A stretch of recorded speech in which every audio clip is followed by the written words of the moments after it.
Who is this? Like Bob Dylan?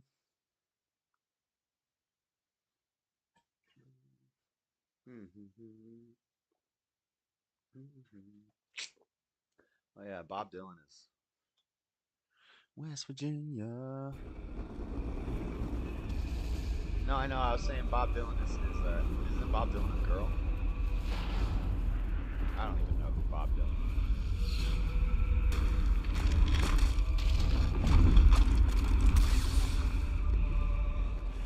He's the one that had the weird voice. I'm interrupting.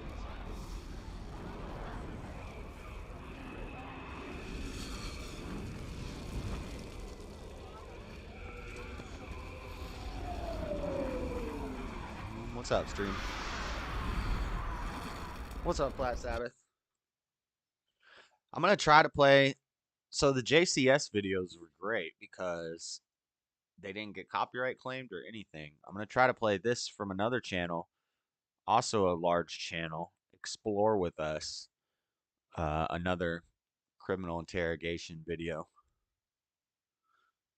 Because I've seen all the ones on JCS. I've never seen this one, so it should be interesting. When teen killers realize they've been caught. His skull, like playing with his tongue, he's all sick and everything. I want my mommy. He kept on punching him and shooting him, and I had to grab him like this to pull him back, and I told him to stop. You mean people are gonna hate us for this? I hate my life. This is our life now. Oh my God, man. 15-year-old Seth Jackson was a typical teen boy living in Summerfield, Florida. All information contained in this video presentation is provided for entertainment purposes only, not to be relied upon as legal advice, any manner, any adjudication the authors leave, any conclusions, it's hard to read. Any settled civil matters are discussed. The materials in this video presentation are copyrighted, and therefore copying, reproducing, or distribution of any part of this video is prohibited unless the court would actually say law for material presented under fair use is retained by the copyright holder. With applicable statute and case law, copyright for material incorporated and presented under fair use. So I'm going to present this under fair use and commentate on it. Let's see what happens. We'll see what happens. It'll be 15-year-old Seth Jackson was a typical teen boy living in Summerfield, Florida with his parents Scott and Sonia Jackson and his two older brothers. He loved animals and had aspirations to join the Ultimate Fighting Championships. His parents had agreed to enroll him in training courses when he turned 18. Little did he know that when he began a relationship with 15-year-old Amber Wright, it would lead down a dark and twisted path that would ultimately end those aspirations, along with his life, in an unimaginably horrifying fashion. As is often the case, their relationship was happy, in the beginning at least. However, after a year, things turned sour between them. During these difficult times, Amber added fuel to the fire when she began a close relationship with 18-year-old Mike Bargo. Wow. Hey! Seth's best friend, Will Samalot, claimed that Seth was traumatized when the end of their relationship finally came, amid speculation that Amber was actually cheating on him with Mike. On Sunday, April 17, 2011, Seth and Will went to visit a mutual friend. That night, when they left to walk home, Will noticed that Seth was texting on his phone and seemed distracted. Shortly after 9 p.m., the two parted ways. That was the last time Will would ever see his friend. Seth's mother, Sonia Jackson, filed a missing persons report the next day when he didn't return home. When a news report concerning Seth's disappearance appeared on TV, Amber Wright's half-brother, Kyle Hooper, had an emotional breakdown, telling his mother that he had knowledge of what happened to the missing teen. The story that Kyle told his mother was appalling, and she contacted the authorities, indicating that a ramshackle house in Summerfield, Florida, held the key to Seth's mysterious disappearance. When investigators visited this location and rounded up the suspects in Seth's disappearance, They soon learned that the full truth was far more grisly than they ever could have conceived. According to Kyle's testimony, Justin Roach Soto, Amber Wright, homeowner Charlie Ely, Mike Bargo, and he himself were present on the scene the night Seth went missing. Maybe Investigators this. Maybe I've seen this from a different channel. I recognize this red-haired dude in these two girls, kind of. Collected these individuals and brought them down to the station for interviews, with the exception of Mike Bargo, who they were unable to. He might be the only one possibly to get charged as a juvenile. They're hitting him as an adult. Locate at the time. When dealing with multiple suspects, such as in this case, one common tactic that detectives will use is to separate them, allowing each one of them to tell their version of events independently. Once an inconsistency is found, detectives will present this inconsistency to all of the suspects in the hopes that all of them will tell the truth. This technique would prove critical as detectives began to unravel the complicated skein of threads in a complex tapestry of murder, unveiling one of the most twisted and chilling motives we've ever seen in a case. What follows is never-before-seen interrogation footage exclusively obtained by Iwu. You can sit right there, that's fine, thank you.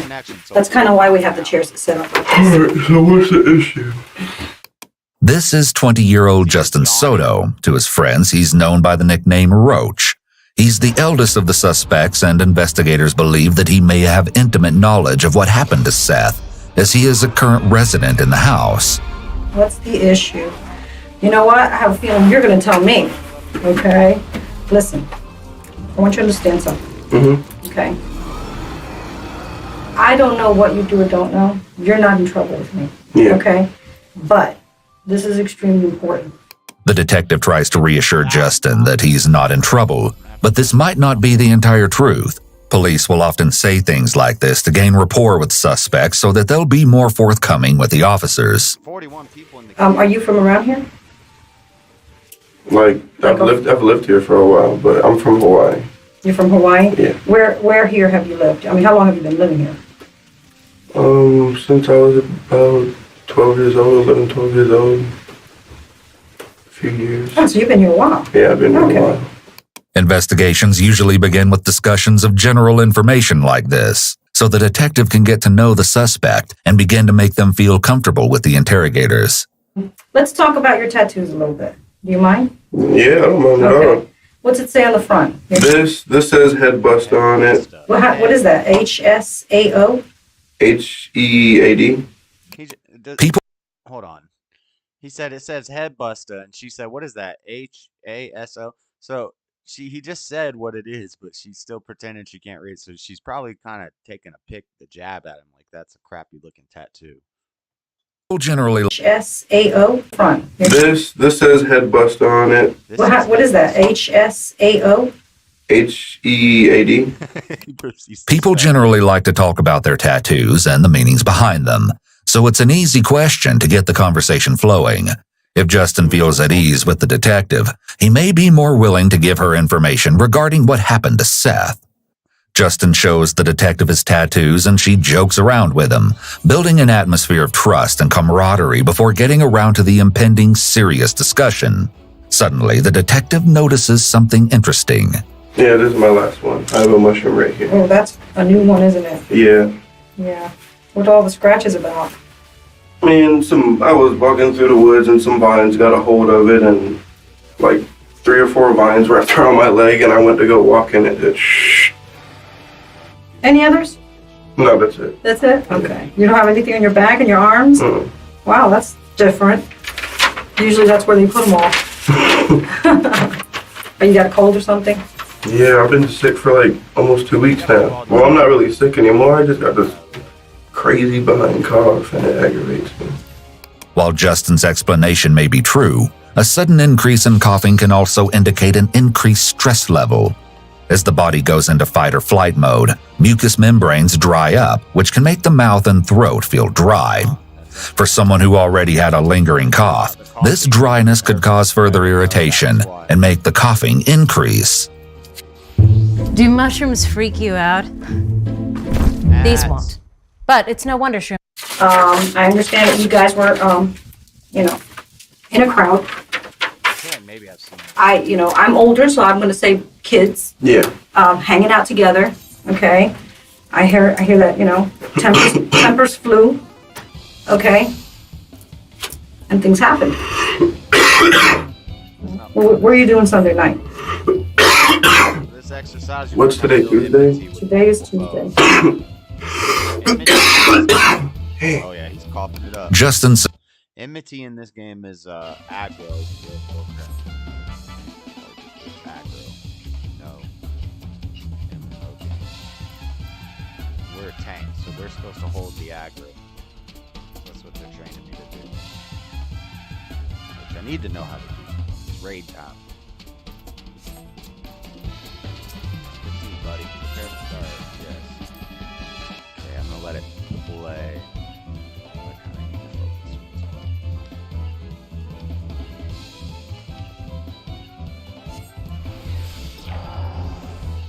Use your overpower technique to get all 3 dummies. Overpower. Hard. And raise the enemy.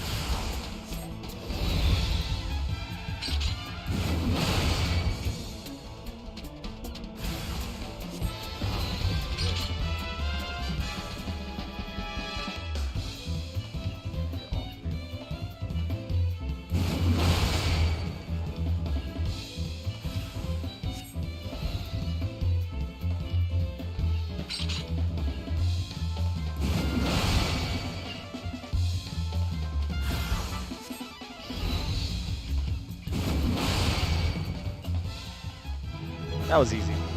Let's proceed. succumbs to a coughing fit here just as the interview begins in earnest. Down, guys. Do you know why you're here? Oh, well, You don't know? I really Did don't. anybody explain? Tell me how you ended up here.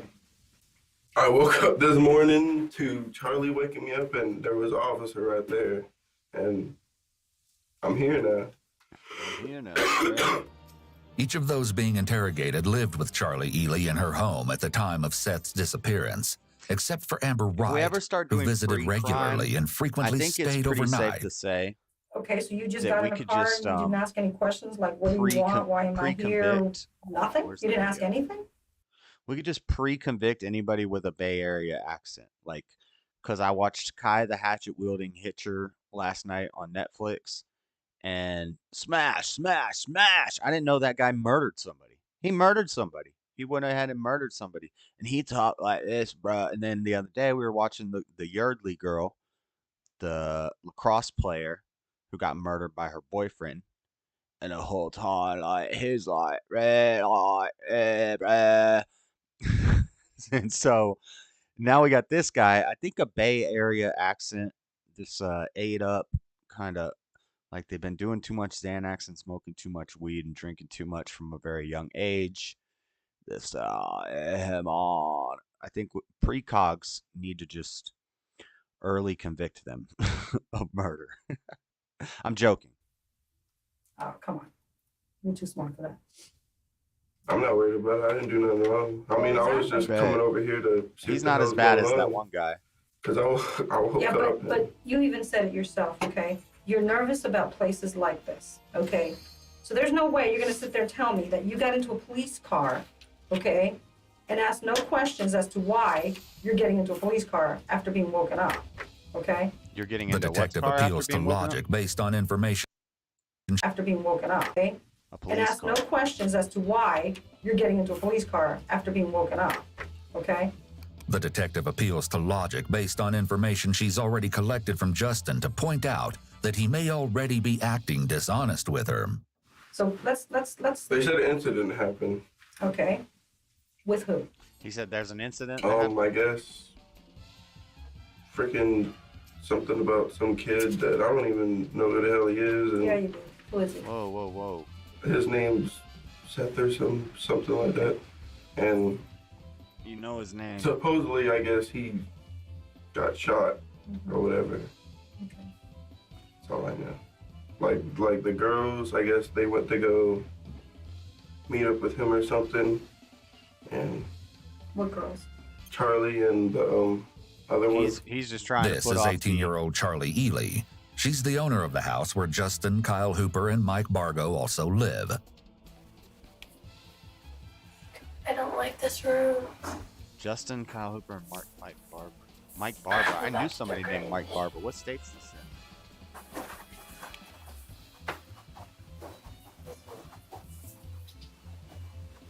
Why's she picking out her leg? Charlie has been obsessively checking and examining her body since entering the interview room. This may be indicative of anxiety. After nearly 20 minutes, a detective finally arrives to speak to Charlie. Hello? She's picking. How are you? Good.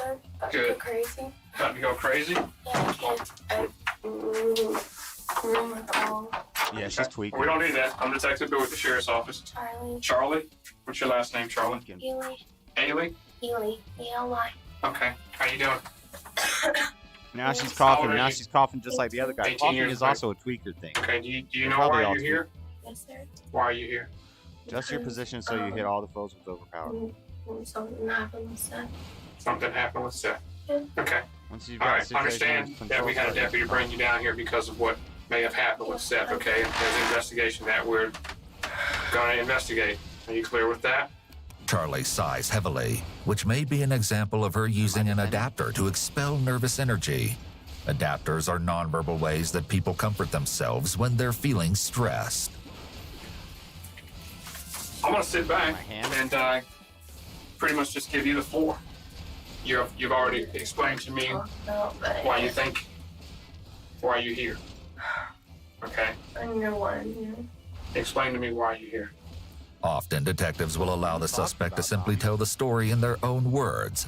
This allows them to observe and catch any lies and inconsistencies, pointing these details out to encourage the subject to tell the complete Amazing. truth. Shooting my. And be honest with me. Totally truthful.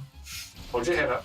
Okay, Sunday I'm night. on mute because I'm screaming. Yeah, Sunday night, Amber and I walked up because her boyfriend, her ex-boyfriend, was Seth, and they wanted to pull things out. So we met him up. What's up, Lady Cecil? This is Sunday night? Yes, sir.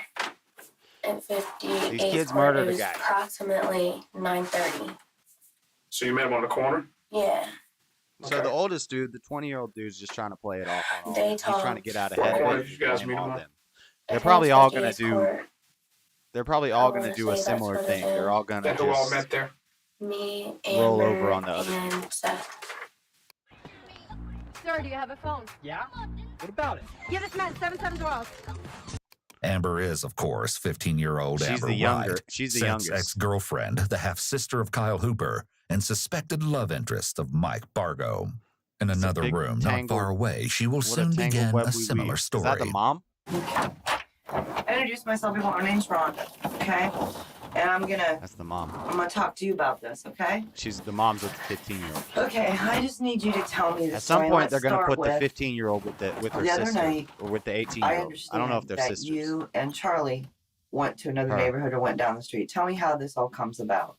Unlike the other detectives, Detective Stroop goes straight into the story, beginning with Amber's role in the events. Well, me and him were already talking on the phone. Me Yeah, and she's him. 15.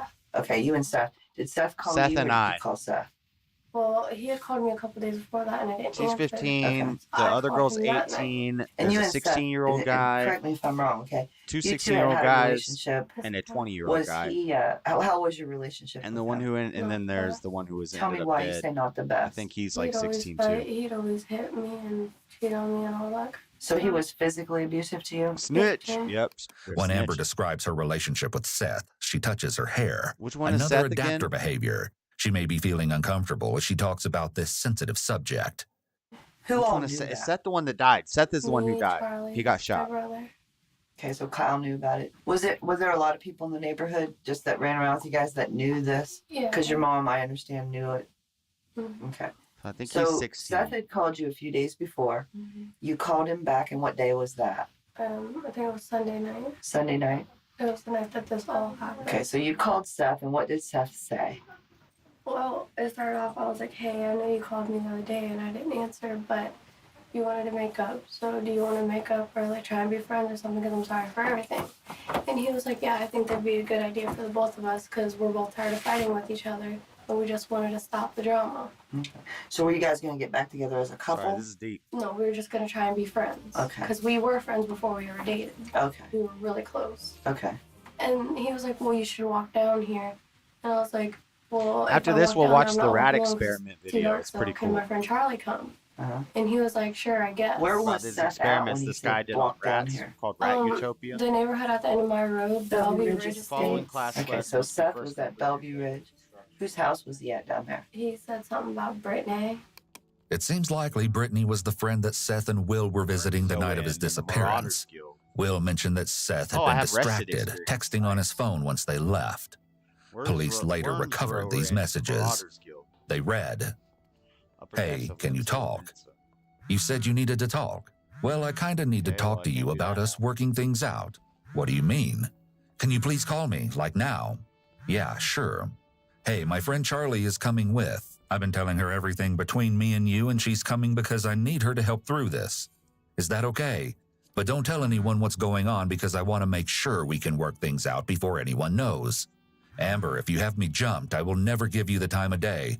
So if I get jumped, say goodbye, all right? I swear you're not Seth. I could never do that to you. She's setting him up to get jumped. I just want me." These damn girls. This 15-year-old girl is setting this dude up to get jumped. He knew he was getting set up to get jumped. He said, you better not, Samson. He pulled a Samson. He said, Delilah, you better not be setting me up. This better not be a trick. And he fell for it. Lord have mercy. "In you back. Okay. I'm walking up the hill now. I'm at the neighborhood He said, road. you better Where not are be you? setting me up to get me Sorry, I jumped." didn't want Will to hear me, but stay around the corner where me and you fought. Just wait right there. Nah, and he I'll knows be there her. in a minute. He knows her. He knows what's up. He knows she's got the posse down there, a bunch of little white hood rats in the dang old trailer. He's got the posse hold up, and they're gonna jump him. He knew it. This was Seth's very last text message. Damn, Seth. It's interesting that he was suspicious of Amber's all motives for here, the noonie. as he feared All for the noonie. That's all he wanted was that noonie. She's 15, Seth. Well, I think he's like 16. So, how old was Seth? that she's planning to have him jumped.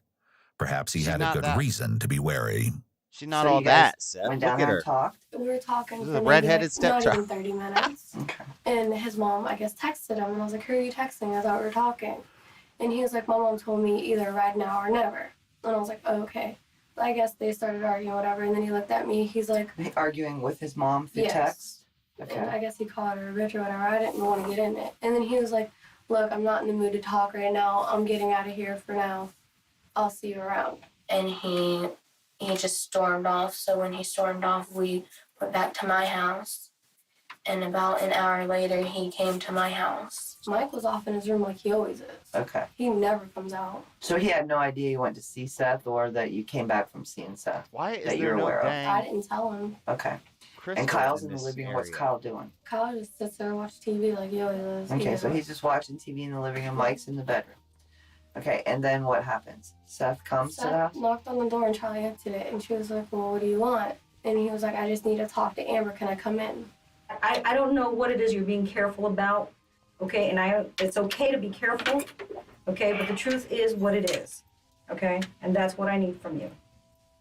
That's pretty much what it is. I don't know the kid. Okay. I know he's a little white boy. And Oh, what? Using the phrase pretty much is what is known as an exclusion qualifier. An Other exclusion examples of qualifier. exclusion qualifiers How could be about the saying phrase something like little white not boy? really or for the most part.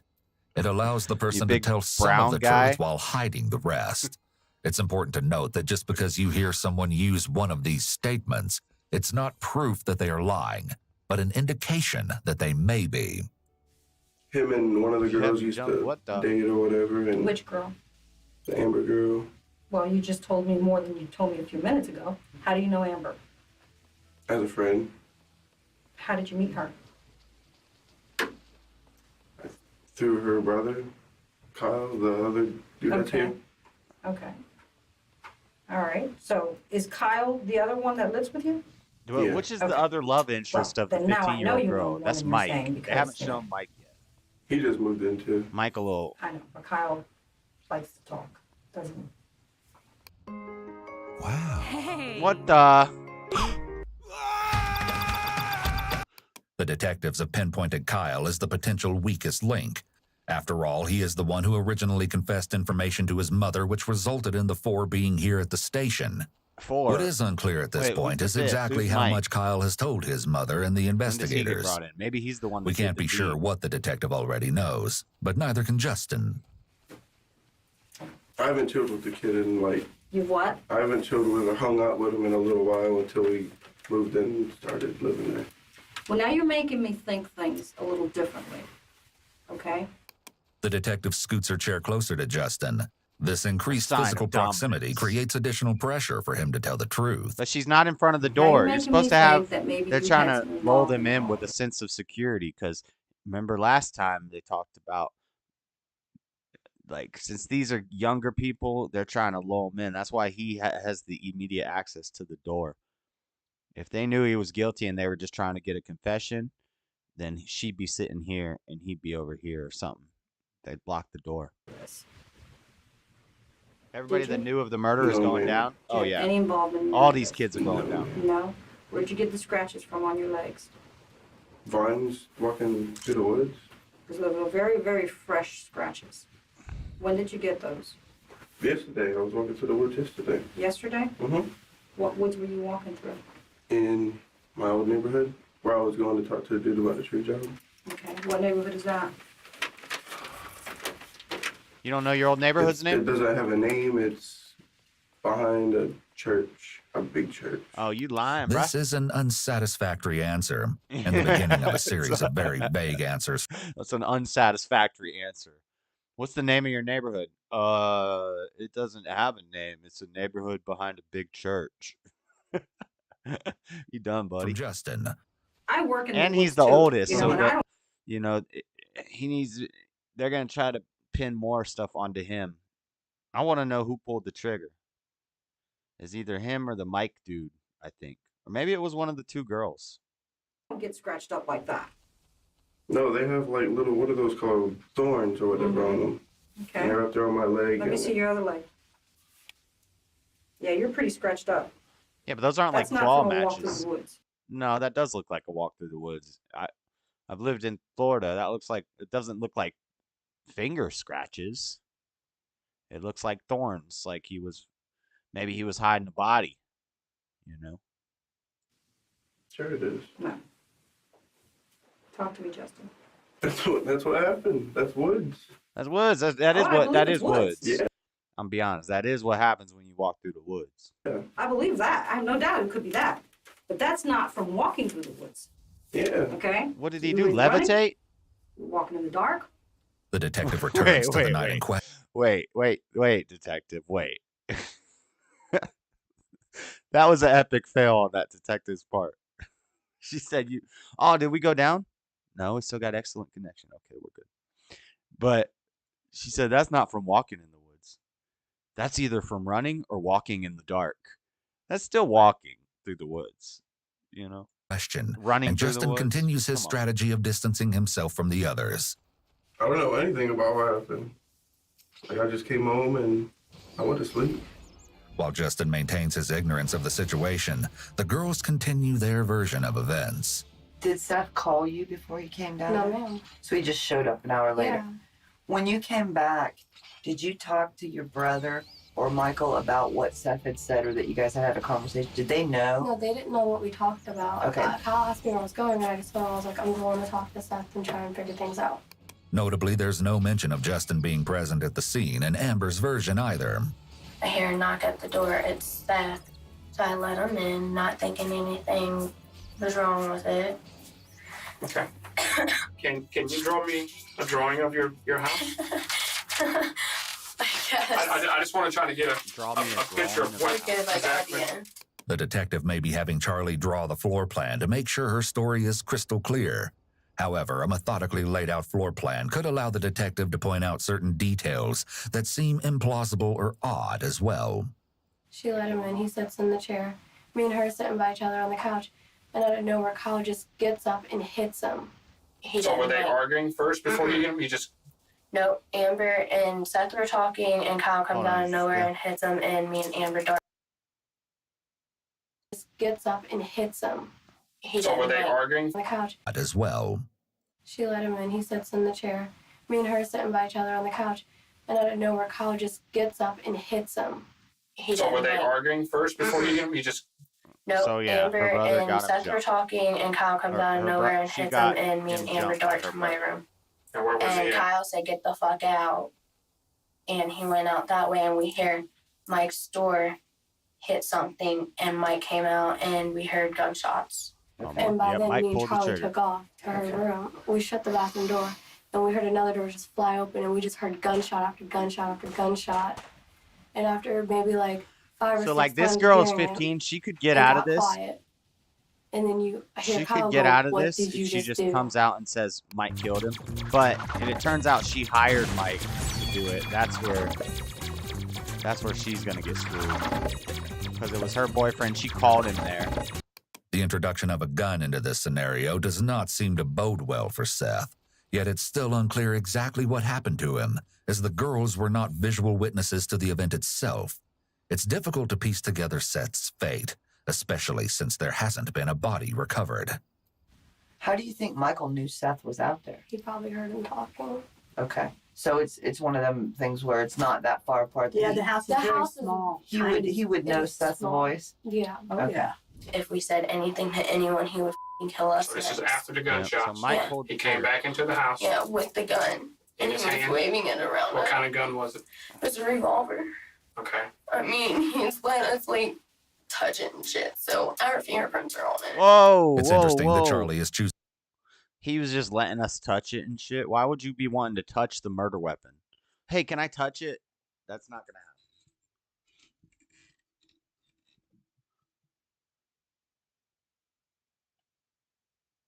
to volunteer information about Mike letting them touch the revolver at this point.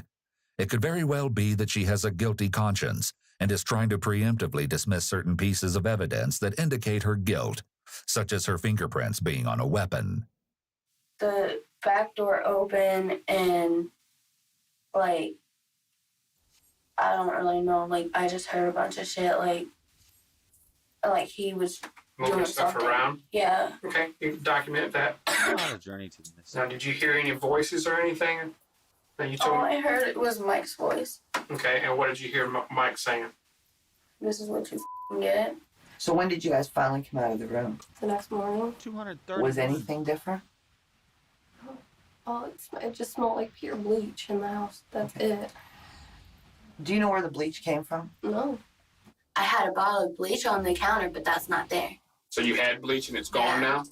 Mm-hmm. And Mike came Oh, into they the helped room and clean he up. said, They helped clean I up the swear if gun. you guys open your mouth about anything about last night, I'm going to come after you guys. What'd He they do with said, the body? I gotta go. I'm going somewhere. Okay, and he left? Yeah. He said, I'm going somewhere. I'll be back later. And me and Amber went up to my friend Chris's house for...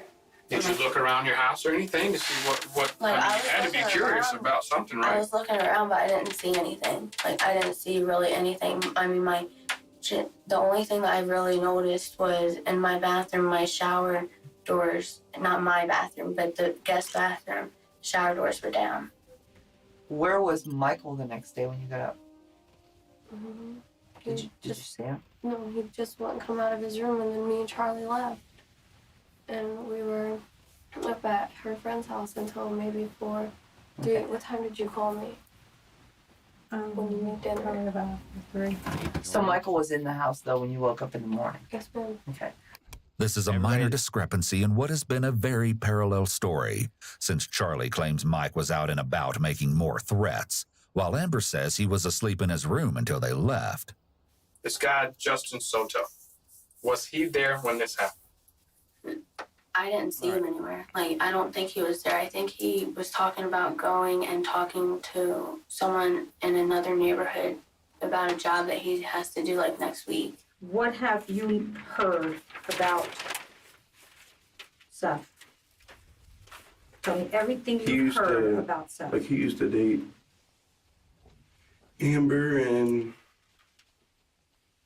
Why is this guess- 20-year-old dude hanging out with these? I don't know, that's pretty much it. I guess he had some problems with some other kid and What kind of problems? Once again, Justin uses two selective memory statements. I guess, and I don't know, followed by another exclusion qualifier. That's pretty much it. This doesn't mean he's guilty, but it could suggest that he's withholding information related to the case. It's possible that he's either protecting someone else or himself by holding back. This is also only an indication of deception when it isn't part of someone's normal speech patterns. Some teenagers and young adults use phrases like pretty much all the time. This is another instance that highlights the importance of the officers having some low-stakes conversations with individuals before the interrogation begins, so that they can get a feel for their baseline speech patterns. That way, if their word usage changes in association with certain topics, the officer can be more certain that something is off about that specific topic. Like, they were just, like, talking noise to each other and... Who? Quest. I don't to even back into know, your like, client to help lead him to his destination. Well, I think his name is Mike, actually. I knew you would remember. I had faith in you. When did you It first was meet like- Mike?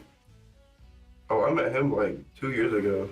He met Mike nearly 2 years ago, but just a few minutes ago was acting like he didn't even know his name. She makes one last-ditch effort to get him to open up to her. I'm sure Mike's going to talk. For How do what's I add best the for email Mike. to my hotbar? So Justin needs to tell me what's going on and think about what's best for Justin. Which one is it? Yeah. You need to do / what?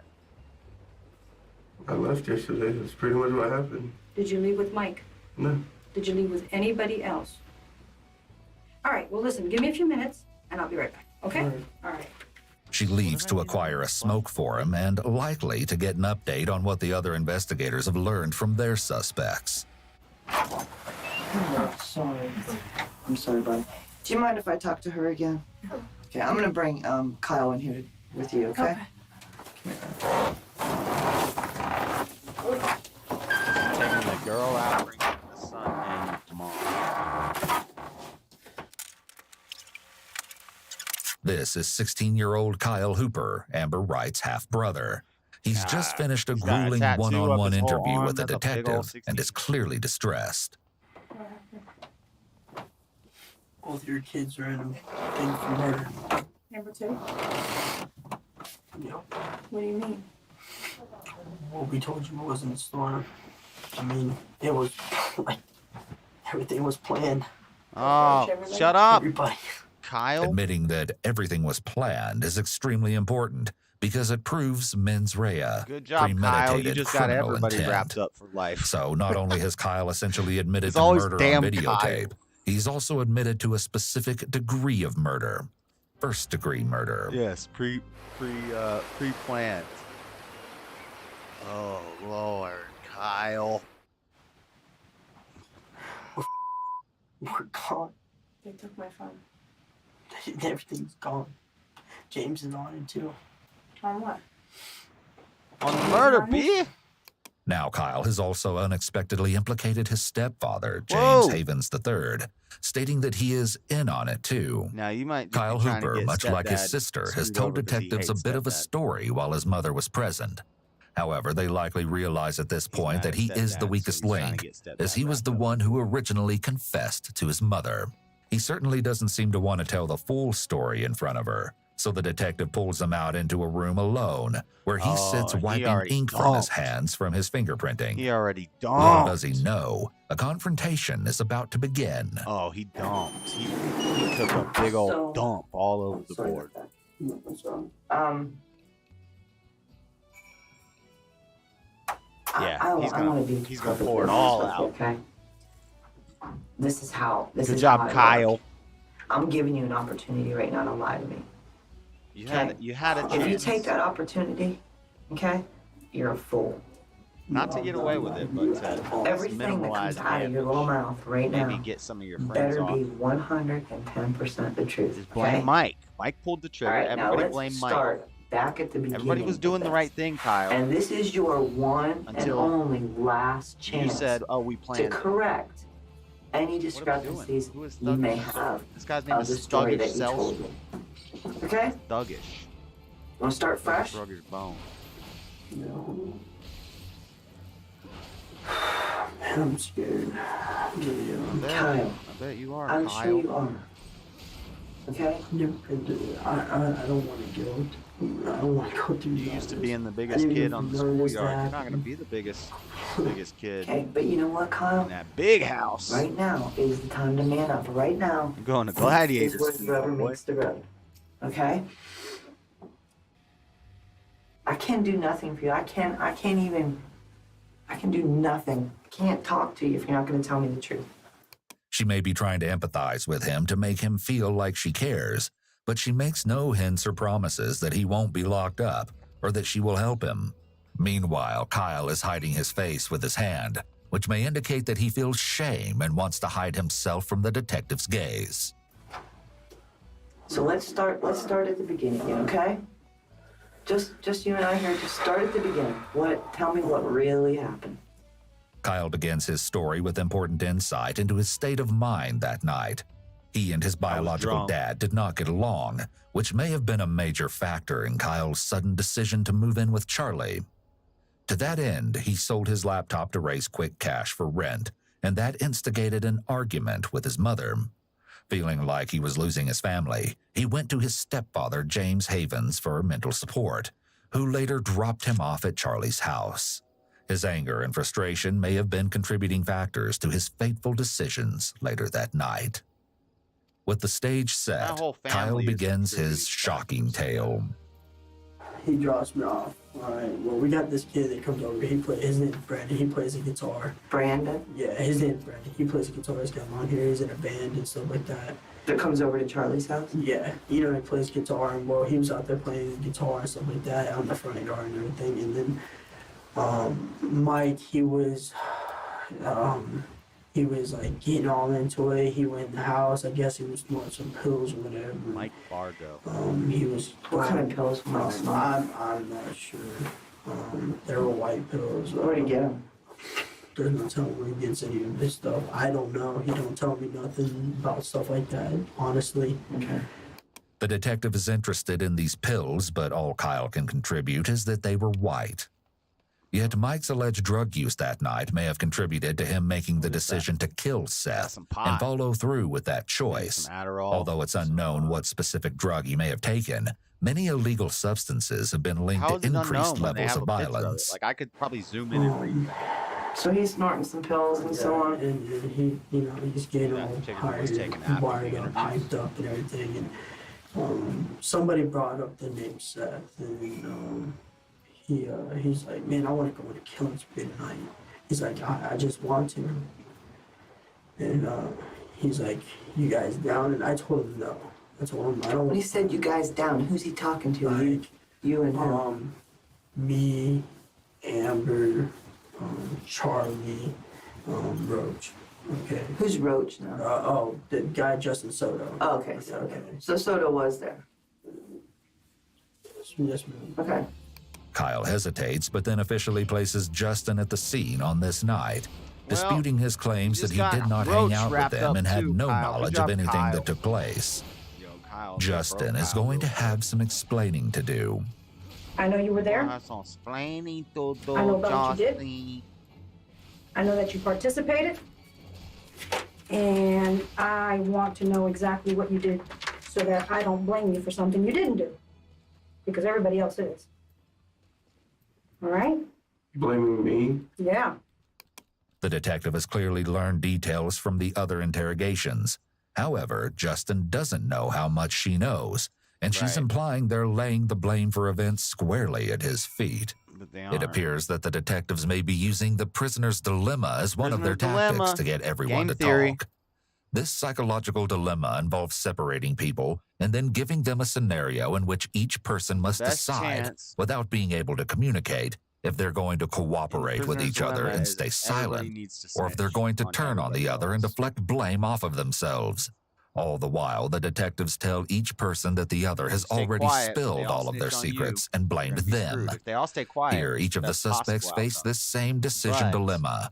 If they all stay quiet, there may not be enough evidence to convict them, or they could receive a lesser charge. But with the choice to cooperate with each other comes a great risk. If only one person stays silent while the rest talk, they risk getting blamed for everything. But if they all talk, then Game they theory, all guys. should face punishment. The You watch the detectives show will on put the Monday pressure on nights. even more by suggesting to each Then you'll know person all that the about others game are pointing the finger at them. Is this just an excellent way for interrogators to get to the truth? Or is it unethical to I got a pit cat. suspects Hannah's against got each a other cat. as it could Beautiful cat. incentivize false confessions? Let us know your He's thoughts in got the a kitten, comments look. below.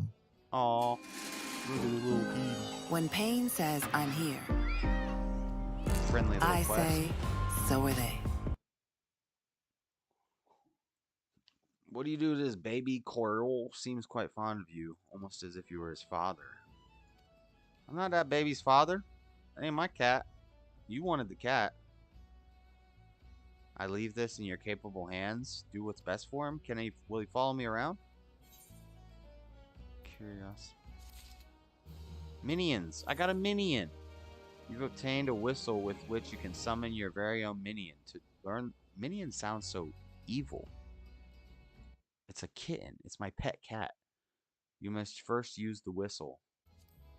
Once you have used the item, a new entry will appear in your minion guide found under character. I gotta read this. In the main menu, you can either initiate the action from this menu or drag the icon, set it one of your hotbars, and initiate it from there. Send your menu away, simply select the summon icon. So now where's this icon at? Party?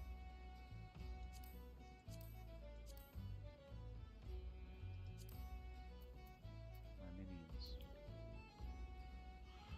Action and trades, adventure play. First use the whistle.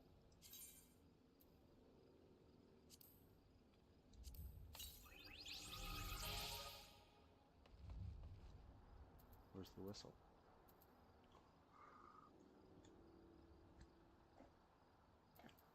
Call minion action. Where's this whistle y'all talking about? I don't see no dang whistle.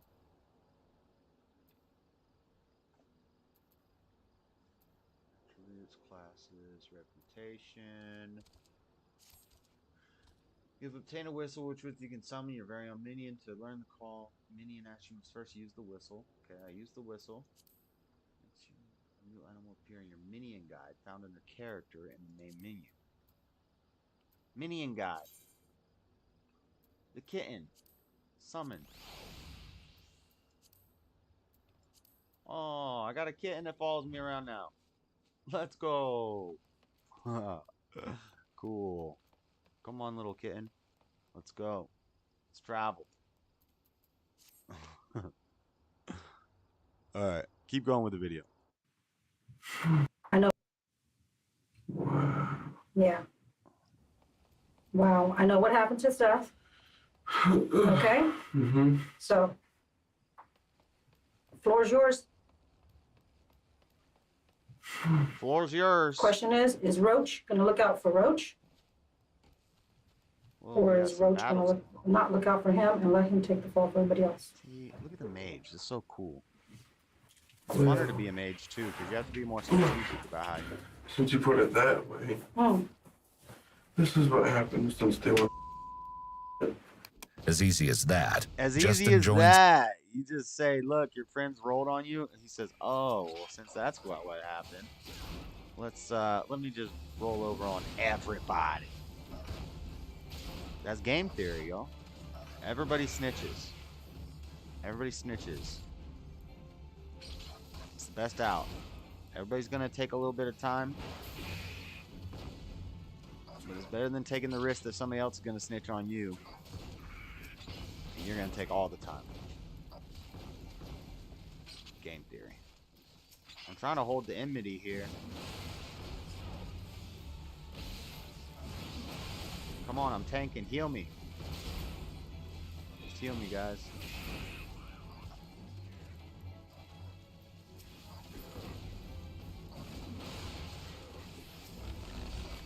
Oh, fate complete. Nice.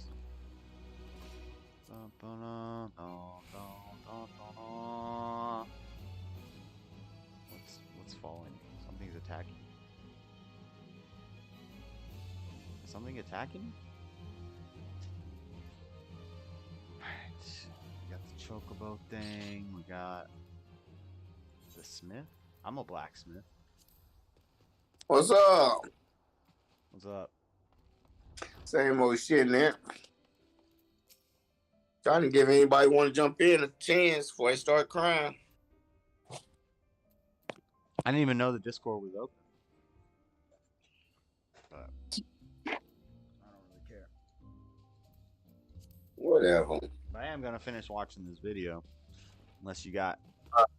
Yeah, I turned you on to them interrogations a long time ago. You remember? No, you didn't. Yep, I told you about the videos. You did. It took Florida to make you listen, but yeah, I turned you on to them. No, I watched all of the JCS videos like 3 years ago. No. What are you talking about? I've talked about criminal psychology and since way before I knew you. Well, Whatever. that's how I can tell when you lying. You You can look go back. over at Echo. You look over at Echo like. I don't even know where Echo is. Echo's not even in the. He's not even in the room. I don't know. He's over there. I'm fucking with you, man. All right, watch the video. I'm watching. I just got back from fucking Pizza Hut. What's They the rest? give you this little ass fucking cinnamon roll. Quit cussing. It's game stream Oh my bad. Yeah, they give you little cinnamon rolls for free. and uncooked pizza. I like Pizza Hut pizza because it's the least. It's worst trip ever. I got to try this casserole right here. Chicken Alfredo. We're gonna finish the story in just a second. See, Sal still down there. I ain't see nobody else standing there commenting. All right, I'm going over here in the comments. Let's watch the video. All right. Kyle in revealing the truth of that horrible night. Meanwhile, Kyle's grim story is far from over. Mike has just taken the pills and is amped up and ready for violence. Was he talking about killing people? He's talking about killing Seth? Pretty much, because he was like, man, because he's like, all you gotta do is find him and kill him on the way down here and everything like that. And he didn't want Amber to call him off of the phone or text him. He didn't want nothing, have her or Charlie to have nothing to do with it. What could Seth possibly have done to stir up such animosity with Mike? This couldn't have been a random event. There had to be a motive. Perhaps Amber has already given investigators a clue. Why does Michael not like Seth? Because he likes Amber. Yeah. Oh, okay. So have you ever dated Michael? We've never dated, but we've always had a thing for each other, but never dated. She's 15 and he's like... Despite what Amber says here, Seth certainly feels like she and Mike were in a relationship. The two former lovebirds engaged in a social media war after the breakup, which demonstrated how volatile things had become between them. In February of 2011, before the breakup, their Facebook posts were what one might expect from teens in love. He likes his own posts. But then on March 23rd, Amber announces that she is from teens in love. Seth likes his own post where he's crying about his baby girl that he misses. And then he likes his own post, and it's the only like. That's sad. That's sad. But then on March 23rd, Amber announces that she is done, followed approximately a week later by a similar post from Seth, indicating that he is now single. Seth and Amber continue to express their frustrations, which leads to an online war, with friends on both sides providing support and sometimes a voice of reason when they take things too far. On April 3rd, Seth seems to want to extend the olive branch, but Mike gets involved and Amber makes it clear she wants nothing to do with Seth. According to some sources, it was around this time that Seth challenged Mike, and the two got into a fight.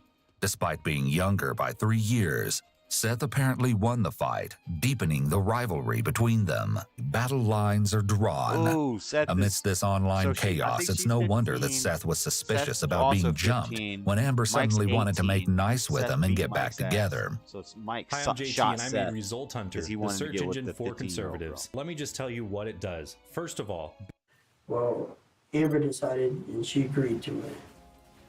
Your brother told me everything. He's a beta. Which one, Seth or Mike? So Both of you them. can sit there and you can All continue of to lie on them and walk Kyle's out and treat damn you like a piece snitch. of garbage. Or you can sit here and treat me with the respect that I treated you with.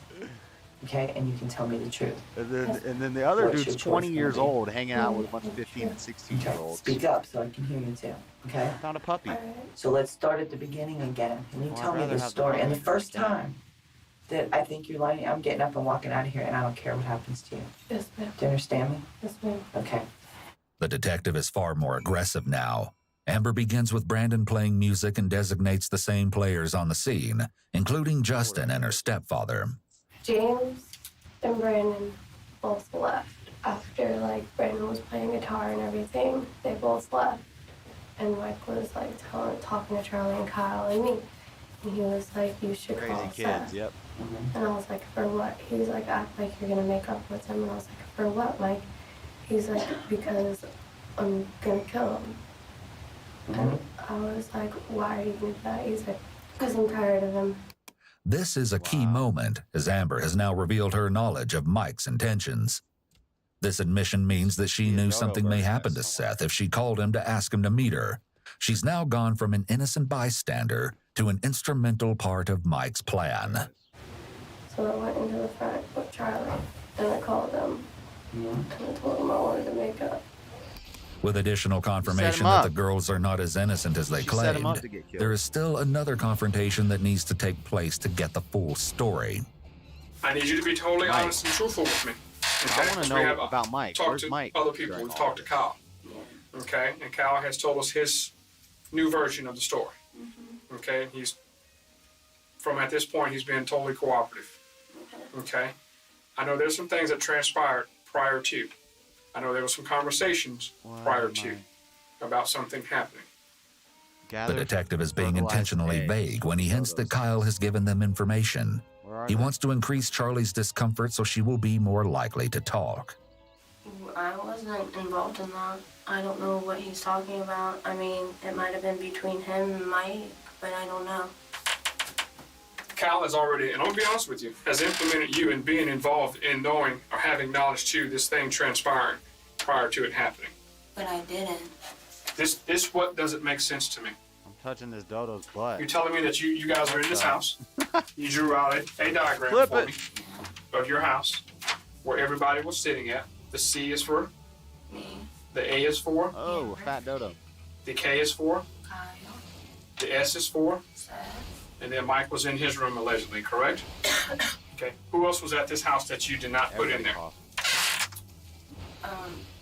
Roche was there, but he wasn't there when that happened.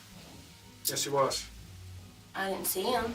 It seems likely that Kyle, Amber, and Charlie had previously coordinated with Justin to leave him out of the events completely. The detective shifts focus to Seth's arrival. And you said that he just mean, unannounced maybe we leave himself and everybody just out came to the house. Is that correct? Yeah. No one told him to come to the house. No. How did he come to that house? Because I'm telling you right now, there's a different story in that other room. I mean, he walked. I understand he probably walked with his left foot and his right foot, one in front of the other, and he physically came to the house. This is where you need to be truthful with me. You need to be truthful with me. Because right now you're beating at the bush. Okay? What did he say? She's and beating you're not at being the truthful bush? with me.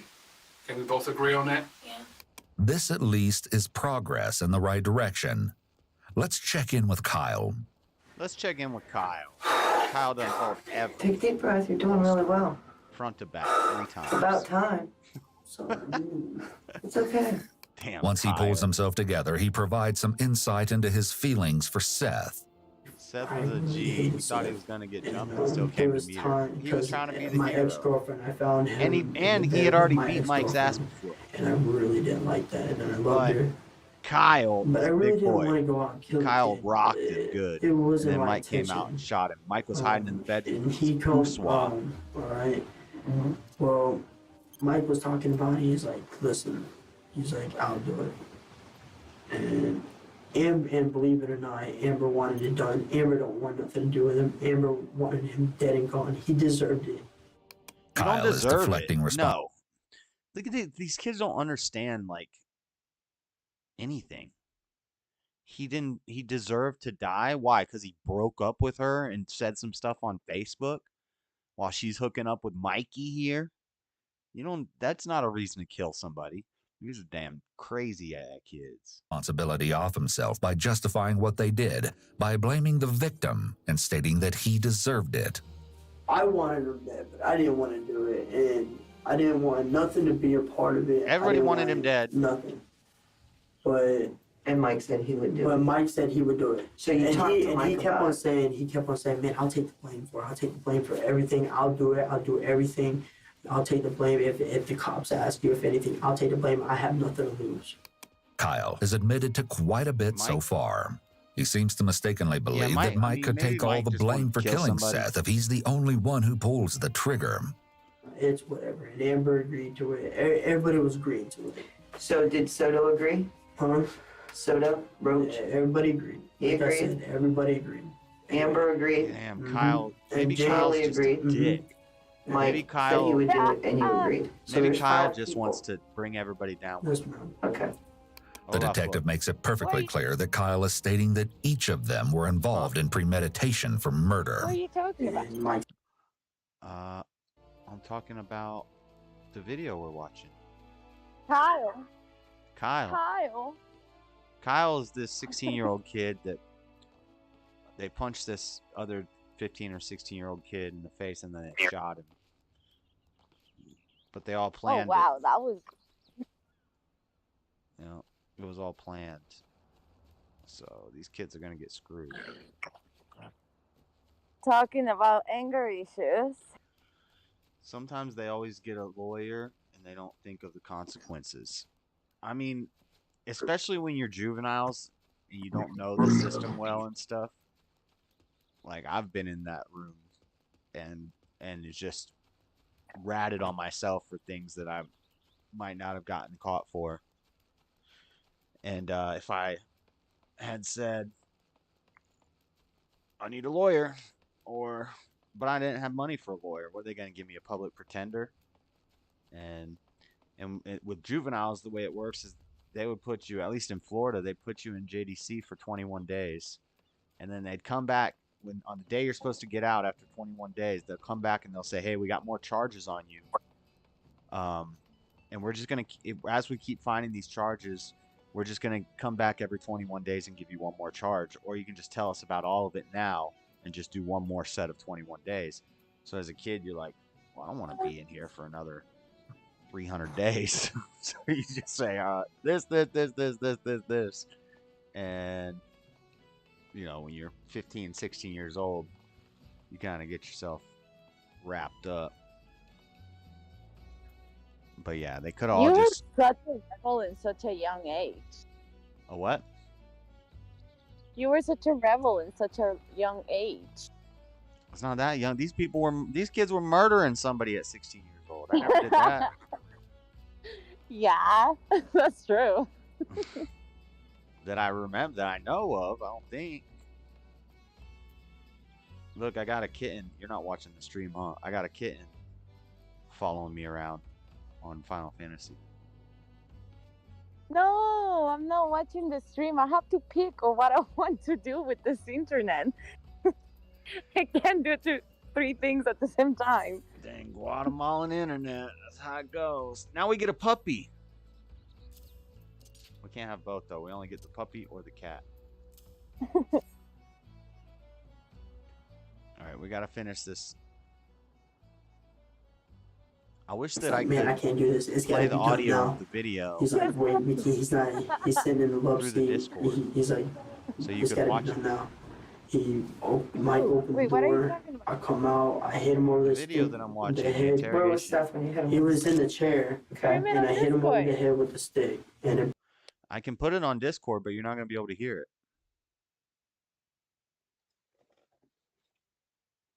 Also, I need to adjust this camera a little bit. Something like this. Hopefully I can get a van or something that can take me down. My ex loved to watch this stuff. It's interesting.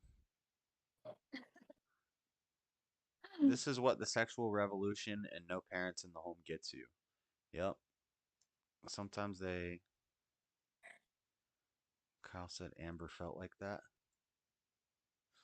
Felt like what? Dang, Kyle's three rat. times on him. We're giving away our wait, you $60 broke a stick tactical 3 times backpack on for him? no charge. You only have to pay the shipping. No. Wait, so Kyle is the one. I hit him over the. What? So Kyle is the one that's snitching everybody. Yeah, Kyle's just pouring out the whole story. And more than he needs to the point where everybody's going to get wrapped up for premeditated murder now. Like, he could have. He's basically. And he brought his stepdad into it, who had no connection, but he's basically like, yeah, we've all been talking about it for weeks. We planned it, blah, blah, blah. When he could have just said Mike pulled the trigger, because the Mike guy did pull the trigger, and everybody was rolling over on Mike.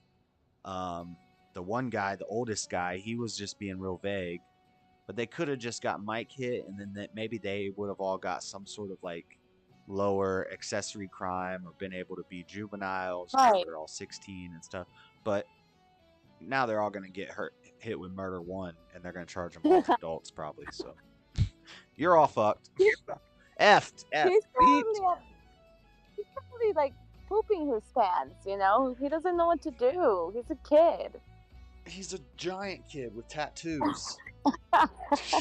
I haven't seen him. And he just killed somebody. So if you act like a man, then you get treated like a man. What's up, Jamie? We're watching these kids murdered. Where was Seth when you hit him? He was in the chair. Yeah. And I hit him over the head with the stick, and it broke 3 times on him. Kyle had previously admitted that both he and Justin Soto intended to hit Seth to make it easier for Mike to kill him. Hit somebody with this is considering aiding in the murder and could make them just as culpable as Mike. He's now admitted that he actually followed through on his part. In another room, Charlie's detective is about to use this event to perform a coup de grace. What? At no time did you ever say, no, you're when Kyle hit Seth across the head with this stick, board, or whatever this object was. What the hell are you doing? What's going on? If you didn't know what was going on. You see the picture I'm painting Far now? from right. Obviously, I got into you both had to those know things what at was around the going same on. time. Okay? And I was Because weaker to any one than the person other. in their right mind would have asked this question. If you and I are sitting in this room, and whoever's sitting over here, and I just start beating the hell out of him, aren't you going to, what's going on? You never said that. You know why? I have to You know why? tuk-tuk, and I don't want Why? So I knew something might have happened. Exactly. Charlie finally admits that she knew something might happen. Once the detective started being aggressive about her lies, it didn't take very long for her to break under the pressure. I hit him, and he stood up. And when I broke it over his head 3 times, he stood or the up. little cat? And then Roach come in, and then he hit him with his stick. And Roach hit him with the stick too? He was trying to go through the kitchen, and Mike shot him in the back twice with a gun. Kyle hit Seth with the thing, and I flew against the counter, and I looked. Roach hit him with a stick too? Yeah. I didn't look at it. I was in the kitchen. Kyle hits him 3 times with a stick. Roach hits him with a stick. Mike comes out of the bedroom because he's a police wall. He's hiding in the bedroom. And Mike flew He right comes out, behind him. shoots him in the back twice. Come in the room, come in the room. When Wow. Kyle hit him over the head, that's when we ran into the room because we didn't know where Mike was. Like, we thought he was in his room, and obviously that's where he was. But, like, we didn't know where he was with the gun. Okay. And then he was still trying to go out. He was still trying to go out the front door, and Mike just kept on shooting him. I kept on telling Mike, I was like, "Stop it! Let him go! Let him go!" And he just kept on shooting him. And he goes out the house. Are you? I just got out of the You have way. your video on? Like pumped it out. You don't have to have your video on. And bro. I Roach can't grabs see him it. like this and set on the ground. And You're has him losing choked. signal, I think. You're saying. And I don't know what he did to his knee, but he kind of messed up his knee, and Roach rolled over. Who messed up his knee? Roach, Soto. And he rolled over, and Mike come up and shot him in the head, and that's when it was over. Mike Yeah, shoots I hear him. you. How many times? YouTube just came out with Right new there on the spot. policies on profanity in gaming streams, Tommy. So you gotta try to. All right. Well, I'd like to hear me say some profanities. I know. I haven't said that you have yet. I'm just saying to try to. No, not at all. I mean, yeah, I'm a little bit vulgar, you know. We're watching bit, a. yeah. We're watching an interrogation of these kids. They murdered this dude. Oh, what? Who? What kids?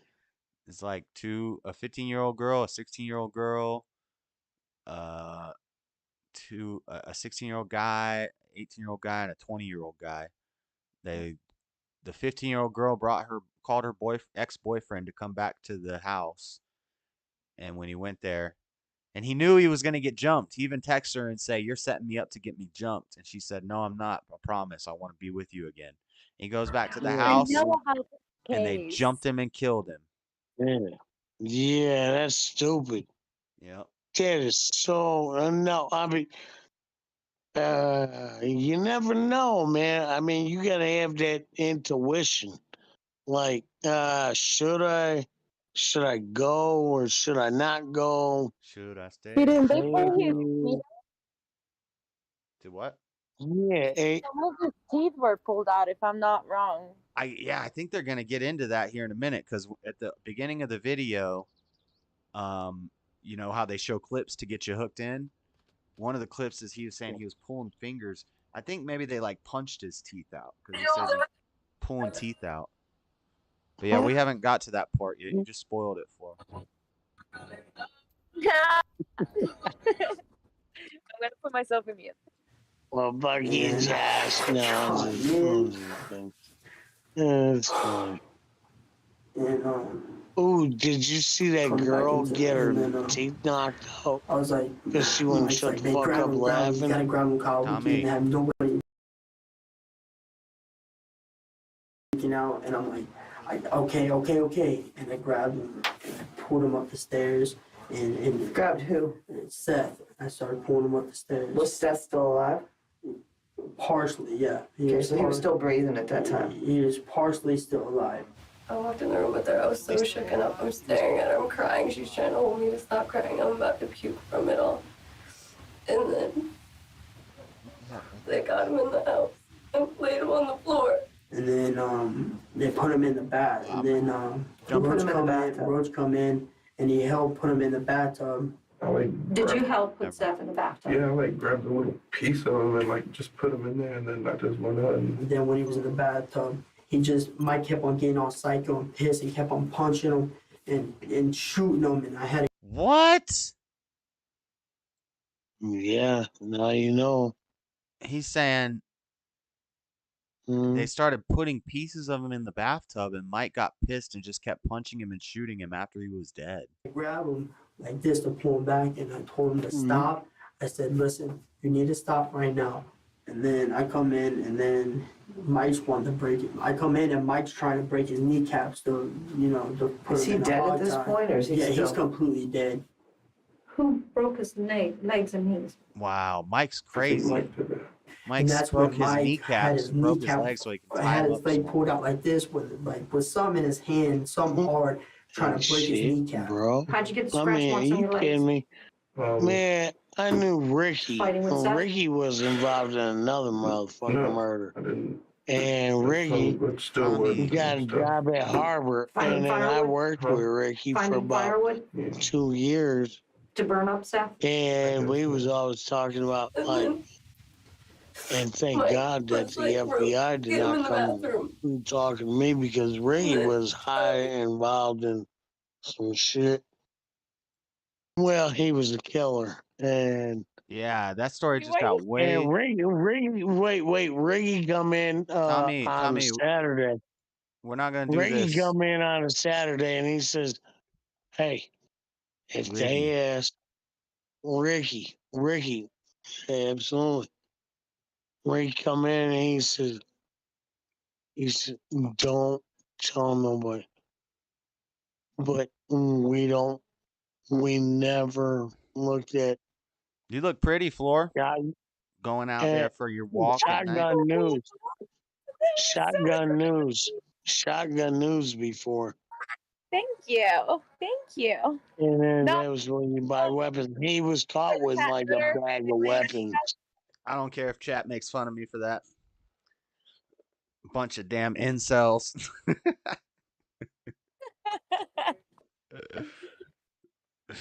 Let's go, incel army. What's that? Tommy goes on telling his story like we're paying to hear him. I don't even know. No, I was just saying if you was paying attention, but you're not. I'm listening. Well, it's all yeah, right. I'm listening. Oh. Riggy. Oh, Riggy. You were Riggy or not. Here I come, motherfucker. Riggy tiggy tack. Tommy, if you cuss again, I gotta mute you. Motherfucking bitch, motherfucking, you know where. So much for that. I gave you a try, Tommy. I'm trying to do a game stream that stays monetized.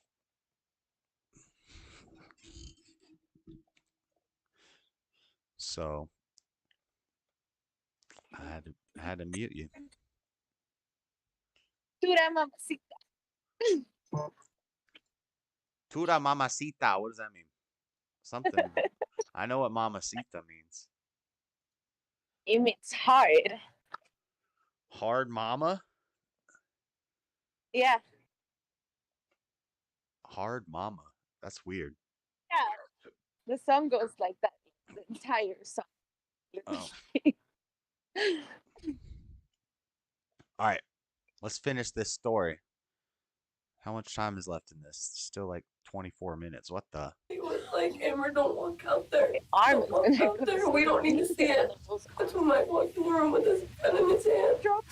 And he was like, I love you both, but if you say anything, somebody will find me. When a person threatens to kill another person to get them to commit a crime, that creates a duress defense. However, this is not usually a defense to a homicide, as it's considered wrong to take another person's life, regardless of whether your own life has been threatened. A duress offense. If somebody threatens somebody's life and gets them to commit a crime, it's called a duress offense. So I was wondering about that. If somebody, because you always hear that in cases like this where there's multiple people and somebody kills somebody, the other people will always blame the killer and say he threatened to kill me. And I think you still get, apparently that is a different type of offense. So maybe you get less time if you pull off that excuse. Furthermore, since Amber was aware and participated in these events before there was ever a What'd you say? No, go ahead. threat involved, her part in the murder is already done. 22. 22. Okay. 22 revolver. It's all black. Where is it at right now? It's under the house in the game with them. In the air duct. That's where the gun's at right now. That's where the gun. Where are the sticks? No. Right now. Me and Flora are both playing the free trial of the game. And so it doesn't let you, I can find her in the game and we could like run around in the game together, but we can't do quests together. We can't do there's no friend list because it's all you have to pay to become a member. And I'm just on the free trial right now. If I play through the whole free trial, I might consider signing up for like 6 months. We should buy it. Because I was gonna tell you that right now that the video is paused really quick. Okay. I need to buy a video card for my You need to just buy a new computer. laptop. You need to just buy a new laptop. How old's your computer? Oh my goodness. I have had that computer for like 4 years. Yeah, you need, well, 4 years isn't too bad. But Yeah, just it's not getting a too better bad, but video card, you're going to need to upgrade your RAM too. Right. So I already And you looked don't at even the know if cost. it's an upgradable, you even know if it's upgradable laptop? It was stolen. Of course it's upgraded. They upgraded it before they. I mean, just kidding, YouTube. We'll try to get But at least 16 gigs of RAM, but try to get 32 gigs of RAM, get you a good video card, and then you'll be set. Yeah, because I mean, I can do it right now, and I've been playing and everything, but I want it to be high quality, not low quality. Johnny Bender, you realize you're more beta than JS. Definitely a romance brewing here. Johnny, we're already married, dude. Wait, what? He's like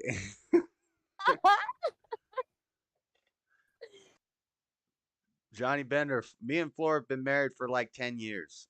She says less, but I don't think she's good at math because or why are you calling JS a beta? But we split up, but now we're talking again. Yeah. We're just talking. We're just talking.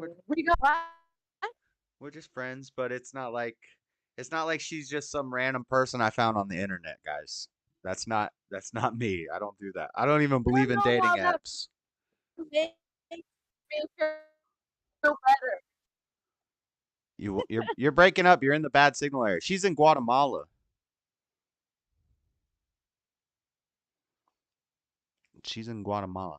I think we got married like 9 years ago. And then we split up like a year or two like a year later. And then we didn't talk for like 7 years. Best way to have a marriage, I mean, honestly, guys, if you want to know how to have a 10-year successful marriage, you just don't talk to him for 8 years of it. Floor, we can't hear you. You sound like a robot. You're in bad signal.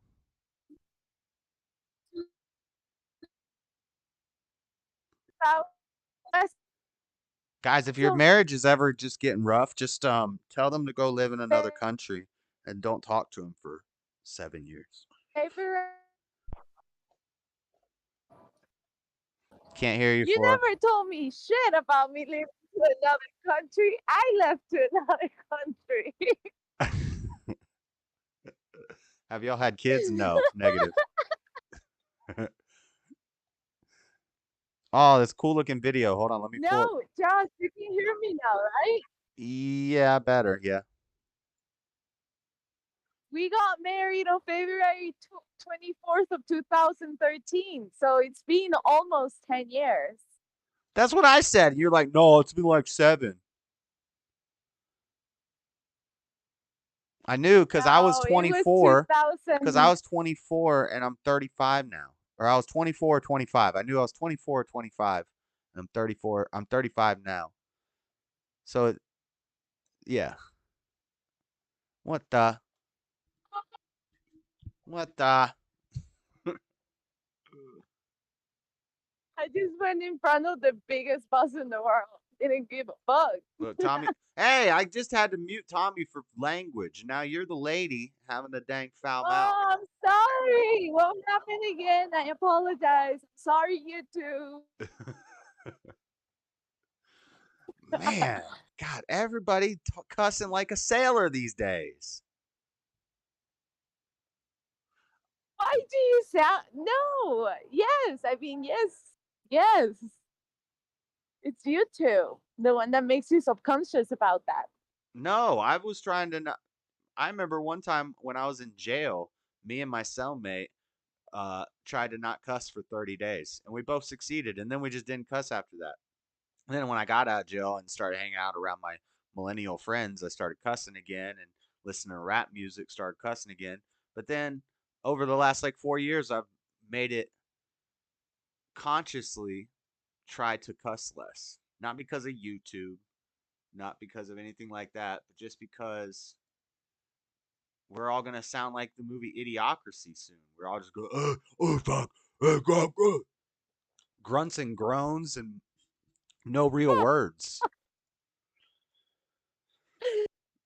Talking about? Yeah. It's happening. You know what?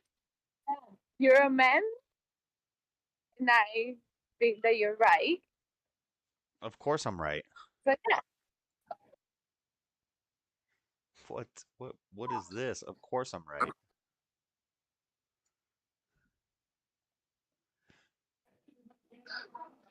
Oh my gosh, I just ate dinner at home, so I wouldn't eat All out right. here. So Show that's us freaking good. show us Guatemala. Show us around Guatemala. I gotta go take a restroom break. But your video's on the screen, but no, you can't do it that way. Or wait, maybe you can. Yeah, you can. I just gotta click on it. Yeah, there you You go. what? There you go. Watch out. That guy looks fit. That guy looks okay. Oh, Josh, before you go to the bathroom, let me show you something.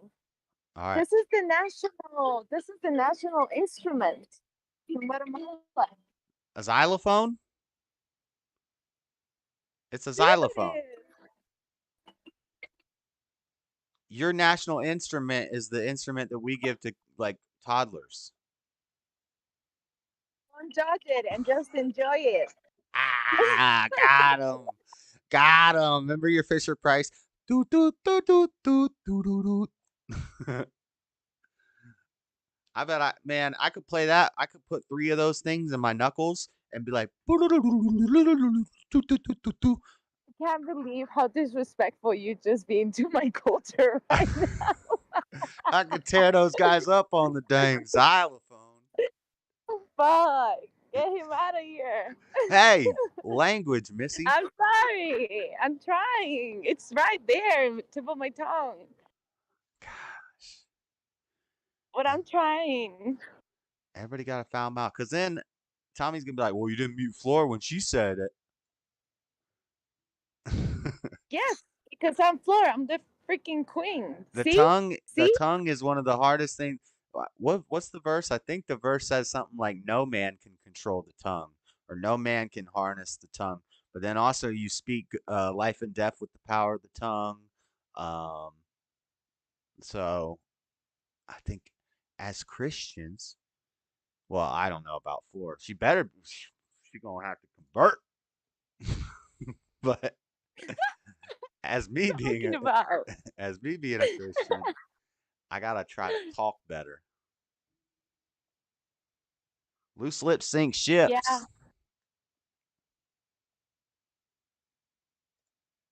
You know what? I just realized that I am going towards the lake subconsciously because I'm supposed to be going the opposite way. But I'm just gonna go down to the lake.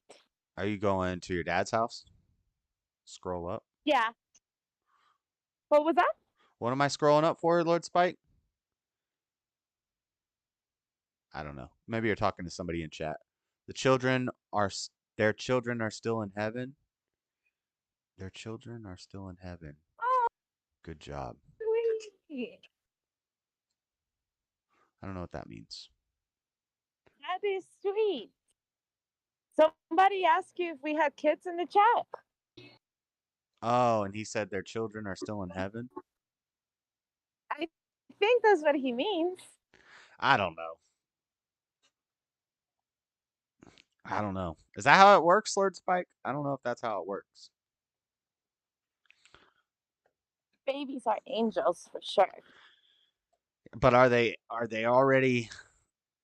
souls already in heaven before they come? Are our souls already made in heaven somewhere? Nah. I never heard nothing about that. I don't know. That's an interesting Oh my thought. God, how can you take something so sweet away? Just I'm enjoy not. it. I'm being philosophical about it.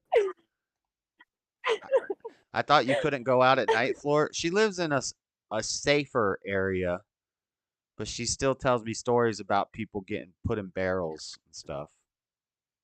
Yeah, but that's on the city. I will never, ever, ever walk around this time with my phone in the city. Like You're in a city. No, this is a town. This is like a rural area. I am close to a lake. I am like 4 hours away from the city. The city is like the hood.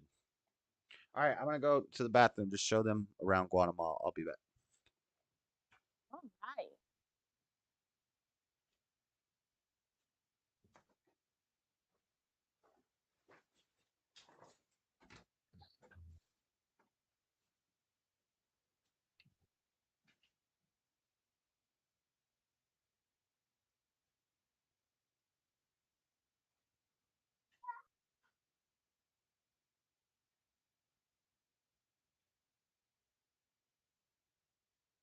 Buenas. ¿Cuánto cuestan los rellenitos? ¿3 por 10? Pues regálame uno, no creo poder comerme 3.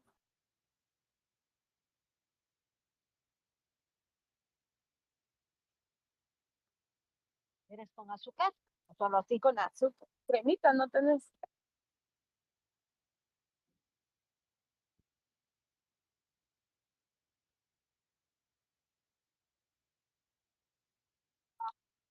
Crema no tenés. Sí.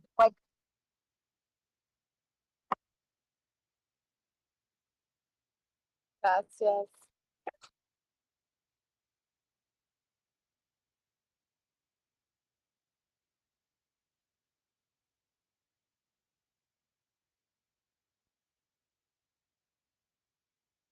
Muchas gracias.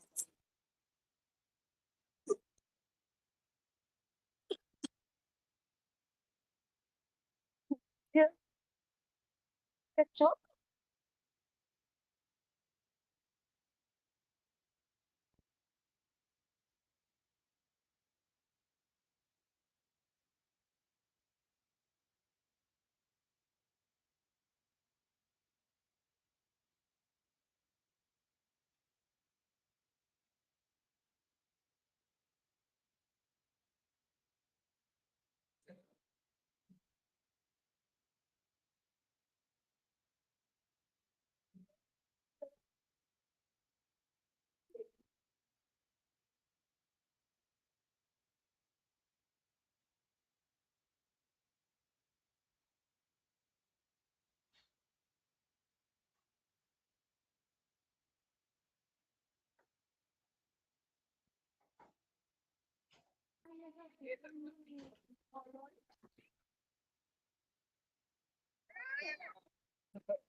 What are you doing, Echo? Echo.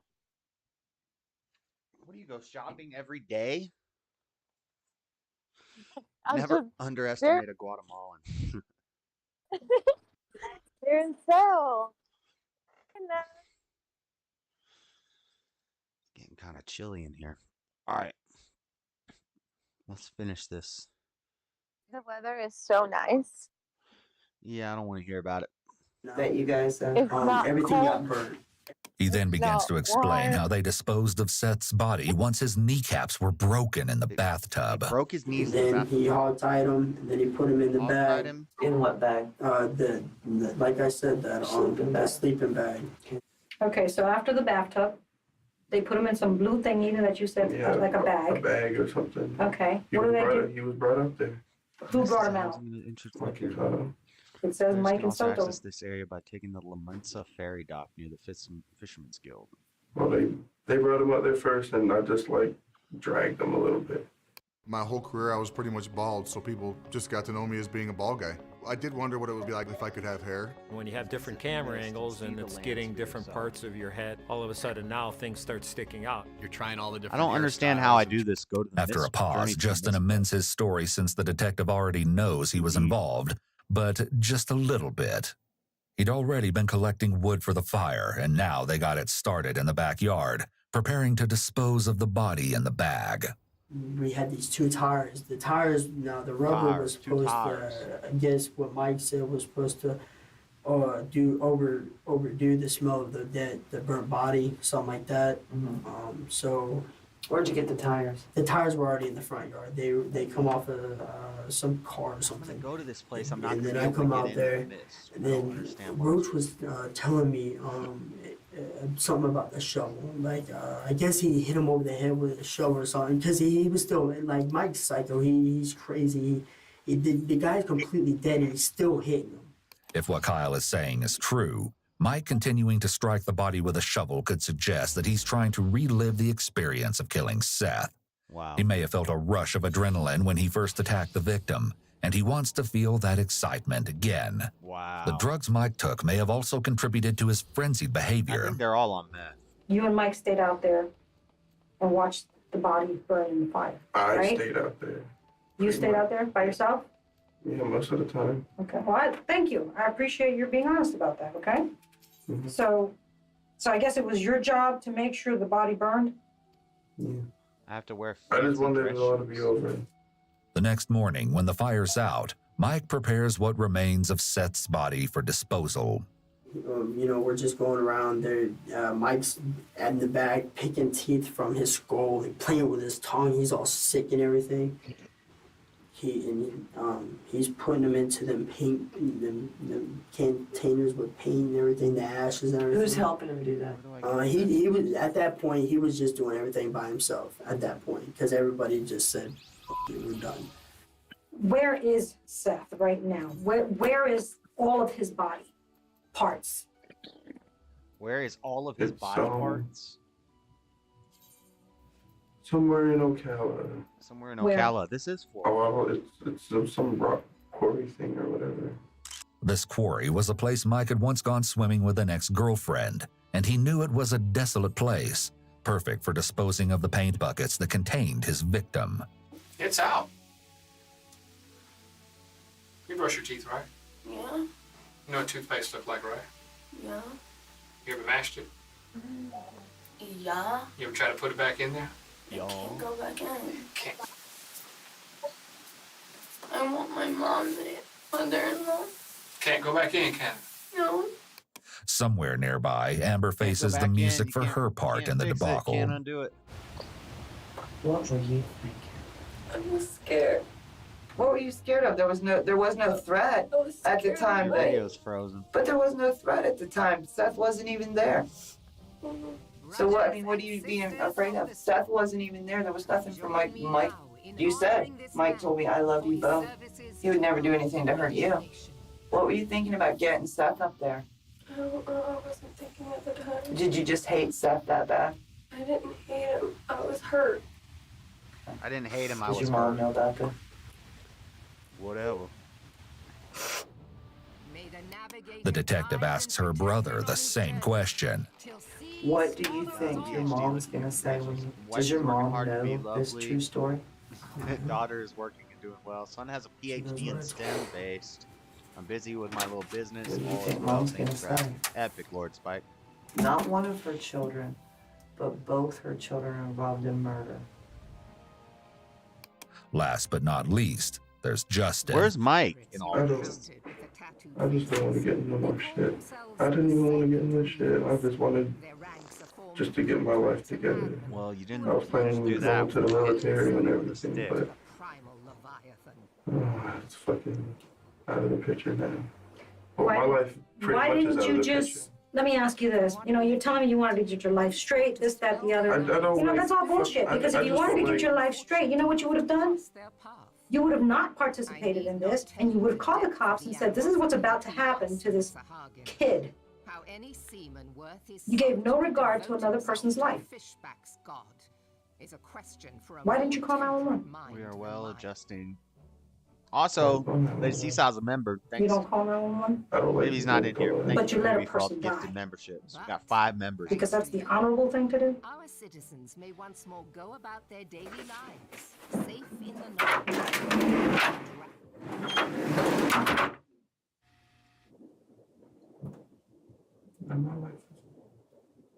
With interrogations complete, detectives begin sending the suspects one at a time to where Kyle and his mom are waiting. He's sitting in the chair, currently just off screen. She said, "You tell me the truth and all I can, and straight the truth, and I will try helping you." That's why I need to talk to the detective again. I'm gonna just come out with it. I'm gonna get everything done over with, and I just want it all done. So I told him. If someone cannot afford an attorney, they have a constitutional right to have an attorney appointed. This is explained to every person in custody as a part of their Miranda Public rights. pretender. But Kyle doesn't seem to fully comprehend this right. At Hillcrest Wait, Bank, what happened? we He know the asked- importance of supporting local businesses because we're not just part of the community, we're part of its progress. That's our. What happened? He asked for a lawyer, and they said he can't afford a lawyer, so he doesn't think he can get a lawyer. I was just talking about that earlier. Kids don't understand that yet. So you go through the system a bit. And a right attorney. If someone Get everything done and over with, and I just want it all done. So I told him. If someone cannot afford an attorney, they have a constitutional right to have an attorney appointed. Wait, what did the mom say? And straight the truth, and I will try helping you. Yeah, they baited it out That's of why I him. need to talk to the detective again. I'm gonna just come out with it. I'm gonna get everything done and over with, and I just want it all done. It's not what you do, bud. If someone cannot afford an Valiant attorney, effort. they have a constitutional Honorable right to have an to attorney some appointed. This is degree, I explained guess, to every person in for custody as a somebody who part just of did their a murder. Miranda rights. But Kyle doesn't Not seem to smart. fully comprehend You got this heart, right. don't make you smart. I wish I would have never met this kid, man. I wish you didn't meet Mike. Yeah, right, mom. That Hey, the too. mom just said something real smart there because this kid is an idiot. He said, I wish I never met that kid. And she said, who?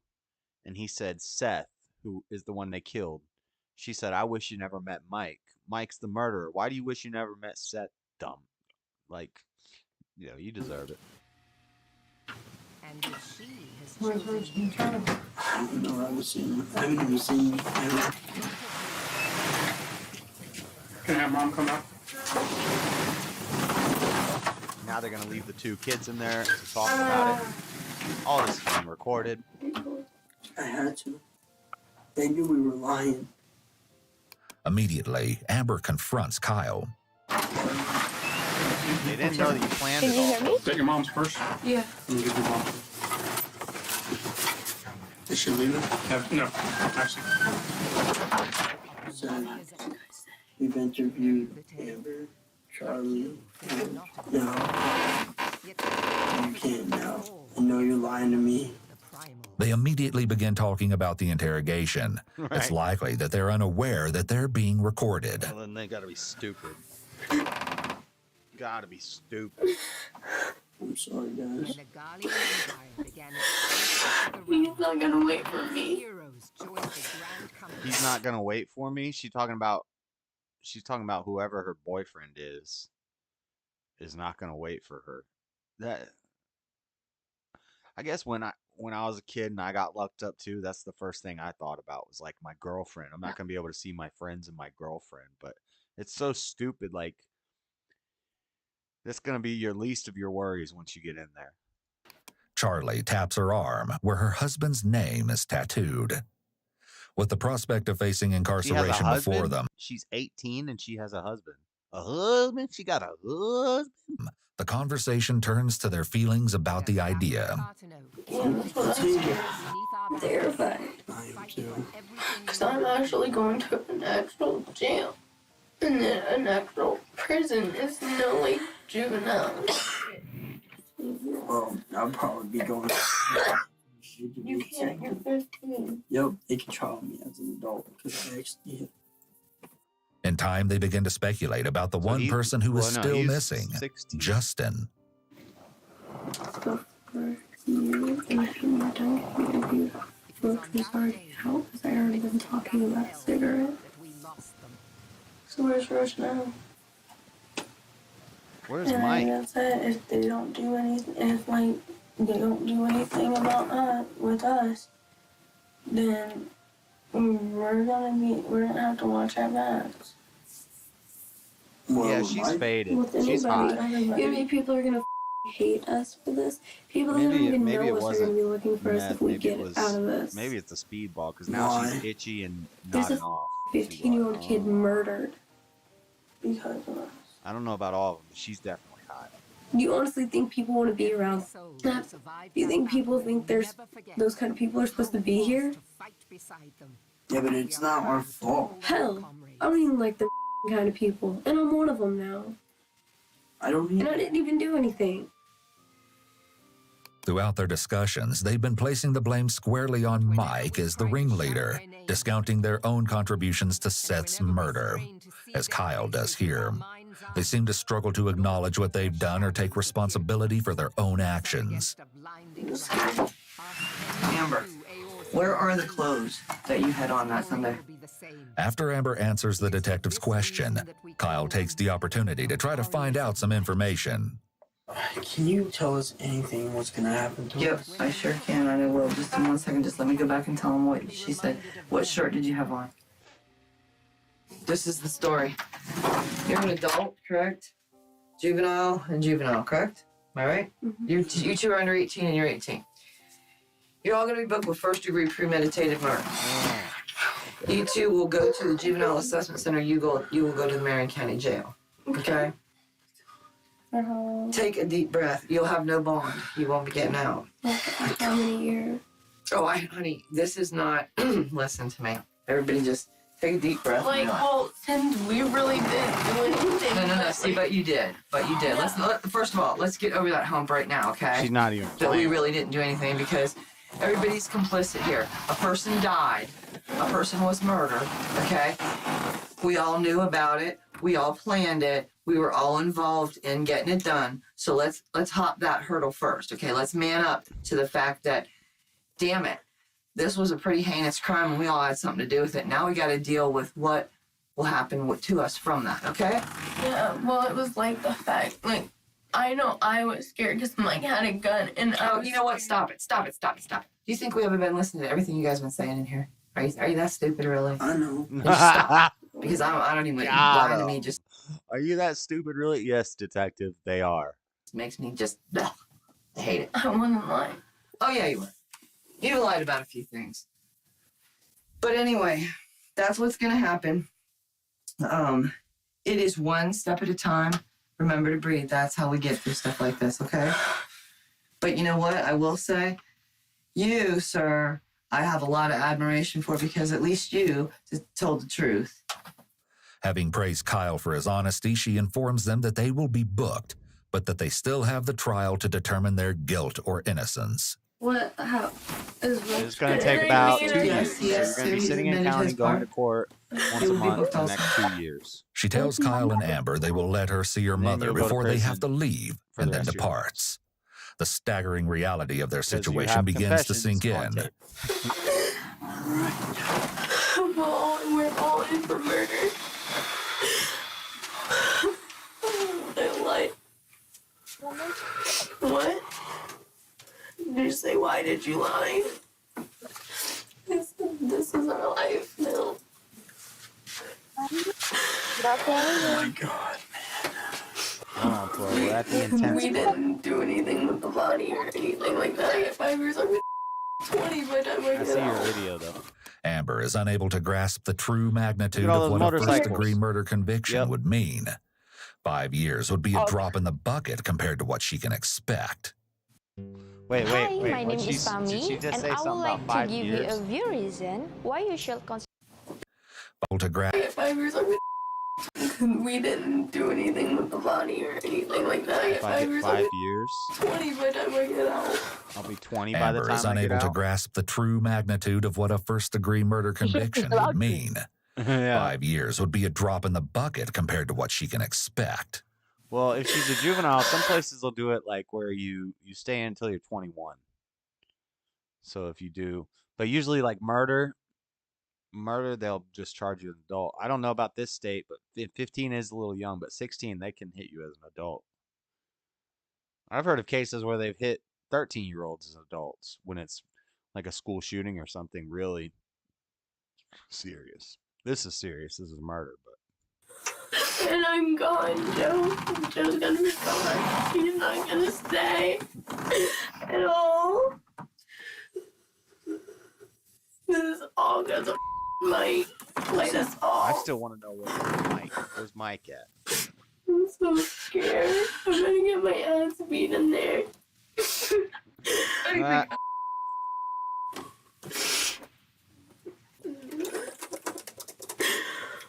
Gonna be like, and I can't fresh little meat. I'm gonna be the smallest fucking person in there. Don't always this. Oh, you guys are going to the juvenile thing. I'm going to the big thing. Yeah, she's on some opiates. Just the way she's talking now. Earlier she was picking and she was all itchy and picking. I thought it was tweaked.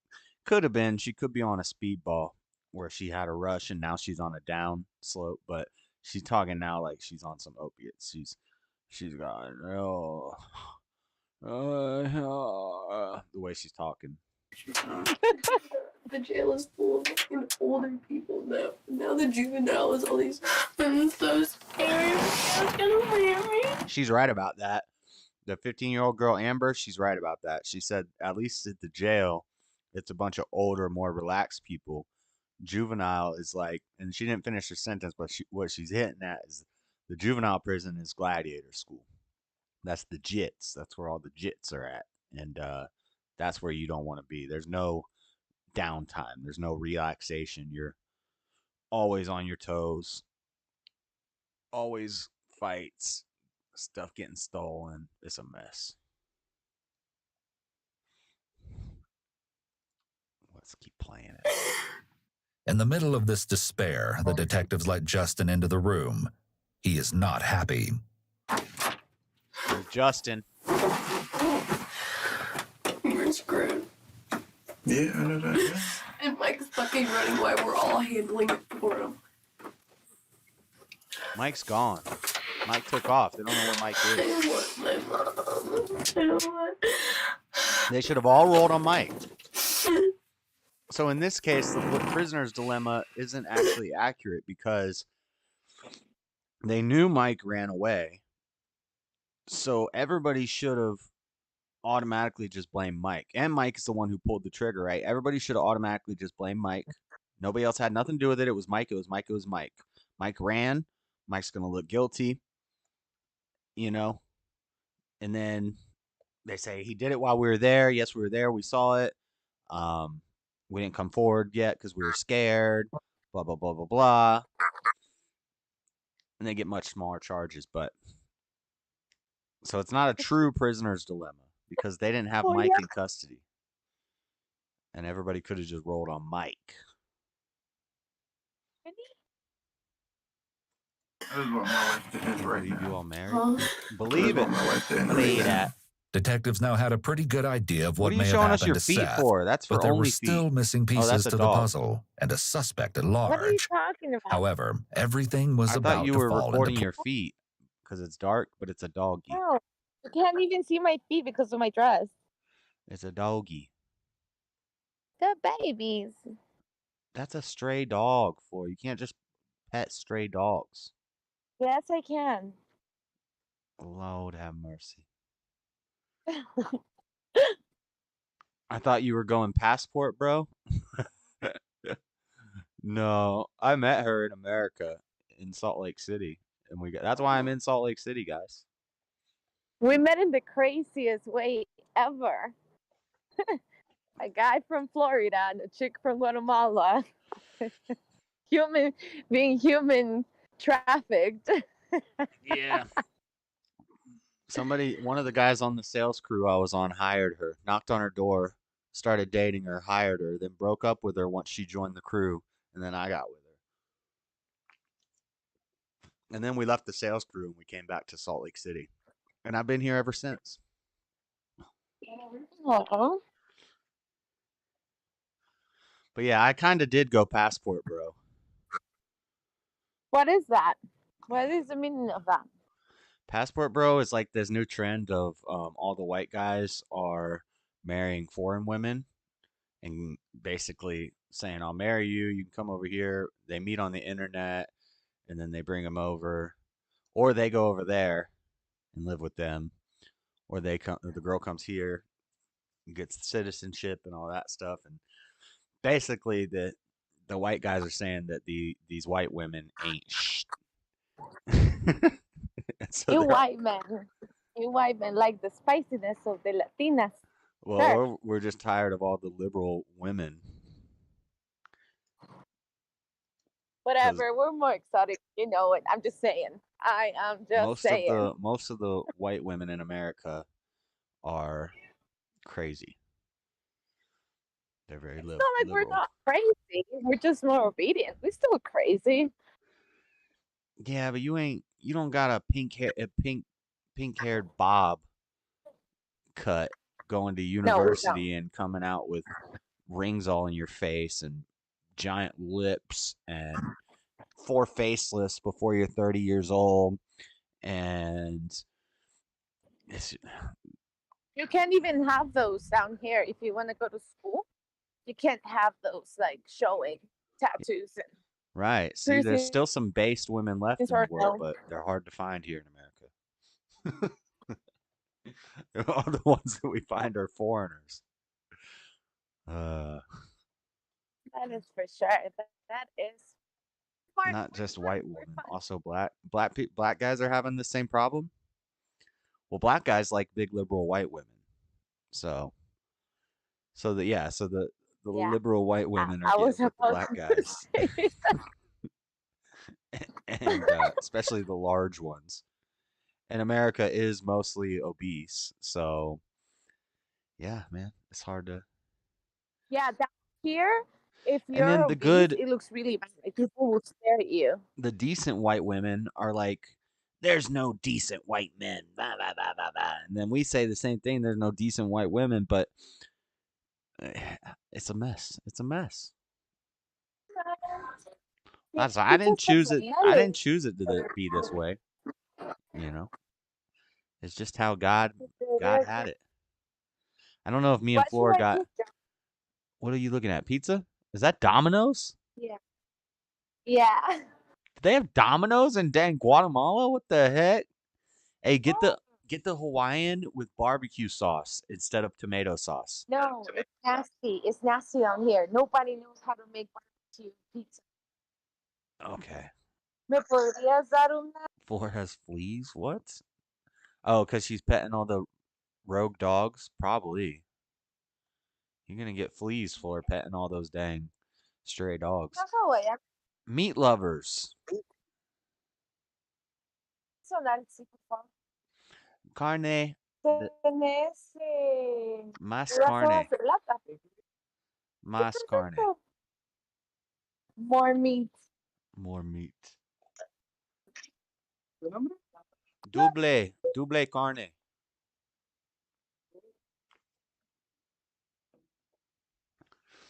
See, I speak Spanish.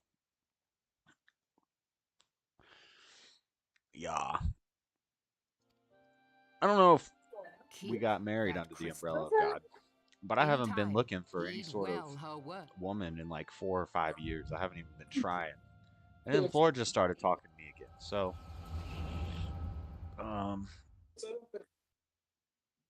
we'll see what happens. We'll see. We'll see. Maybe nothing.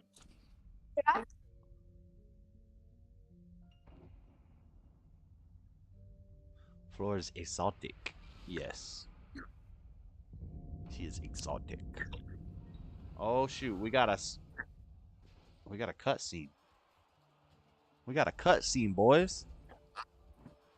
Do I gotta do some sort of battle action? Do I gotta battle? Flames to the fore! Flames to the fore! Victory belongs Ooh, to the I'm gonna have to go to the gym for sure tomorrow. The left flank buckles. Divert the barracudas. Barracudas? What the heck? Bid them hold that position, though it. Like a cutscene. What's up there? Uh-oh. We got a bad guy on the mountain. Do I have to like battle? Should I put my mute on? Should you or did you? No, No, it's not too loud. It's just choppy and barely. No. You're breaking up. I'm breaking up too much. I'm not crazy, LOL. Yeah, but you're Hispanic. Lady Seasal. Tito, tú eres latina, no puedes, no ni siquiera te puedes comparar.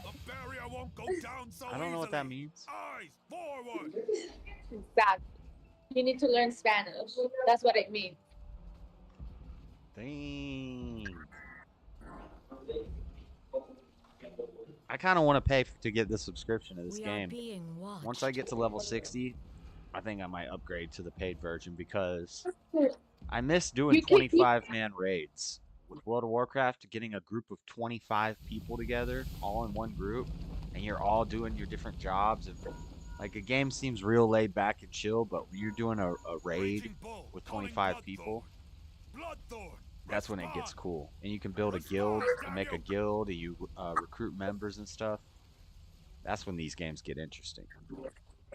Because I'm just like a leader, you know? Basically, I'm going to lead the whole raid. I'm going to tank. I'm going to be saying, 4, heal, heal, heal. Do you remember when we used to play Borderlands and I was your healer? Yep. I like Borderlands too. Once I beat all the games that I have, I might get What news? because I never played it. Don't they have a new one now? It's really not that new anymore, but it's newer than the one that we had. My Mexican sister got an Iowa dude. 6'2", 8 digits. 6'2", 8 digits. He only has 8 fingers. She's beautiful and he's beta. LOL. Why is he only... How'd he lose his 2 fingers? Lord Spike. Lady Seesaw, what does 8 digits mean? That's what I'm saying. He only has 8 fingers? Who has 8 fingers? He said 8 digits. Are you talking about his income? Or how many fingers he has? Or does he have a phone number with an extra number in it? Mad Snake! Mad Snake! Answer me! Oh, his money. 8-digit income. When you say I have a certain digit income, do you count the decimal and the 2 zeros after? Are you asking me or chat? I'm just kind of talking to myself, but what's up, Robbie? The Discord's open, but we're kind of finishing up watching this thing. We got 10 minutes left. Later that same night in Stark, Florida, James Williams Sr. was driving home. He'd only stopped at work long enough to tell his boss that he needed the night off because there was something very important that he had to do. That something was taking Mike Bargo to turn himself in to the police. Mike was his daughter's boyfriend, so Mr. Williams had offered him sanctuary in good faith, unaware of the real reason Mike needed a place to lie low. Yet just before, for his overnight shift, Mike admitted the truth to him, or at least a version of it, and agreed to turn himself in. Mike, now cleared of his work obligations, Mr. Williams was on his way to help him do just that. However, as he neared his house, he witnessed a multitude of flashing blue lights surrounding it. It seems the police had already tracked Mike and were going to relieve him of his duty. This is James Williams Sr. He is the father of Mike Bargo's girlfriend, Kristen, and is the man he chose to stay with while on the run from police. Tell me how you became involved in this and what knowledge do you have? Okay. That's way better than everything exactly due to you as what happened. Okay. Yesterday, I got a call from him, actually from my daughter, wanting to know if he could come up and stay at my house for a couple of days. At which point she didn't tell me anything more than that. And then he called shortly thereafter. And I said, well, he said, look, I got in an altercation in Ocala. The place I was living, got into a fight. Am I going to have to fight, or is this just a And they threw me out of the house, and I needed a place to stay for a few days while things cooled down. And he said, then he started getting all emotional, and I kind of figured it was something. I said, what's going on, Mike? And he said, Jimmy, he said, at that point, I believe he said yesterday or the day before. I believe he said the day before. That somebody had his little sister. Crazy base. And he shot him 8 times and killed him. Mike seems to feel the need to get things off his chest, but still can't bring himself to be completely honest. And I started talking to him. I said, look, man, I said, I'm telling you right now, I don't need no trouble like this. And I said, you don't either. Everybody cough. The best thing for you to do is turn yourself in. And he pretty much agreed that that's what he was going to do. Said he was going to call his father to come get him. Get this ad off here. What is this? We Ew. need to get an ad blocker. You can't. That doesn't work on YouTube. No. He had a strict job, so he had to go need to check watch in the before he ads. could request time off. it He went to makes me do so, money. intending to come back and be the one to take Mike to the station, even though he didn't tell him. While he's gone, Mike decides to open up to someone else in the household. This is Crystal Anderson, Mr. Williams' live-in girlfriend. She was at the house during Mike's visit. And then Josh gets after the I weirdest got ad. done I've never seen cooking, that ad before. That was a and I got crazy him ad. up to go to work. And he left. Mike's like, "Can I talk to you?"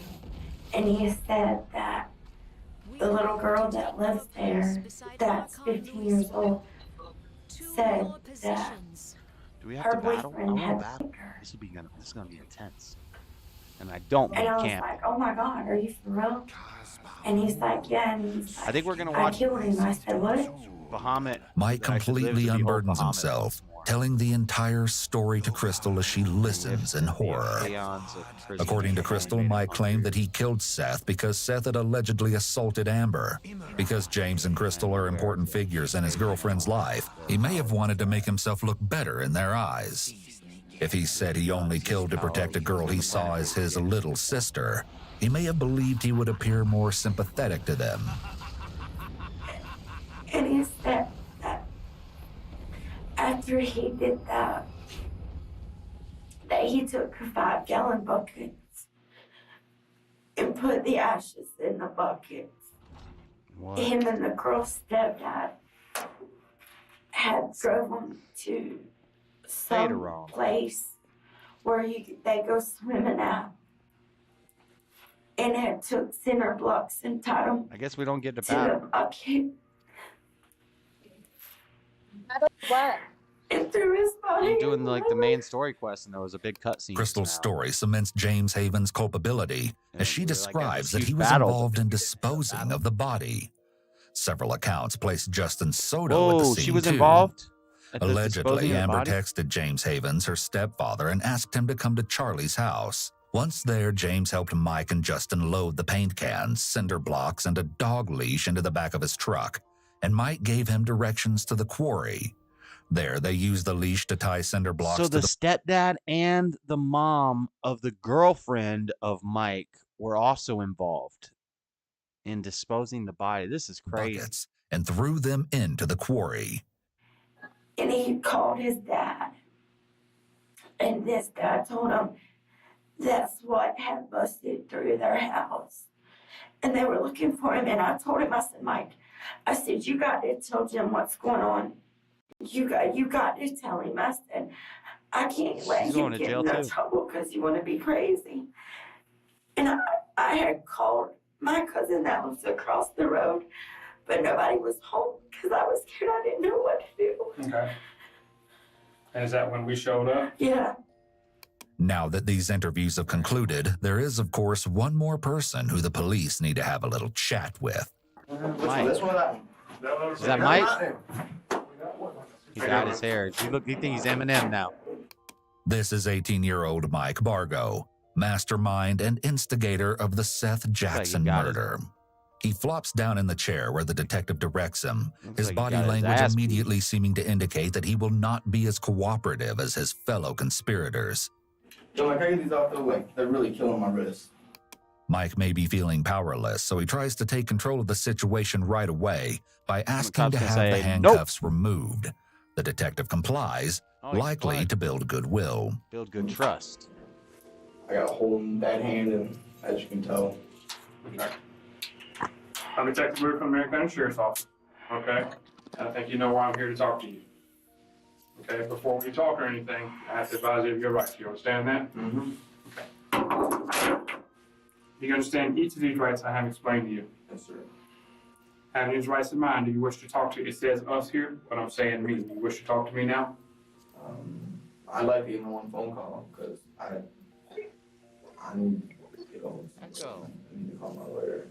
You want to talk to a lawyer? Is that what you're telling me? I mean, I'll talk to you, but I don't want to call my dad. I want to call my dad. Hold on a second. You just said you want to talk to a lawyer. Did you want I talk to a lawyer, or do you want to talk to me? I want to clarify that first. Talk to a lawyer.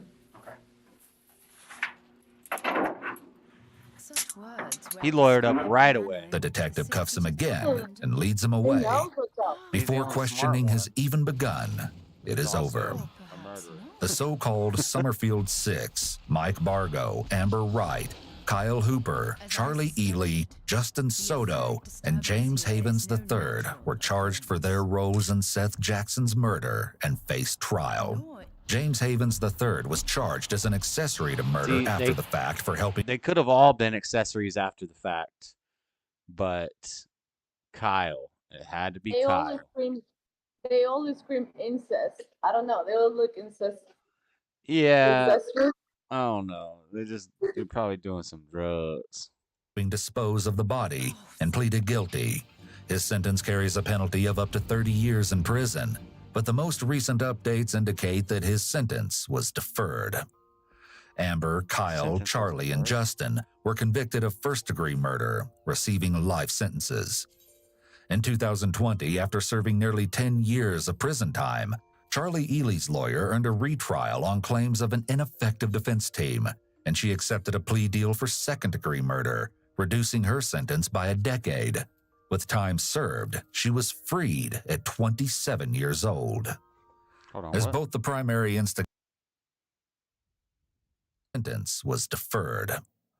Amber, Kyle, Charlie, and Justin were convicted of first-degree murder, receiving life sentences.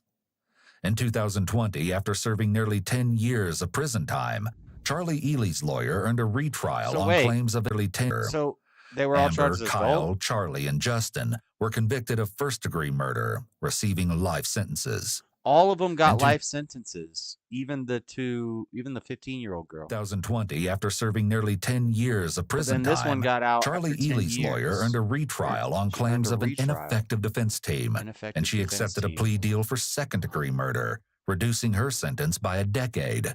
With time served, she was freed at 27 years old. 27. As both the primary instigator and shooter, Mike Bargo was sentenced to death for his crime and awaits his fate. That sucks. Now,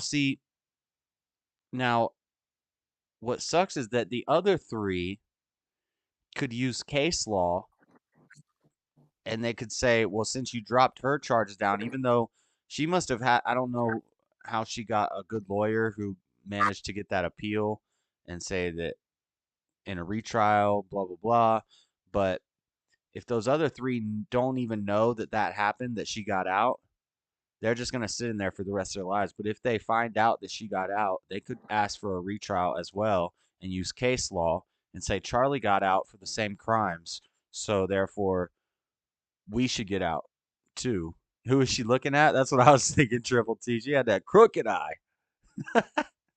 She had that one crooked eye. On death row.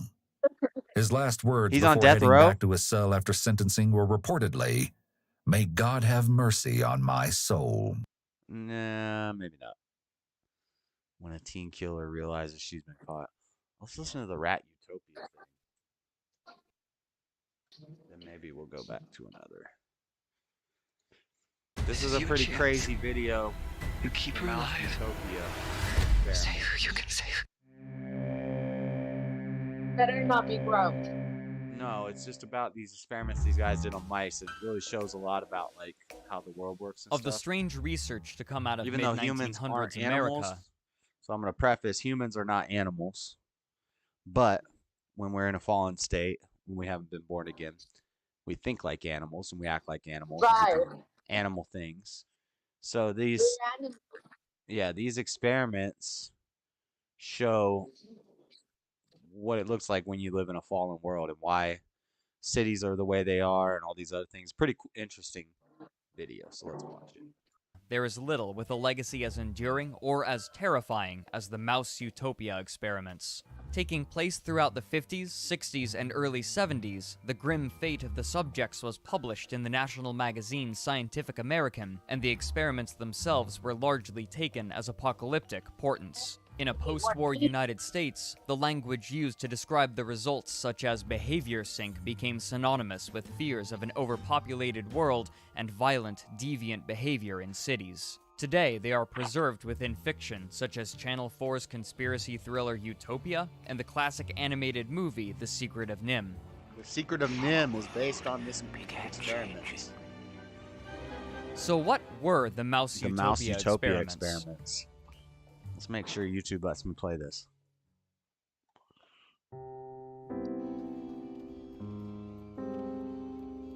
Shortly after World War II, a group known collectively as the Environmentalists were making a large push to prevent environmental degradation, as well as overexploitation of the planet's renewable resources. Among these people were a group specifically known as the Neo-Malthusians, a term referring to the 18th and 19th century English scholar Thomas Robert Malthus. Malthus proposed that while the world's population may increase exponentially, food production can only increase linearly, leading to an eventual subsistence-level existence for the human race that became known as a Malthusian catastrophe. While advancements such as the Green Revolution saw that... So they're saying, if the population gets too big, we'll run out of food. This is a Malthusian catastrophe. But these experiments are going to prove that overpopulation is not a real thing. It's a fake catastrophe that they tell us about. And I've talked about this a lot. Jordan Peterson's talked about this. Lots of people have talked about this. Scientists have already said that the Earth's population will naturally cap at 11 billion and that it won't go higher than that just naturally. The way the world works, the way nature's work, the way territories and living space and food production, all this stuff will naturally cap our population at 11 billion, which we are not at yet, and that we could easily sustain that 1 billion or 11 billion. We could easily sustain that for like another 100 generations, for sure, guaranteed. So all this stuff about the world's ending in 10 years and climate change and all that crap, even the scientists know that it's bogus. It's just a money scheme to get carbon taxes, and it's just a big money scheme. But we are not overpopulated. We're actually currently we're underpopulated, and there's a word for that, where we're not having enough kids to replace the people who are dying. But I'm not allowed to say the theory that that's called because YouTube is cracking down on that. Because what's her name? Who's that black lady? Keisha, whatever, is trying to pass the White Supremacy Act or whatever, and YouTube and all the places are going to be cracking down real hard on white supremacy talking points. So we're not allowed to talk about a scientific theory that starts with an R that is actually happening in front of our face. We're not allowed to talk about it, even though it's relevant to what I'm talking about. But we're not overpopulated. The world can't get overpopulated. It won't happen. And these experiments prove it. That this didn't come about, the Neo-Malthusians acknowledged his concerns about overpopulation and feared that this pattern would result in the collapse of civilization or, at best, have extreme adverse effects. And his These hypothesis fears were is given wrong. a platform in writing of the time, especially in works such as William Folk's Road to Survival in 1948, and perhaps most famously, Silent Spring by Rachel Carson in 1962. Before the movement's explosion of popularity in the 50s and 60s, however, researchers had already begun work investigating the effects of population growth, and among them was a man named John B. Calhoun. Born in 1917, Calhoun took an early interest in science, specifically ornithology, publishing his first paper on birds when he was 15, but over time, his interest would change. By the time he received his PhD, his focus had turned to ethology, the study of animal behavior. When his education was concluded, he moved with his family to Towson, Maryland, to begin research at Johns Hopkins University in nearby Baltimore, but the research itself would be conducted much closer to home. In 1947, shortly after he arrived, he approached his neighbor about using some of their neglected property for an experiment. The scope would be massive, and according to Calhoun, his neighbor probably didn't expect such a scale when they agreed to let him use the forested area. Taking over 1/4 of an acre, Calhoun constructed a massive habitat, complete with food, water, ample shelter, and They've been protection wrong from about everything, predators, though. with the only limiting condition being their restriction to the quarter-acre living space. He affectionately provided his enclosure a name, Rat City. Unfortunately, no publicly available images of Rat City exist. Calhoun was very... This video is cool. There's a lot we can learn from these experiments and well, it's things that you just see in the world. We see how people gravitate towards cities. And these experiments, he kind of explains why this happens and shows how things get weird. Things get weird when you give too much for free. You make the food easy to get. Things get weird. The mice will cram into one area and then they'll start acting weird. There's going to be dominant males and hierarchies, and then there's going to be pansexual rats that just start having sex with everything. It gets crazy. Familiar with Norway rats, having performed research on them for his doctorate, and he estimated that Rat City could sustain approximately 5,000 Spoiler individuals, alert. though if they reached this number, the population density would be tight. He began by placing 5 pregnant females. So I think they just said his hypothesis was that it could hold 5,000 mice. But wait till they say how many, where the population plateaus at. It's nowhere near 5,000, which is his estimate. The population could sustain approximately 5,000 individuals, though if they reached this number, the population density would be tight. He began by placing 5 pregnant females in the enclosure, providing ample genetic diversity, and soon the population was increasing exponentially. But then something surprising. By genetic diversity, he means making sure that there's not a lot of incest. Happened. Rather than the population increasing to fill the space of the enclosure, it quickly leveled off at 150 members. So you hear that? His estimation, he said that this enclosure will be able to house 5,000, and I estimate that they could get 5,000 of them in here. It would be tight, but they could live in it. The population capped at 150.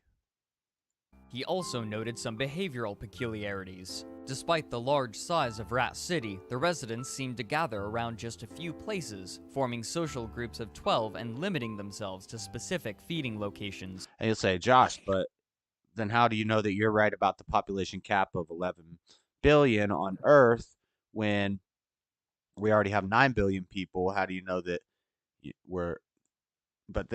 that 11 billion number comes from some of these experiments? This is where they figured out that, we won't just keep filling our habitat. Our population will cap at a certain point. And even if it comes down to people eating their babies. He would conclude the experiment after 2 years and 4 months, during which the population never grew over 200. Careful observation revealed the cause: high infant mortality. For some reason, as the experiment progressed and the population increased, the mothers were not caring for their young properly, leading to most of them dying before. Wow, you hear that? As the population grows, the mothers stop caring for their young as much. Makes sense. But it's not that they were eating them. Some rodents will eat their babies, but they stopped caring for them as much, and I don't think we see that in the world. When you go to big cities and stuff, a whole lot of degeneracy, and the family unit is not there. Before reaching maturity, Calhoun had his theories as to why this was, but to prove them. ¿Cuánto cuesta el feo? Déjame decir, cuesta 8. Cuesta 8. 5. No, está bien, gracias. 5? What? No, 5. I'm trying to barter. Oh. You gotta haggle with those people. She said 8, you say no, 5. Then she's gonna say siente, and you're gonna say 6, and she's gonna say 6. I don't talk like that, 6, 5, 6. How do you say 50? 6, 50, sensentes. 50. 650. We're gonna get that for 650. with the bartering skills. Buenas. Se les You would comida de need perro more librada. data. Solo Petmaster adulto, cachorro. ¿Cuánto cuesta? 6 quetzales. 6. Va, regálame. In 1954, about 5 years after his initial experiment concluded, he was hired by the National Institute of Mental Health, often shortened to NIM. Within the laboratory NIM. of psychology. Oh, I missed that when I watched this. I've watched this before, but so The Secrets of NIM, the movie The Secrets of NIM that is about the mouses and the mouse utopia. NIM is the National Institute of Mental Health. That's wild. Calhoun was given ample resources to continue his work. With a team, he began feverishly designing and constructing habitats, sometimes referred to as universes, where he performed numerous smaller-scale and more controlled versions of his original rat study on a domesticated strain of albino Norway rat. These You're rats frozen. would want for nothing. All physical needs for a healthy rat lifestyle would be provided for them, including food, water, climate control, and nesting material. Calhoun spent 8 years perfecting his enclosures and methods until finally, in February of 1962, an article of his writing was published in the magazine pay a higher Scientific price than American. ego. The article was entitled Population Density If you and know, then you Social know. Pathology. His opening paragraph Al ominously Gore, reads yeah. so, quote, "In the celebrated thesis of Thomas Malthus, vice and misery impose the ultimate natural limit on the growth of populations. Students of the subject have Are you given buying a most sucker? of their attention to misery, that is, to predation, disease, and food supply as forces that operate to adjust the size of a population to its environment. But what of vice? Setting aside the moral burden of this word, what are the effects of the social behavior of a species on population growth, and of population density on social What's up, behavior?" real money business? Unquote. So this is important. In the celebrated thesis of Thomas Malthus, vice and misery impose the ultimate natural limit on the growth of population. Vice and misery. And by vice, students of the subject have given most of their attention to misery, that is, to predation, disease, and food supply, as forces that operate to adjust the size of a population to its environment. But what of vice? So what do they mean by vice here? Setting aside the moral burden of this world, what are the effects of the social behavior of a species on population growth? Floor! Yeah. Mute yourself. Oh, sorry. You're having like a side conversation in Spanish, and it's just so vice and misery are the leading causes of that limit the ultimate natural limit on growth of populations. Vice and misery. But we're gonna see the way he sets up these enclosures. I don't want to spoil it, but the way he sets up. That's a good one to read on global warming agenda. I read one of his letters. He's a warped pastor who Al Gore loves to quote. Yeah, but he was wrong. And that's just like Al Gore. Yeah, he's wrong. And this video is about the mouse utopia experiments, where pretty much he was going into it with Malthusian ideas, thinking. So all of his hypotheses were based off of Malthusian stuff. So he thought this is going to happen and this is going to happen. I estimate that they're gonna get the population up to this size, but he was wrong about everything. And these experiments kind of show the reality of things, that the population will balance itself out, but it's not a good thing, because of vice and misery will happen. And by vice, in this example, what they're talking about is like eating your baby. And the mice, it's eating your babies, becoming a pansexual mouse, they start doing weird things. The mice start doing weird things, which people have vices as well. It doesn't present itself the same way it does in mice, but it's crazy.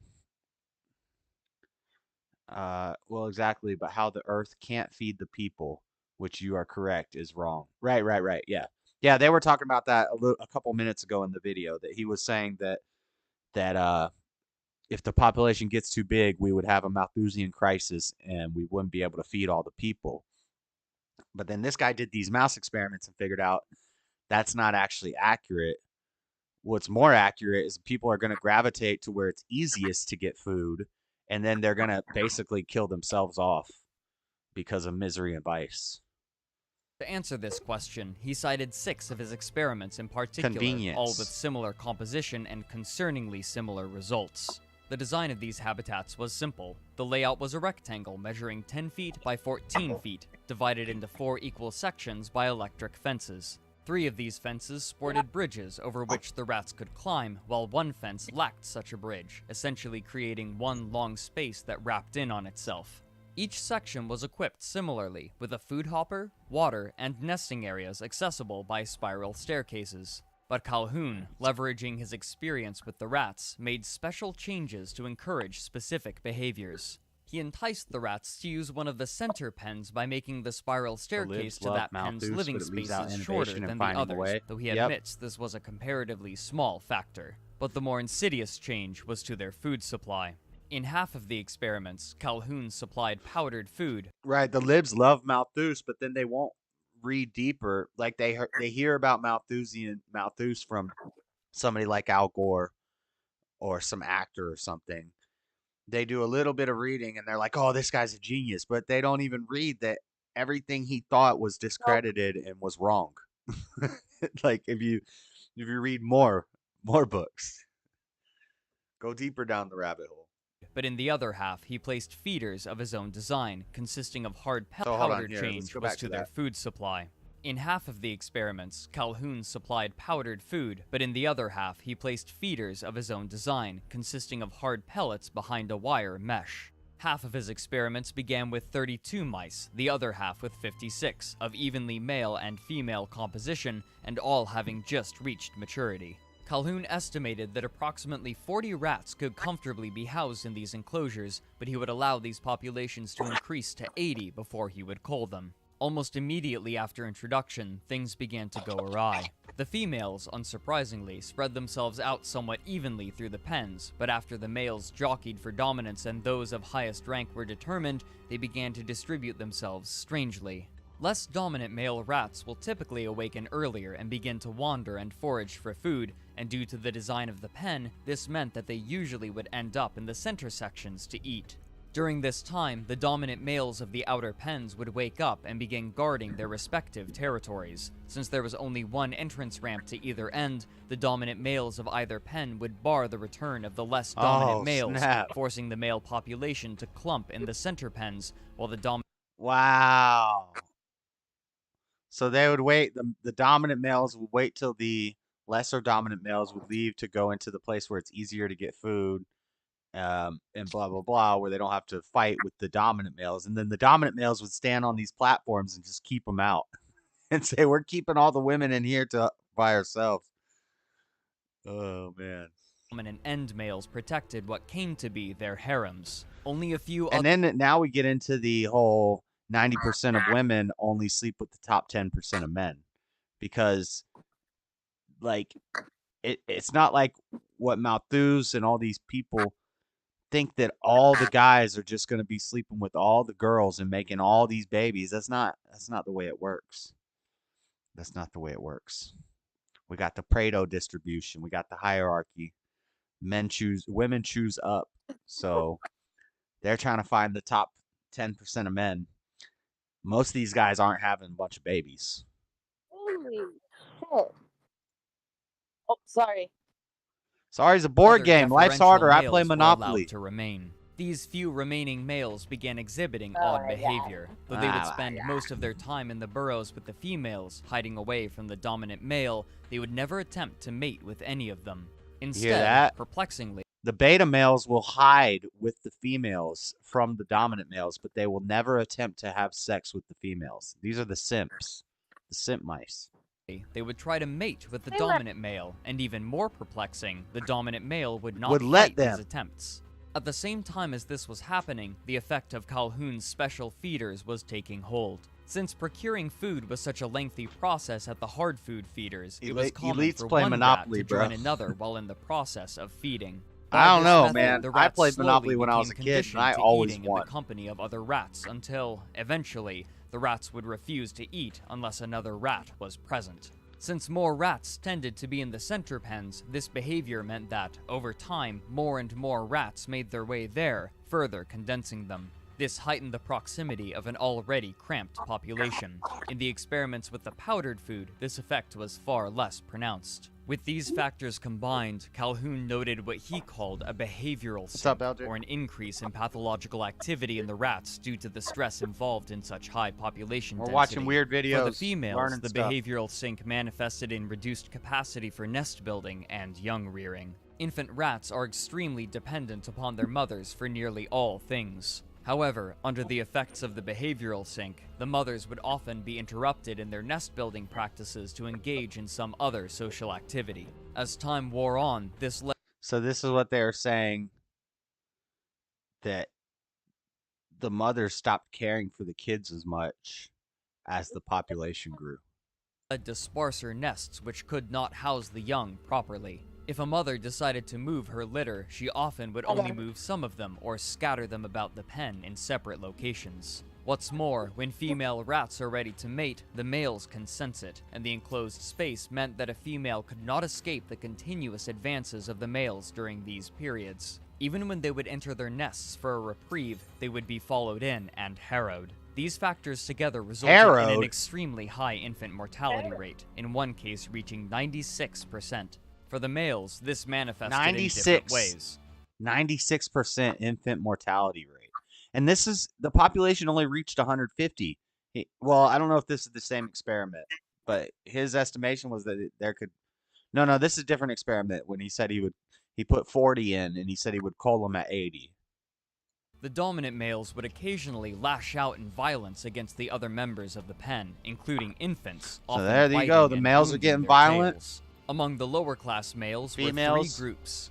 The first he described as the homosexuals, Not nest which building he as immediately well. corrects as pansexuals, who would not compete Population for status, naturally but would often attempt to mate with any other rat, balances regardless itself of out. gender Doesn't or matter age. if you have enough Much food or like not. in the end pens, Food is not these important. advances went unchallenged. The second Privacy. group he described as somnambulists. They'll talk who about moved privacy. slowly Well, through they were the just pen talking about without privacy. interacting with other Privacy. individuals in any fashion, and the other rats Ease- in turn ignored them. Ease of except in rare access, ease of circumstances. food. These rats That was another point that he was making, is that the powdered food was much easier to get to. It was easier to get to, and it was farther away. So all the beta males, all the beta mice would go farther away. They would spread out to get away from the dominant males. They would go farther away and they would eat the nasty powdered food because it was easy to get to. Whereas the dominant males would post up and guard the metal wire thing with the food pellets. And it was harder to get the food out, but the dominant males are going to work to get the food out, and they're going to keep the other ones away, and they're going to get the hard to get food. And then the population grows around the easier to get food. So I kind of liken this to like welfare programs in big cities compared to farming and having to work hard to buy your food out in the country. You know, the beta males are going to run to the cities where they can get the welfare and get the free food and get the handouts, whereas the hardworking guys are going to be in the less densely populated areas where it's going to be harder to grow and work and provide, but they're willing to do the work. And they'll chase the beta rats out of that place. They chase them out, just like the rats did. Deep. Those pesky beta mice. externally he described as fat, sleek, and healthy looking. But to him, the strangest group was the third, Yeah. which he named the probers. These rats were hyperactive, hypersexual, Probers. and Watch out for the pansexual, probers. despite violence from Pansexual. the dominant male. These rats are pansexual. These are pansexual rats. They just hump whatever they can find. They would viciously pursue females in heat, eschewing any sort of courtship ritual and following them into their burrows to mate. Later on in the experiments, they would often find the corpses of the improperly cared for young, which they would cannibalize. Wow. In time, one They're of eating Calhoun's babies. assistants would publicly describe these pens as hell. At this point, Calhoun ended the experiments, but he predicted that these pathological changes would have eventually led to the deaths of the colonies. At their conclusion, he would take the 4 healthiest males and females and allow them to breed, but their behavior had been so Beta rat. inexorably altered that none of their pups survived beyond weaning. Rabbits breed like a mug. Buenas noches. This short article enraptured its US audience, and the effects on both the scientific world and popular culture were immediate. People began to relate Calhoun's rat experiments to modern city life, and in an era where fear of social deviance was reaching an extreme high, it was largely seen as a reflection of the current time and where society could be heading, egged on by Calhoun's provocative language and allegorical design of his test environment, made I've to had look hamsters like a city. or gerbils Population density that, quickly had became a babies, common and the topic. mom would eat Psychologist Carl would eat the Rogers, in babies. his work Some Social Not Issues all of Which them. Concern Me, stated that, And I quote, always just thought "The that was like, I always just thought that was like a crazy weird rodent thing, but I guess it has to do with the enclosure. Like they know how many are gonna survive in that sized enclosure. So if a mom has like 8 babies in the enclosure, she knows it's only gonna be big enough for her and 3 other ones, then or the dad. I can't remember if it was the mom or the dad gerbil, but you had to separate them. You had to get the parents away from the baby. I think it's the dad gerbil actually that does it. And you could put the male in another cage and it'd be all right. But or no, it might be the mom though. But they'll eat the amount of babies to so that they can survive in the enclosure. It's crazy. resemblance to human behavior is frightening. In humans, we see poor family relationships, the lack of caring, the complete alienation, the magnetic attraction of overcrowding, the lack of involvement, which is so great that it permits people to watch The magnetic attraction of overcrowding. So people are drawn to where other people are, again with the ease of access thing, but then when they get there, that's when the misery sets in and the vice sets in. The vice comes from the misery comes from the overcrowding, because it's not natural, but we want to be by other people, so we gravitate to these areas where other people are, and then we become miserable and have vices and stuff, and because that's not our natural way, is that we want to have privacy, and that's what I think they're going to talk about in a second, or maybe they already did, but basically the mice didn't have any privacy, and it kind of started making them go crazy. Long drawn-out murder without so much as calling the police. Perhaps all city dwellers are inhabitants of a behavioral sink." Unquote. Soon after, studies of dense urban environments were conducted to see if these effects translated directly to humans, but what they found was inconclusive and unsatisfying. Despite the suggestions of Calhoun's rats, humans in cities reacted differently or sometimes opposite the manner that researchers expected, depending on the location. No matter how they tried, no evidence of a widespread behavioral sink could be found in urban areas. It's not going to be an exact one-to-one comparison, of course, they're mice, but it's just gives us a little understanding of this. Now you couldn't even do these experiments because you would get sued by PETA, but this sounds like a really cool experiment. I want to have a rat utopia. But this did not dissuade Calhoun. Even as others explored the problem of overcrowding, Calhoun frantically continued his research. Now a celebrated success and emboldened by the public acceptance of his ideas, he resumed his work at NIM on an even larger scale, though again away from the public eye. The secrets of NIM. He spent his NIM. time on new subjects as he continued to perfect his enclosures and experiments until finally, after 11 years, Calhoun revealed his magnum opus through an article he entitled Death Squared, which was published in the journal Proceedings of the Royal Society of Medicine in January of 1973. The lengthy opening to this article was undeniably apocalyptic. Calhoun wrote, "I shall largely speak of mice, but my thoughts are on man, on healing, on mice life and and its men. evolution. Threatening life and evolution are the two deaths. This death is deep. Threatening life and evolution are the two deaths, death of the spirit and death of the body. Based. Evolution, in terms of ancient wisdom, is the acquisition of access to the tree of life." Some deep stuff. I didn't like the NIM movie story, but I read it. The spirit and death I of the think body. I might have saw it when I was a Evolution, kid. in terms of ancient wisdom, is the acquisition of access to the tree of life. Unquote. He goes on to heavily reference Revelations and of the riders of the apocalypse, using them to proclaim that the Hippocratic Oath applies not only to the body, but to the spirit. Now I'm going to sleep. I just popped in to tell you all good night. Good night, Robbie. That's it? What the? Yeah, that's all I got. Good talk.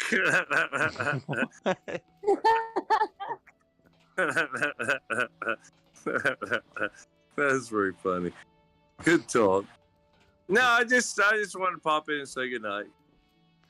I just on the phone with my generals and my colonel, and then I said good night to them, and I said I'm going to jump on Discord real quick. I don't think they even heard me, but I was going to tell y'all good night, and all is well. Everything is good in the world, and tomorrow is what? January 19th. Yeah. 20th. 20th? No, tomorrow 20th. Yeah, tomorrow's 20th. All right. What that has to do with the price of tea in China. But tomorrow is January the 20th. YouTube pays me on the 21st, so. But see, I knew there was something going on there. I knew the 20th was close to something. That's good. Yep. That's good. All right. Good night, everybody. You have a good night, Robbie. Good night, Floor. Night. Good night. Good night, y'all. That was the shortest goal ever. Yep. I'm surprised he's not just waiting to jump in and say he actually went. Usually Robbie will say goodnight for like an hour before he actually... It's not that interesting right now in the conversation. Well, it's late for him. Well, 7:40, 8:40, 9:40 is 9:40 for him. Yeah. He gets up early for work, so he goes to bed like 9 or 10. Mailman. The mailman. All right, I gotta go because my dad just got here. I thought you were just at your dad's house. Wait, you're at home now? No, I'm at my dad's. He's about to come in. Oh, you're just waiting there for him to get home? Yeah, he was at his girl's house, I guess. All right. I'll talk to you later. Bye. All right. Let's try to play fantasy. Yeah, I'm probably going to be done by the time you get home.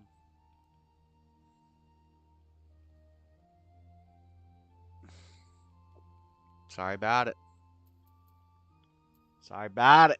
Sorry about Try it out. If I didn't say try it out, I said sorry Bye. about it. Bye. Whatever. Bye. Is she gonna hang up or what? All right, let's keep going with the mouse experiment. After this dramatic introduction, he described his test. trying to burn For through the these most quests, part, these y'all. new experiments were similar to his 1963 trials, including unlimited access to food and water, protection from the elements and predators, and safeguards against disease. Many parts, however, were drastically altered. As Calhoun mentions in his introduction, the Norway rats used in his first publicized experiments were replaced with albino house mice, which were taken from a breeding group from the National Institutes of Health made specifically to prevent communicable disease. To fit his new subjects, Calhoun had designed actually an seen one entirely like new that. enclosure. This version was much more vertical, with Who is this? 16 Is this on wall-mounted housing TikTok? areas for the rats at the tops of long metal tubes, which Calhoun called walk-up Oh, apartments. Tommy was asking At the about bottom this of each earlier. apartment This was a is- virtually unlimited supply of food, water, and nesting material. With the space provided, Calhoun estimated that it could potentially hold 3,840 mice. He named this It's Tommy's enclosure passed Universe 25. Calhoun's methods also Yeah, had I've seen this changed. meme Rather than of the big- instituting of the population big guy sitting controls, he would behind the interfere statue, far less. His the plan embrace. was to place 8 mice in the enclosure, Yeah. 4 male and 4 female. I saw a different one and from a simply different angle, but it watch was that and same wait. guy Calhoun sitting there, observed and then it 4 was the distinct thing, phases in the ensuing and then it experiments. was, Phase A was predictable, and then it was that constituting cop the at time the period end. before the Her first face new mice was were at the born, end. which ended up being That cop 104 chick. days. For the mice, these days were, quote, marked by considerable social turmoil. After the social order was established and the first brood was born, Whoa, the what did I just population do? began Where did I Phase just B, teleport? which Calhoun named the exploitation Robbie's phase. back. During this time, the mice doubled in What's number up, Robbie? after 55 days. No, I thought about something, and All it right. was a Survived show that I watched today. Okay. And did you know that the most prolific serial killer in the history of the United States, that killed more people than Ted Bundy and 2 or 3 other serial killers combined, and you don't know who he is? I might if you say his name. I might. I can't say his name. Hold on, I'll find it. Hold on a second. Bill Clinton? No. More kills Because than they Hillary. murdered a guy. The Clintons murdered a guy. Now this guy was a 6'1", 6'2" black guy that they think he had up to 200 murders. What? Yeah. You don't know his name? I'm on it, man. Hold on a second. Oh, sorry. I thought you called in like with knowing his name already. I didn't want to memorize his name. You know what I mean? Yeah, say his name. In fact, maybe we shouldn't even say his name. Do you see what I'm saying? But you do need to say his name so I can check it. I didn't want to memorize his name, but I'm on it. Hold on a second. I got it. Second. Where's my... Floor's going to be pissed. I just got on the airship and rode away to a different land. What does that mean? In the game, I'm not going to be able to run around with her in the game because she's too low of a level, and I just left to the new world. Y'all gaming? We're trying to get it where we can run around and play this game at the same time. See, damn it. They piss me off when they do this. I survived full episodes. All right, let me find this guy. What's this guy? They pegged him with see, that ain't what I want. They pegged him with at least 80 murders, but detectives believe it was closer to 200. And we don't know his name. Now we know all the white serial killers' names. This guy killed more than anybody, and we don't know his name. It blew me away. I was like, how in the hell do I not know this guy's name, but I know all the other serious killers, Ted Bundy and Jeffrey Dahmer and the other ones. I know all their shit, but I don't know this guy. Oh, because he was black. Yeah, but no, I'm serious. But how do I check this? I'm getting it for you. I'm getting it. Hold on, man. I feel like I've heard something about what you're talking about. A&E, they had too much programming. Oh my God. Wait, you saw this on A&E? Yeah, it was. I Survived. It was an episode of I Survived. They were talking about it, and they. I got him. I got this. Guys, that's what we look at. That's what we're gonna look like when I get all the good gear. Once we get higher level and I start doing raids and stuff, and I can get the serious good gear, this is what we're gonna look like. Twice now it has eluded the Empire's grasp. Yeah, I like that. There he is, serial killer. Got him. Yes, do your little ad. There you go. Skip that. I Survived. Alright, let me fast forward here. The great sin failed to yield us control over it. Sin is the Sin is the main boss in this one too. Sin is the boss of Final Fantasy XI. And for this failure, it is twisted beyond all reckoning. I'm done. Where are you sending it? Just tell me his name and I'll Google it. I'm trying to find it, man. Yet it must be saved. Let me go to the end of it. That'll because they give you a little. I gotta do another ad.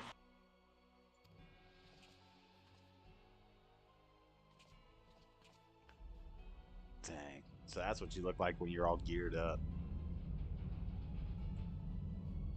That's Bahamut. They got him tied up on ropes. They're flying him off. It was crazy. They had another one where this girl she didn't get raped up by him, but the guy was killing people. There it is. Got it. Chaos was the original boss. Sin is the boss in Final Fantasy X, actually. Actual footage. Look at it. But this kind of draws from all the Final Fantasies. To make Final Fantasy Online, it takes from all the different Final Fantasies. Hey, what hole have you been hiding in? We're in the midst of preparing for a new campaign. What are you saying, Robbie? And a huge one at that. Nothing, buddy. I'm still trying to get the name. Trying to get the name. Look at Mike Lindell saying Trump, Trump, Trump, Trump, Trump. What's that? He's been saying Trump, Trump, Trump. Yeah, that's a thing, Mike Lindell. I sense you harbor certain doubts over the wisdom of the Legatus' plan. Everybody's turning on Trump now. Yeah, that's fine. I'm not. Or you think the media and social media is just making it seem that way? Yeah, absolutely. Please call me Nero. All right, let me look at Where were you born? I'm going to take a different approach to get this guy's name. My lord. We'll go to the comments. Somebody's going to put his name in there. That guy's name was Orthpard. Huh? Codename Hummy. Nothing. I'm commentating on the game while talking with you, Robbie. I'm trying to find this guy. Shiva, in the cutscene you see Behemoth, you see Bahamut, you see Ifrit. I don't know if I'm sure Shiva's probably in here somewhere though. Silence. I assure you, Frumentarium sees all. See, Flat Sabbath knows his Final Fantasy, I see.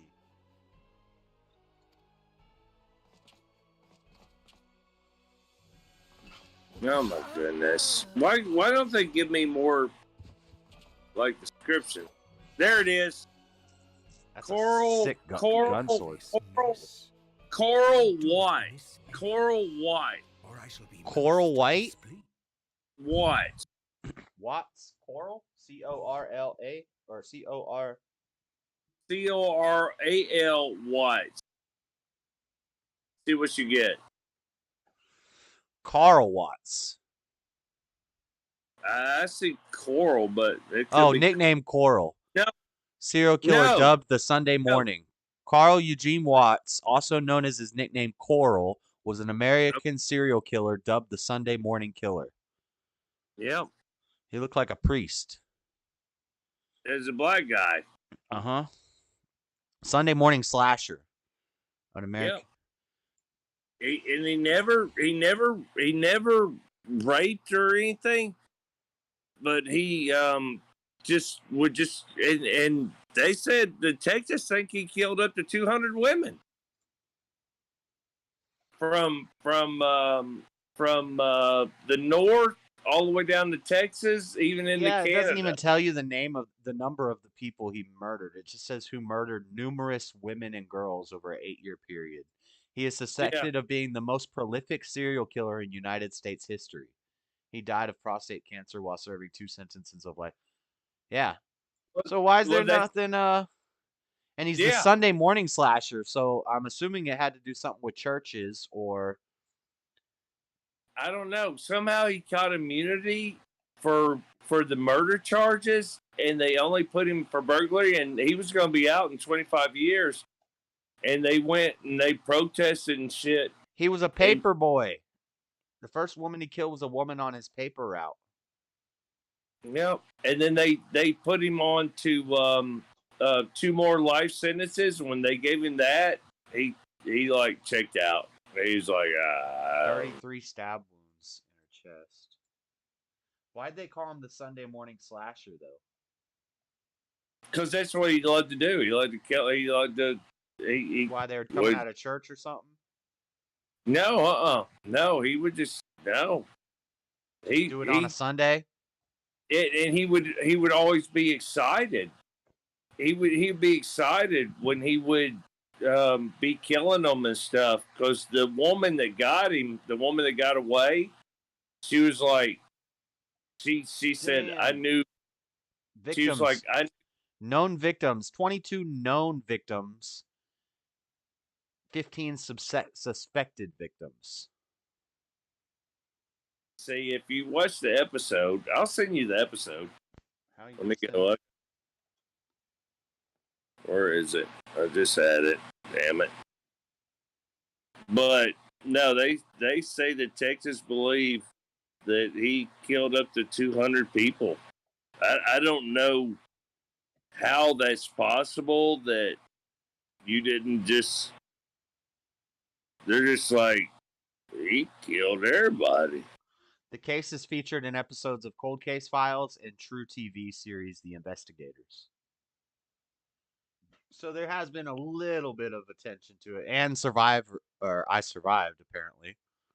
Yeah, that's the one I'm talking about. So what's up, Stephen Will? So it's not like they're like hiding it, but yeah, we don't hear about this guy. We hear about the Dahmers and the Bundys and the Gacy's. Exactly. And like they say in the episode, they're like, he killed more than everybody combined. Well, that's interesting. Yeah, but he's black, so we can't talk about that. We can't. No, we can't do that. You can't do that. He just, you know. Dang, look at that arm. He just being who he is. I mean, it's okay that he just goes and kills these women. And that's a good episode, too, because her roommate, you know, that's how she knew he was around. And he damn practically killed her and then went and filled up a bathtub of water. He came in there to her, and she's a cute little girl. He tied her all up with handcuffs and or hangers and wrapped her all up and all this mess. And then he's like, "Woo! I'm coming to see you next," like a simp. And then he goes to drown the roommate in the bathtub. And fortunately, the neighbors got to her just in time with the cops and stuff on the way, because she jumped off a 20-foot platform, a 20-foot balcony with hangers tied around her wrist. And she said, the only way I'm going to do this is I'm going to have to do a backflip over this balcony. And she said, fortunately, I landed on my knees. I didn't break anything. I jumped Why up did she have to do a backflip, though? to get over the railing.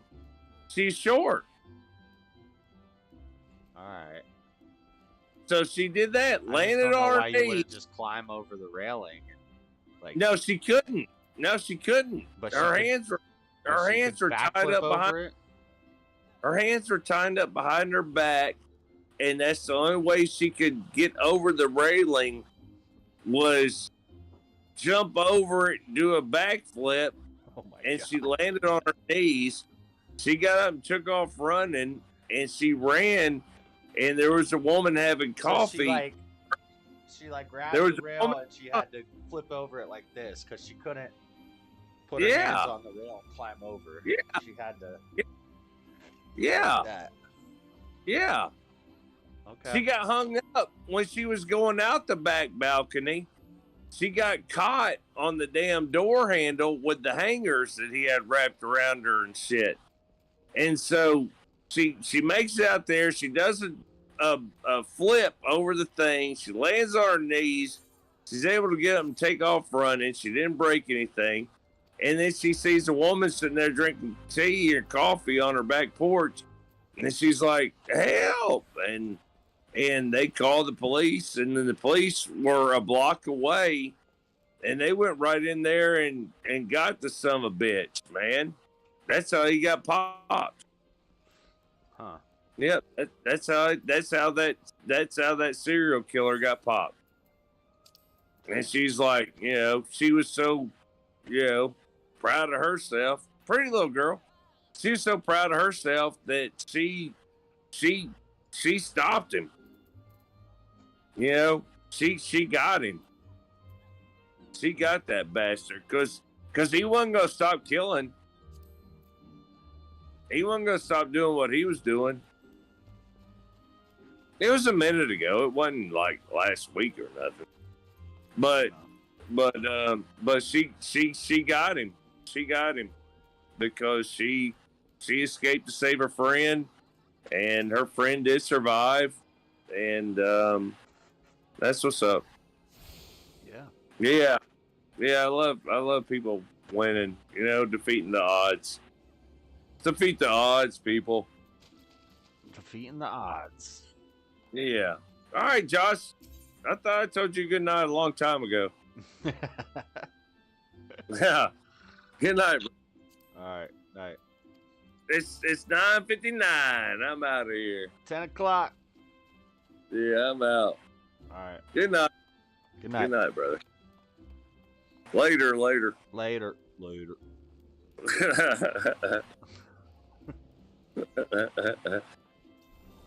So you got any other stories? He's gone. Usually Robbie just come in with he'll say goodbye and I'll just come in with it. Well, he just did that. He just did it. He said goodbye, left, and then came back in with a whole nother story. Carl Coral Watts. Of course his last name is Watts. Beautiful part of the country. Watts. Great. Beautiful part of the country. What am I supposed to be doing to this person? Oh, I gotta bow to him. I don't bow to people.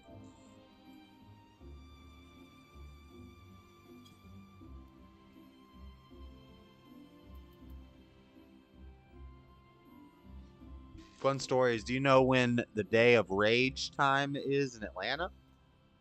Day of Rage. I don't know what that is. Martin Luther King Day? I don't know. Juneteenth?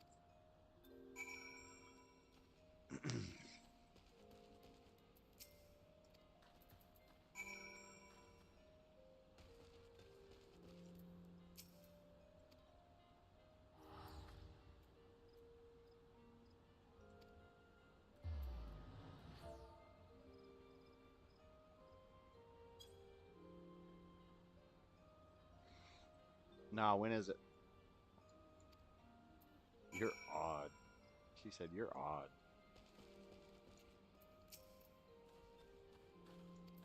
Now I gotta dance for her.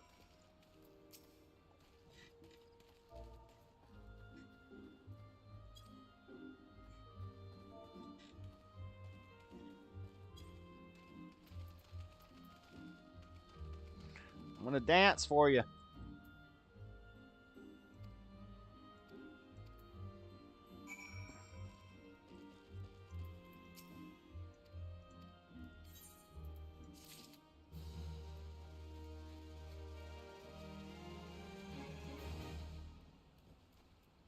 How do I get to... It's supposed to be a walkway I can go into. Is there auction houses in this game? Quartermaster.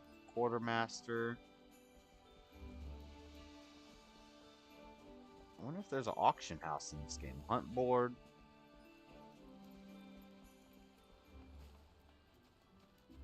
I need to go through here and take a right now. Okay.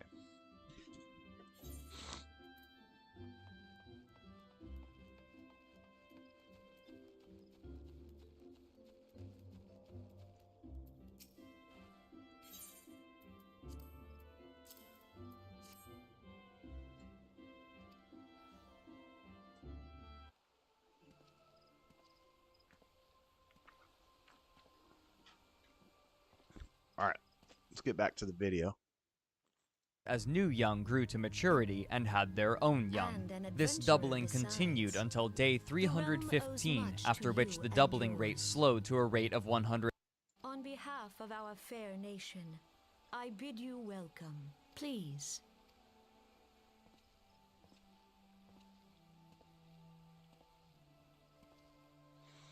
So no more Fallout? No, we're still gonna play Fallout. I haven't beaten it yet. We're gonna at least beat the main story quests one of these days, coming up soon. And then once I complete the main story Fallout game, I won't play Fallout for a while.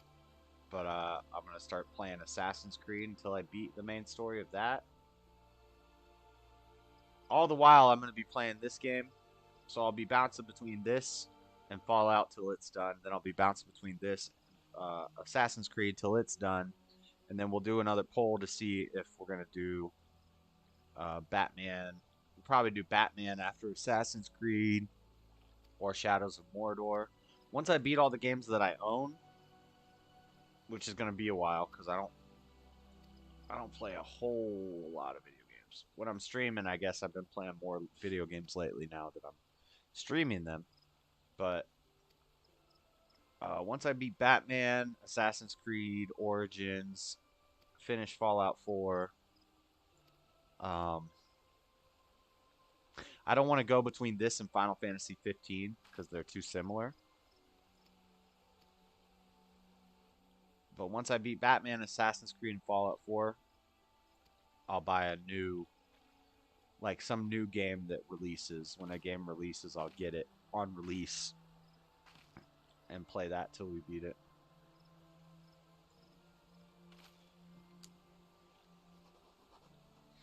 Well, I kind of might be playing this for a while because it's nice. It's chill. I don't have to have too much attention to it. Can watch videos and read the chats and all that stuff. But once you get to higher levels of these games, they get real fun because you like make friends in the world and you go do raids. And the raids are the best part.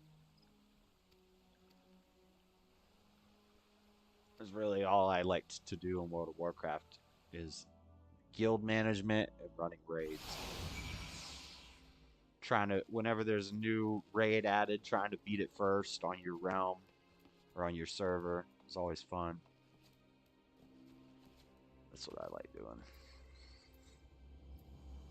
Now where am I going? Back there?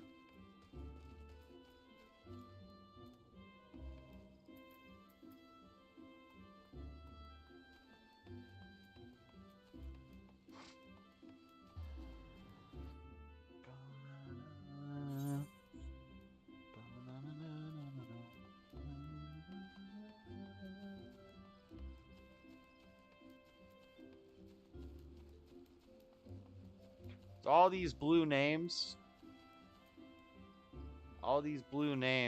are other players. So these are actually real people that are running. If it's a green name, it's an NPC. Like, that's not a real person. But this is a real person.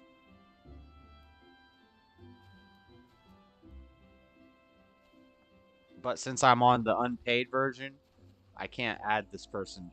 Like, if you pay for it, you could like make a group. I could start talking to this person. I think I could still talk to him anyway. Yeah, send tell. I could start talking to him, and then I could invite him to a party. I could send him a friend request. I could follow them. We could go do quests together with random people, but you can't do that unless you pay for it.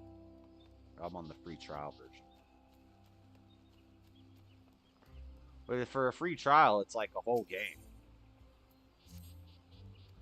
But I just know once I get to level 60 and I want to start making groups and doing raids, I'm going to want to pay for it.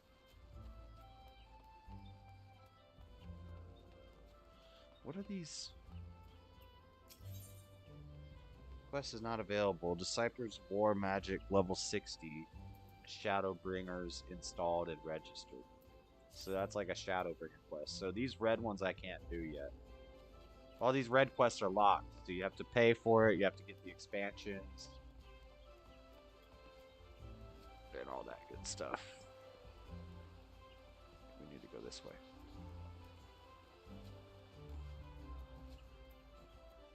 145 days, nearly 3 times as long. By this point, the different broods had clumped into one side of the pen, exhibiting the same sort of clumping as the Norway rats, but this time without any coaxing from Calhoun's designs. This change in the rate of procreation marked Phase C, which Calhoun labeled as the stagnation phase. This is when the most notable events occurred, Adjustment, and they exploitation, eerily and mirrored stagnation. Calhoun's rat experiments. In a natural setting, those mice which find no social niche will leave the colony, but in this experiment, emigration was impossible, and so those forced to remain withdrew from society. These dejected males formed a large pool in the center of the enclosure. They quickly became characterized by both their inactivity and their many scars and wounds. Occasionally, they would grow agitated and attack one another, and with nowhere to retreat, the recipient of these attacks would simply lay still and endure the assault. Wow. The outcast females, rather than joining them, would retreat to the highest apartments and live quietly among one another. It was during this time that the behavioral sink manifested, with mice gathering around specific food hoppers in large numbers, while others remained almost entirely untouched, showing how, I think again, we got a the long need way to for go social before I do that. interaction Plus, had I'm a become so marauder. intertwined with the need for food But the cool that thing the about former this had game- overtaken the latter. The males who had won the initial fights also were placed under extreme. The cool thing about this game is you can be any class. Like World of Warcraft, if you pick Hunter or Sorcerer or Mage or whatever, you're stuck in that class. You'll have 3 different ways to play that class. I forget what they called it, but you could play each class 3 different ways, but you're always stuck on that class. Whereas this game, your class is just determined by whatever guild you're with and your armor. So if I want, once I get to a high enough level, I could go get mage armor, put it on, and then go join the mage guild and start training as in the mage guild and become a mage. And then I can just switch between them. Once I level up my mage skills, I can just switch between them randomly, I guess. From what I understand. Which that's pretty cool. Because I like the tank thing. DPS is cool. Damage per second in a raid. But in a raid, I was DPS in World of Warcraft. And I always wanted to be a more important role. I either wanted to be a tank or a healer. Because they're the most important aspects of the raid. You know, if you're on a 5-man raid, you want 1 tank, 1 healer, and 3 DPS. So the DPS are just like, they're just doing damage and hanging back.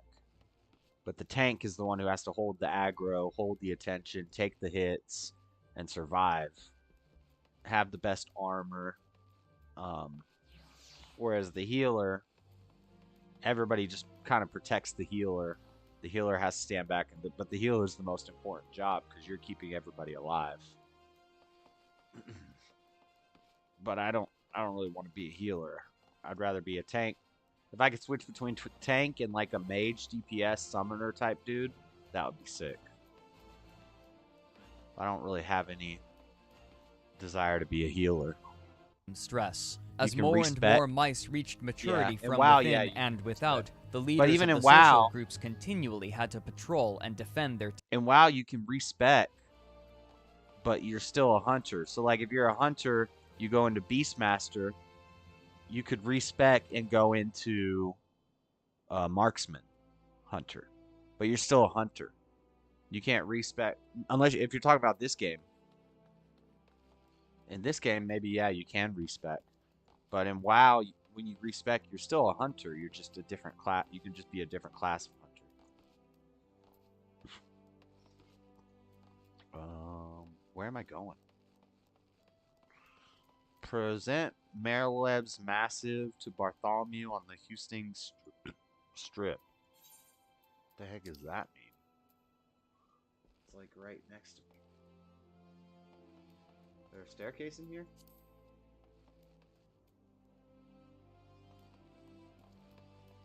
I need to go up. Maybe down. Lift attendant? Do I want to get on the lift?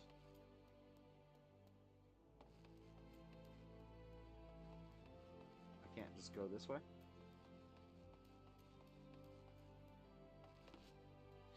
So we have to get on the lift. RESPEC.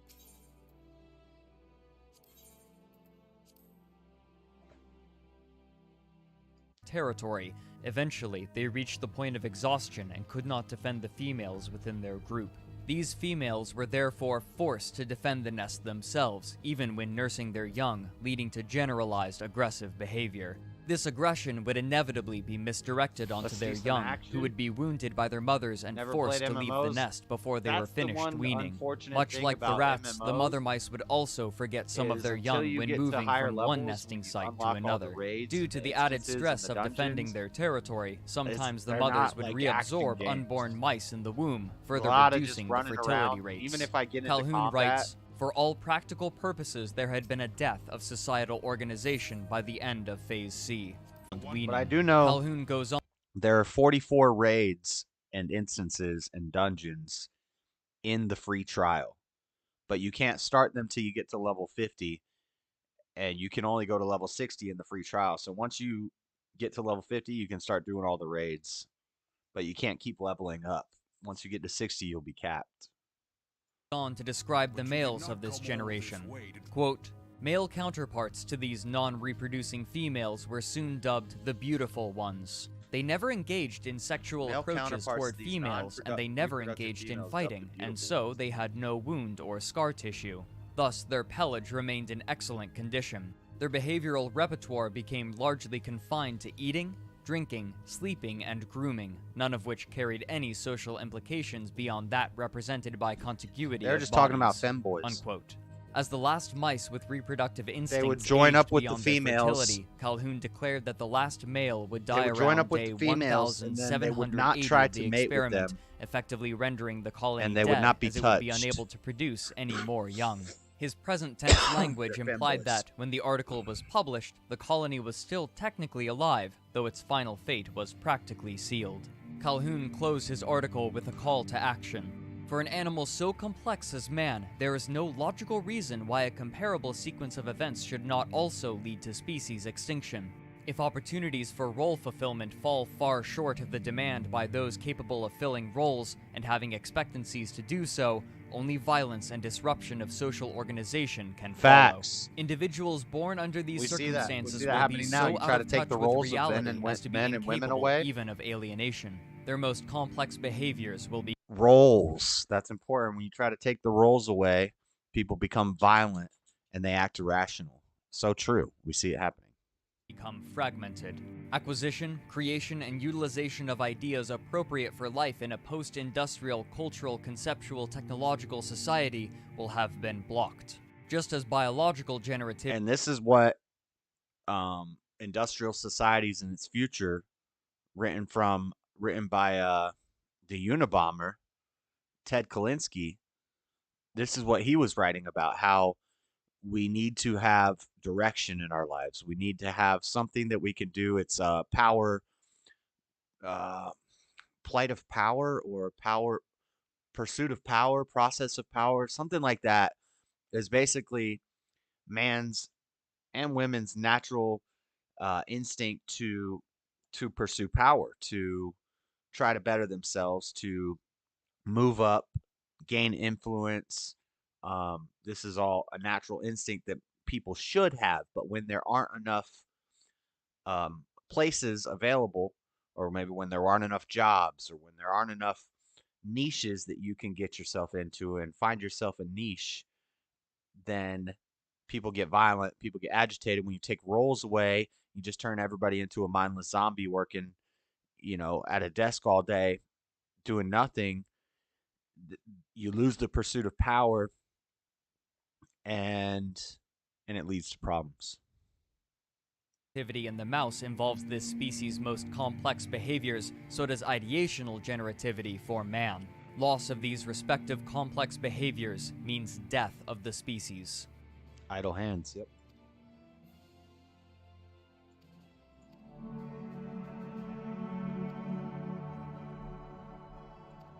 But even as Calhoun was performing his research on mice, others had been at work applying his theories to humans. By this point, researchers had moved to more specific locations of overcrowding rather than the generalized location of cities, testing the effects on students in dormitories and patients at hospitals, but the most fruitful example they discovered was in prisons. Paul Paulus from the University of Texas wrote that prisons were the perfect place for this sort of study, describing the social interaction between inmates as intense, prolonged, inescapable, and realistic.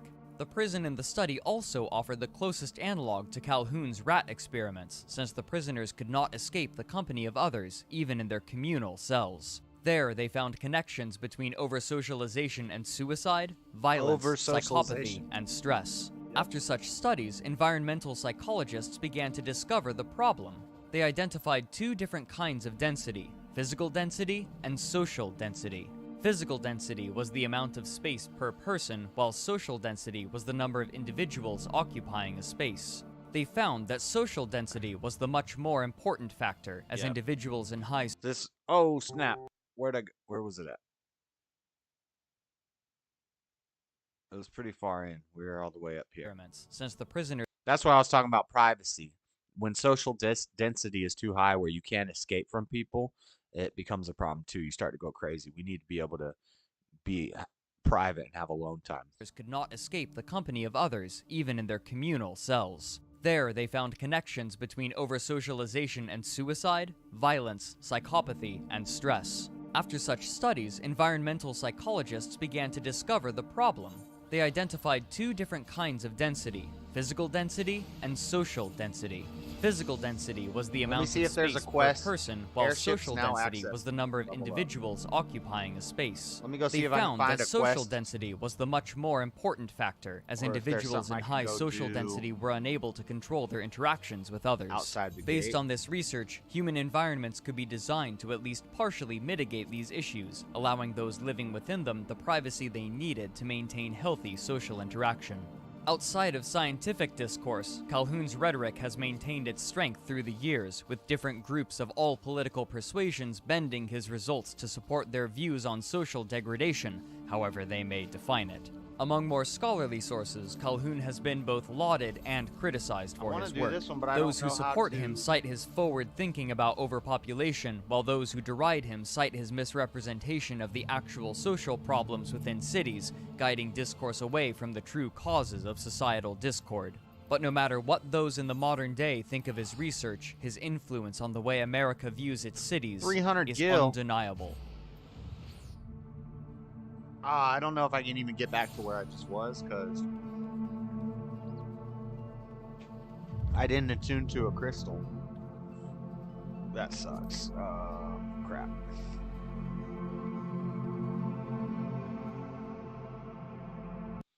Pretty interesting little thing there. Andrew and his wife from the Crucible are debating right now. Because I keep seeing this in the chat, and maybe the demographic of the It's channel Radical is younger. Coder. We're I don't. fucking old. I've seen We this have guy adult before. Kids. We have. This is Big Papa Fascist Andrew from the Crucible. This is his wife. This guy's lame. I've seen him in some debates. And then the moderator. We're not going to say anything about the moderator. Kids that can drink legally in bars. Just saying. Actually, for this stream, we're not going to watch this because they get. Crowder put out another video? Well, shoot. We got to watch this. Another one. They don't get deals that... They can be wage slaves for a little bit. Come over. So he recorded the conversation. Oh no, he's gonna play the He recorded the conversation. with Jeremy from Daily Wire. Oh my gosh. So if anybody's not up to date, the other night we watched Steven Crowder's first video. It's called like this has to stop, and it was about stop Big Con. And nowhere in the video does he say Daily Wire, but everybody, all the quartering, Tim Pool, there was even talks about Jordan Peterson made a tweet, and then the tweet got taken down and removed, and so Jeremy from the quartering was implying that Jordan Peterson had been told by the Daily Wire he had to remove it, and everybody was like saying it's the Daily Wire that he's talking about. Now, Steven never said who he was talking about in the video. He mentioned the Blaze, but he said, I'm not talking about the Blaze.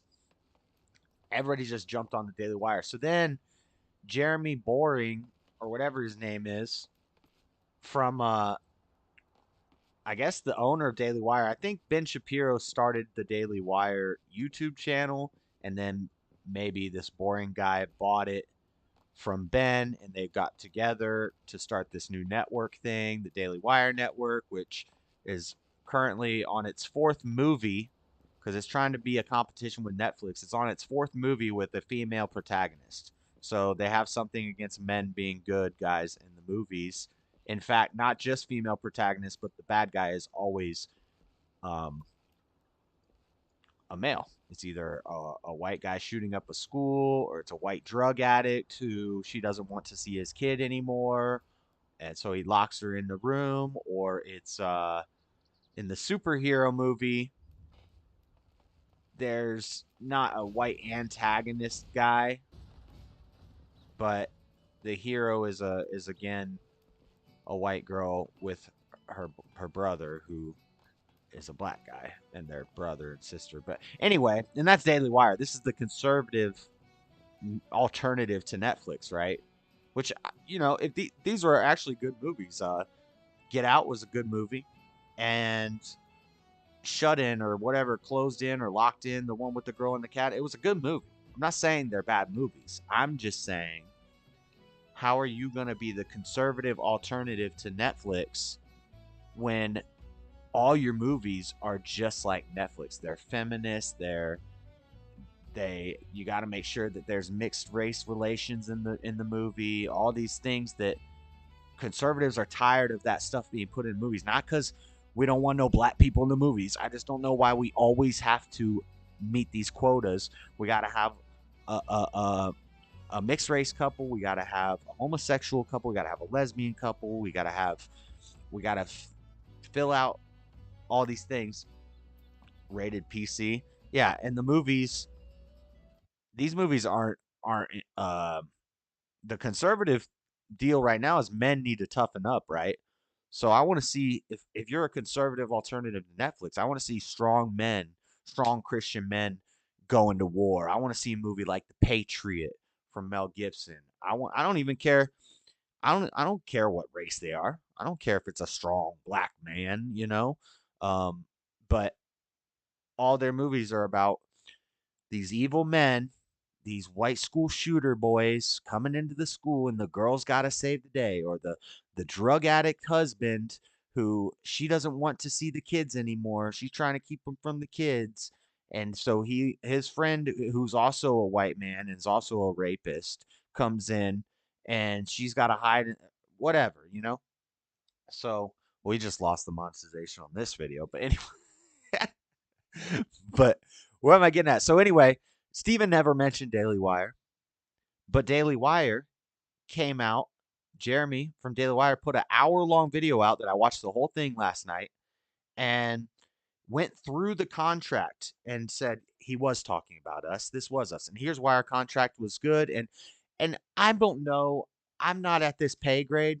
I don't know how these contracts. I've never had any sort of contract. I don't know what a contract looks like. I've never been given a contract. I've never written a contract. So the way the dude explained it, although the video was very boring and is like, whatever. And then Steven's video, I really didn't understand entirely because I'm not at this pay grade, but I get the points. Steven's mad about the contract being offered, and then they're saying our contract isn't that bad. This is a normal contract. He's supposed to negotiate these things with us. And so not knowing about that sort of stuff, I don't know who's telling the truth and who's not. I'm going to tend to lean towards Crowder just because of my bias on content. I like Crowder's content more than Daily Wire's content, but I do like some of the people from Daily Wire. But I also call out the mess where there's mess. But let's see. So now Steven's replying again, and he's got a recording of the conversation. This is going to be interesting. And make a salary and grow their brand. They can be wage slaves for a little bit. They can be wage slaves for a little bit. Wage slaves? God bless the Talk Boy. Those things are worth like $5,000 now. It's an expensive gag. Talk Boy. That's what Macaulay Culkin had in Home Alone. So didn't want to have to do this, but Daily Wire outed themselves. Right. That's one thing I don't like about Crowder is since the live chat ended. I was listening to Crowder when there was a live very chat. quickly. And sure enough, if you see all of the people who work there, some of whom I have relationships with, they immediately tried to make this all about money. Here's the problem. There are a few problems. And I'll go through with some receipts. I don't know anything about that. Everything that was said about negotiations, how they transpired, beyond the numerical value, which is true, and I'll get to. What happens Friday? Everything else is untrue. I don't really want to get into that. It's completely irrelevant. Here's why. Go back to the 20-something minute video, 30-minute video. You've never heard me say or write anywhere online that these offers weren't paying enough money. Why? Because it's not about the money. It's kind of unreal to me that the only thing these people can still talk about is the money. The conversation was about conservatism, the movement, and big tech. They keep talking about money. I'm talking about a country. I'm talking about a movement. I'm talking about making a difference. It's not about the money. And Jeremy and the Daily Wire know that. How do I know they know that? Because after, according to what he said, I walked away from the offer. I did place one more call to the Daily Wire. And I made it very, very clear that it wasn't about money. That was not the topic of conversation. There was zero, as they've tried to portray this, miscommunication. It was one last call where the only thing that I asked for, my only demand, was their word, and not even for me, but for other people coming up facing these kinds of contracts. Let's say it's a kid who comes in with 500,000 YouTube subscribers or something like that, 100,000. Let's say it's some other kid you're paying 6 figures to come in and do it. There's not the penalty of the demonetization or if they're removed from iTunes, Apple, YouTube. Yeah, sure there would be. And here's something else. I was also very measured. I was painstakingly clear in taking myself off the table because it wasn't going to be a right fit. That happens in business all the time. But that we weren't talking about me. We were talking about the futures of other people who could potentially be in that position, that very disconcerting position. No miscommunication. What I'm talking about is you're describing a model for everyone, not just, let's get rid of me here. Everyone, if there's a penalty for being demonetized on YouTube, because your business model requires that be a huge component of it, you need to change your business model or this movement cannot work, Jeremy. I can't imagine my show trying to come up and be beholden to YouTube advertiser guidelines. Right. Let alone, honestly, being beholden from a conservative entity with hard strikes, right? Being removed, but let alone being advertiser friendly. We know how broad those guidelines are. They might as well just read. It's one thing to keep from getting your channel hard striked and shut down. That's pretty easy to avoid, to be honest. And you signed the terms of service, and if you read it and you read the stuff that you're signing and the things you're agreeing to when you're monetizing all that stuff, it's pretty easy to keep from getting the hard strikes and the permanent channel removal. Although it's also easy to slip up too, because even if I'm talking about, I could be reading some news articles that I don't know that I'm not supposed to be reading yet, and I'm just reading an NBC article, or I'm just reading something from the CDC, like especially when they do things like well, I'm trying to keep this video monetized, but when stuff like the pandemic happened, information got really cloudy, and it was you could get your channel taken down on accident by reading something from the CDC. And that's, but so what I'm saying is the keeping your channel around, that's pretty easy. It's pretty easy to not get the hard strikes and not get your channel taken down. But I wouldn't say pretty easy, but it's not super hard. Okay, but what I'm getting at is for the monetization, to keep monetization, once you get to a certain level, once you get to 10,000 subscribers in that range, and they see that you're monetized and you're saying things they don't want you to say, when the advertisers, every video you're getting hit with the yellow $sign, like most of my live streams, all my live streams pretty much get hit with the yellow $sign. Over time, they'll just say, let's just take his, because he's mainly doing live streams, right? He's getting big. Let's just take his monetization. We're still going to monetize the videos for YouTube and for advertisers. We're still going to play ads on the videos. The money's just not going to go to him. And the fact that in the contract from the Daily Wire, they're trying to say if you get demonetized on YouTube, then you basically get demonetized out of your contract from us to some extent. That's kind of ridiculous, because the whole point that we're going to Daily Wire and we're going to Blaze and we're going to these Cozy or whatever you can get like signed to, whatever bigger organization you get signed to, is basically saying, look, I know I'm going to be demonetized because of the stuff I'm saying. But I need to make money somehow. So I'm signing to you so that you can help me. You can pay me a little bit, but I'm under you. But yeah, you're not going to stay demonetized on YouTube. And if they have that in their contract, then they are working with YouTube and big tech. They're complying. They're bending the knee. Because no true conservative commentator is going to stay monetized on YouTube at 100,000 subscribers. It's not going to happen. It just won't. I wonder if Tim Pool is still monetized. All the like Slightly Offensive, Fleckus, Crowder, none of them are monetized. Candace Owens wasn't monetized when she got picked up by Daily Wire. Crowder's setting a precedent, really. Yeah, I think I got to take his side in this one. Don't say anything offensive, and they change them at the drop of a hat. I'm not suggesting that the guidelines aren't terrible. I'm suggesting that if making money off of those platforms is part of how you're justifying the salary you're paying someone, then or the fee I keep saying salary, the fee you're paying someone, then when those go away,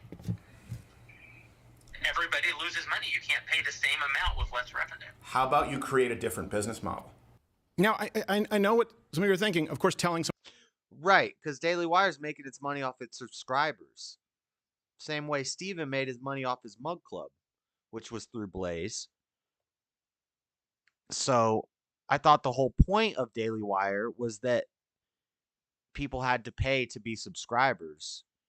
So they're already getting that revenue. They have 900,000 subscribers to Daily Wire. How much is it a month? I tried to sign up with Daily Wire once or do a free trial thing so I could watch one of the movies. Ended up having to bootleg it. Sorry, Daily Wire. I got a bootleg from my fellow conservatives. Because yeah, that's just how I work. I ain't paying for no movie. Come on now.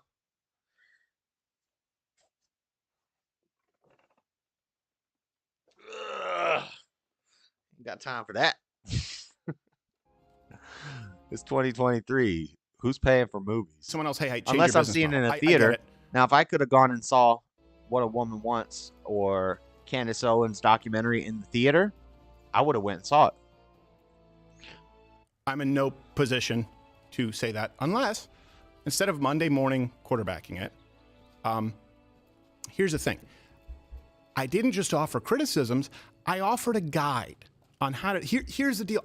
I want to sit at the table with people who, granted, have an immense amount of power and have incredibly deep pockets. That is all true, to be clear. And by the way, it's something that I want to have on our side of the aisle. But I offered a guide on how to do it. It is incumbent. This is what this is about. Conservatives, if we believe what we say, to uncouple, to divest, if you want to use that term, from big tech, right? For the business models of the movement as we move forward, to not rely on playing ball with Facebook and with YouTube. That is something that we have to move toward. Right. You know that we've been trying to do that here for years. That's why every single show we say, hey, if you can watch on Rumble, please do so. We're not looking to be banned on YouTube, but at least we certainly won't compromise the truth. They monetized. In order to be advertiser friendly. He's already not, but I'm talking about. Here's the thing, Daily Wire, Jeremy, and I really do hope that we can talk at some point. Please, you can pick up the phone. We've done that. We here have found a way to make that work. For proof, see election night, our numbers on Rumble there, and see the numbers on Rumble when we get suspended from YouTube. I think it was 4 times this last year, and I went to great lengths to communicate. It's also hard when you're doing like a 5-hour stream and you're just talking, or a 10-hour stream and you're just talking, and if I get on a topic and I just go into a rant and I start talking about it, I don't know. It's easy to slip up and say something you're not supposed to say on YouTube. It's a mess. Communicate that to the people at Daily Wire. There can be no next me if the people at the top with the financial resources are doing the bidding. That's being the arm of big tech. What you just said is, well, we have to play ball with big tech if we want to make money. Well, I don't. Why don't you guys follow a model like I have and scale it? That's what I've been doing since 2014. You know that. I've been trying to make sure, which I thought we were all doing, that we can all flip the bird to Silicon Valley. This is saying we need him and you need to play ball. And by the way, before some of you ask for this, look, there's always personal information on phone calls. And for the record, I've recorded 3 people on phone calls in my life. All 3 are involved with big tech. Just to be clear, the entire call transcript has been sent to others to verify without hopefully having to release the whole thing. And I'll be on Tim Pool's show, I believe, on Monday to talk about it. Now, this is something else that's been brought to my attention. Look, some people have been sent out from Daily Wire and have gotten very personal. Obviously, when we released this video, we didn't name names, and I told you there are a lot of people in the space who have made offers, and it is true. There are quite a few, and there are some others that have been pretty similar to this. This isn't an incredibly unique scenario, but there have been some good people out there too, and we're still talking with them. So I do know that some people from Daily Wire have come out, maybe been instructed to. I have no idea. I don't care. And they've gotten very personal. I don't want to do that. Okay, that wasn't as hard as I thought it was. But now it's I've been to this place like 4 times and I couldn't figure out what I was supposed to click. These are the only and it was that personal things I will say about the people at Daily Wire. Andrew Klavan is one of my favorite people of all time. He has an unbelievable skill to make you feel like the smartest guy in the room, even though I guarantee you he's smarter than you. There are very few people. I even like Candace Owens to some. I liked her a lot more before she went, when she was independent. As soon as she went with TPUSA, I started liking her less. And then when she moved to Daily Wire, I stopped listening to Candace altogether. And I haven't watched the BLM documentary because nothing new was said in that. There's nothing new possibly that could have been said in that documentary that everyone didn't know if they did any 2 seconds of research. The only thing that she exposed was that they were giving money to let's say transformer agendas. A lot of the BLM donations were going to transformer agendas, which I didn't know that, but I could have guessed that. I could have guessed that pretty easily. But I knew that they were giving money to Democrats. I knew that they were buying mansions. Patrice and all them were buying mansions. I knew they wanted to they were trained Marxists. They wanted to destroy the nuclear family. Everyone should have known that if they were paying just 2% of attention to the world and looking into things that were pertinent and happening in the world at that time. If you just look into it a little bit, everything that Candace Owens says in that documentary, you would know. And then she's pregnant and going door to door in looking for the BLM people at their houses. That's like, I get how a lot of people are like, that's awesome, that's cool, respect, Candace. I don't really respect that. It's, I guess, it makes for good content, but yeah, I don't need to see that. But yeah, what is a woman? Also, again, a feminized version of what is a man. Another problem I have with Daily Wire is it's just feminine. It's very feminine. But yeah, I watched What is a Woman through reaction videos on YouTube. CO spits facts. Candace Owens spits facts. Yeah, from a script given to her by Ben Shapiro, and before that, Charlie Kirk. Yeah. Yeah, you're right. You're right, Flat Sabbath. If I want to watch a token black woman say Charlie Kirk and Ben Shapiro's talking points, I'll watch Candace Owens. who should probably be taking care of her kids. Why wouldn't I just watch Ben Shapiro and Charlie Kirk? If I wanted to watch Israel First Neocons, I'll just watch them, you know? I'm just saying. Before you're in Amazon Prime, watch this. Look, I love Amazon Prime. Free 2-day shipping is Tolerating them and increasing What them. the heck happened? They don't care about. They don't really care about us. What the heck? Oh, I hope it's not taken down already.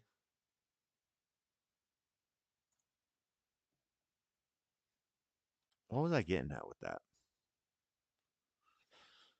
What was the point that I was trying to reach with all that? Is it down already?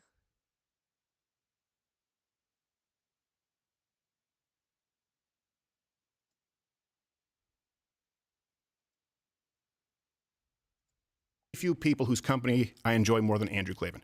Jordan Peterson is not only a friend, I would go to the wall for him. He's a guy who has changed the landscape of our country for the better. Can't say enough good things about him. Ben Shapiro is possibly the smartest person I know.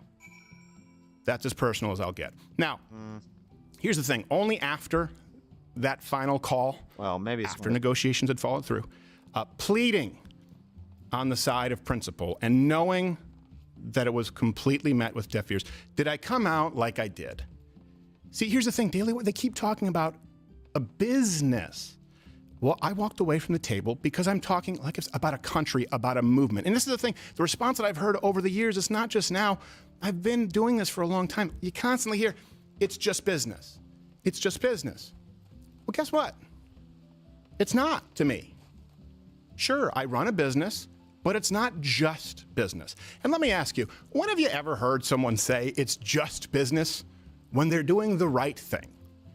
Ever hear someone give $250,000 to charity and say it's just business? And here's something that I would like to ask you, because I know that they've tried to play the identity politics and no question, misrepresent the whole financial situation. But yeah, over the course of 4 or 5 years, the total operational budget, meaning 25, 30 employees, all of the costs, security, health insurance, would have been somewhere in the $50 million ballpark. Have enough money for that total operational budget. That is true. So a player owns all this. First off, I think it's a good thing for these houses conservative companies out there to be generating or capable of. There's a player that owns this area that I'm in right now. This whole little world that I'm in right now. They bought it, and it probably cost them 45 million gil, right? I currently have 7,000 gil. You could buy one of these areas for 45 million gil, and you get all this. But then there's houses within it, and those houses can be bought by other players, and then you make money off of those houses. So like this little house I think is for sale.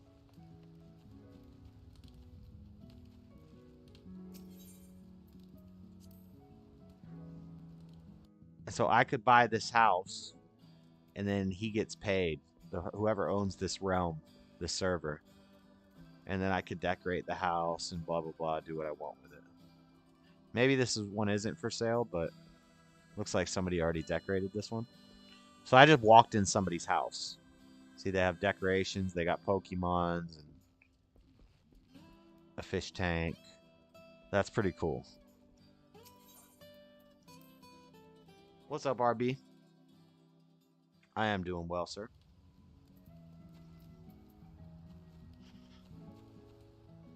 So that's pretty interesting. Whole another huge aspect of these games. So you actually become like a real estate mogul in these games.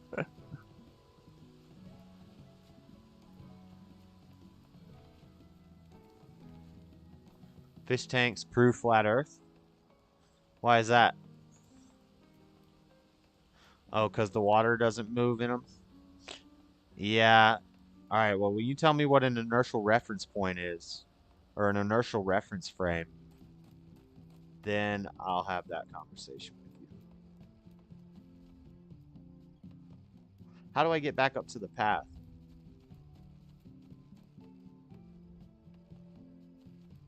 They level?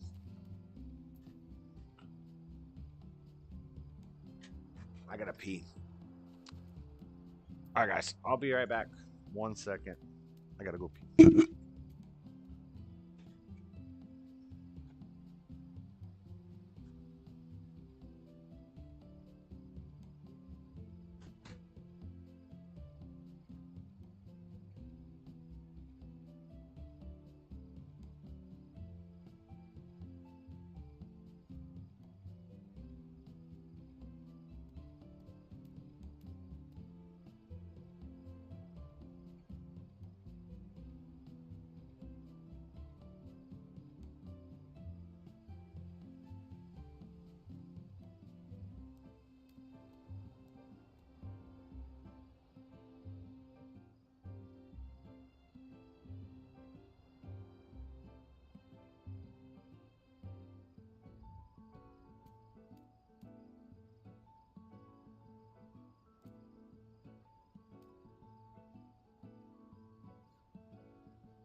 Ooh.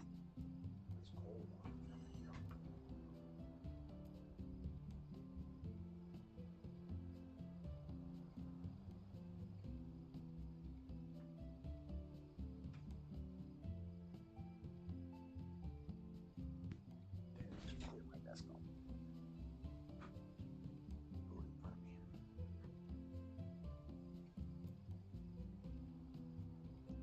Play for about another hour. Finish listening to this. Zero acceleration. Special relativity is just a theory. I didn't say anything about special relativity.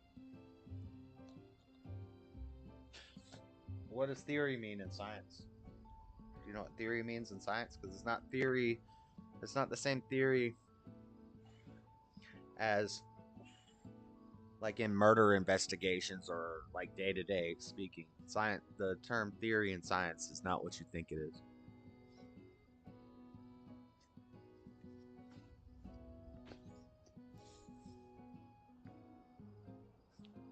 Nope. Incorrect. It is not belief. Of generating far more than that. And it'd be better than just Disney and just Netflix and just Hulu Plus. And we have I'd laws like the of people gravity. who are in charge of that to be people who are willing to walk away from that if it comes with strings attached. With people who hate everything you stand for. So let's take that at face value. Okay? When theories are provable, I want you to ask yourself this become question. true. Am I stuck in here? Put yourself in my shoes.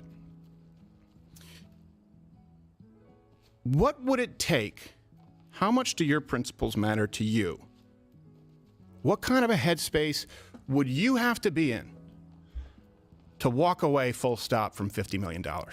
Evolution is a belief. That's true, but Let me ask you even evolution further. is not scientifically provable. What would it take for you to be willing to walk away from at least $50 million because of it causing Whereas harm gravity is. to someone else that doesn't even affect you? It's testable. But the next kid. Evolution is not testable. Evolution is I've talked about this. You know, you have it in comedy. Historical I'm never science going to is be the different guy from who observational pulls the ladder up after me. What motivates me is not money. Of course, everyone here likes nice things. They want to make a living. You've heard me say this many times. I want to pass the torch. I want there to be someone else to do this. It can't happen if this is how our movement is structured. And you know that, by the way, this could do irreparable damage to the movement, the country, and the people who've fought so hard for the ground gained if we've decided to get in bed with these people who want to strip it away. I'm asking, would you walk away?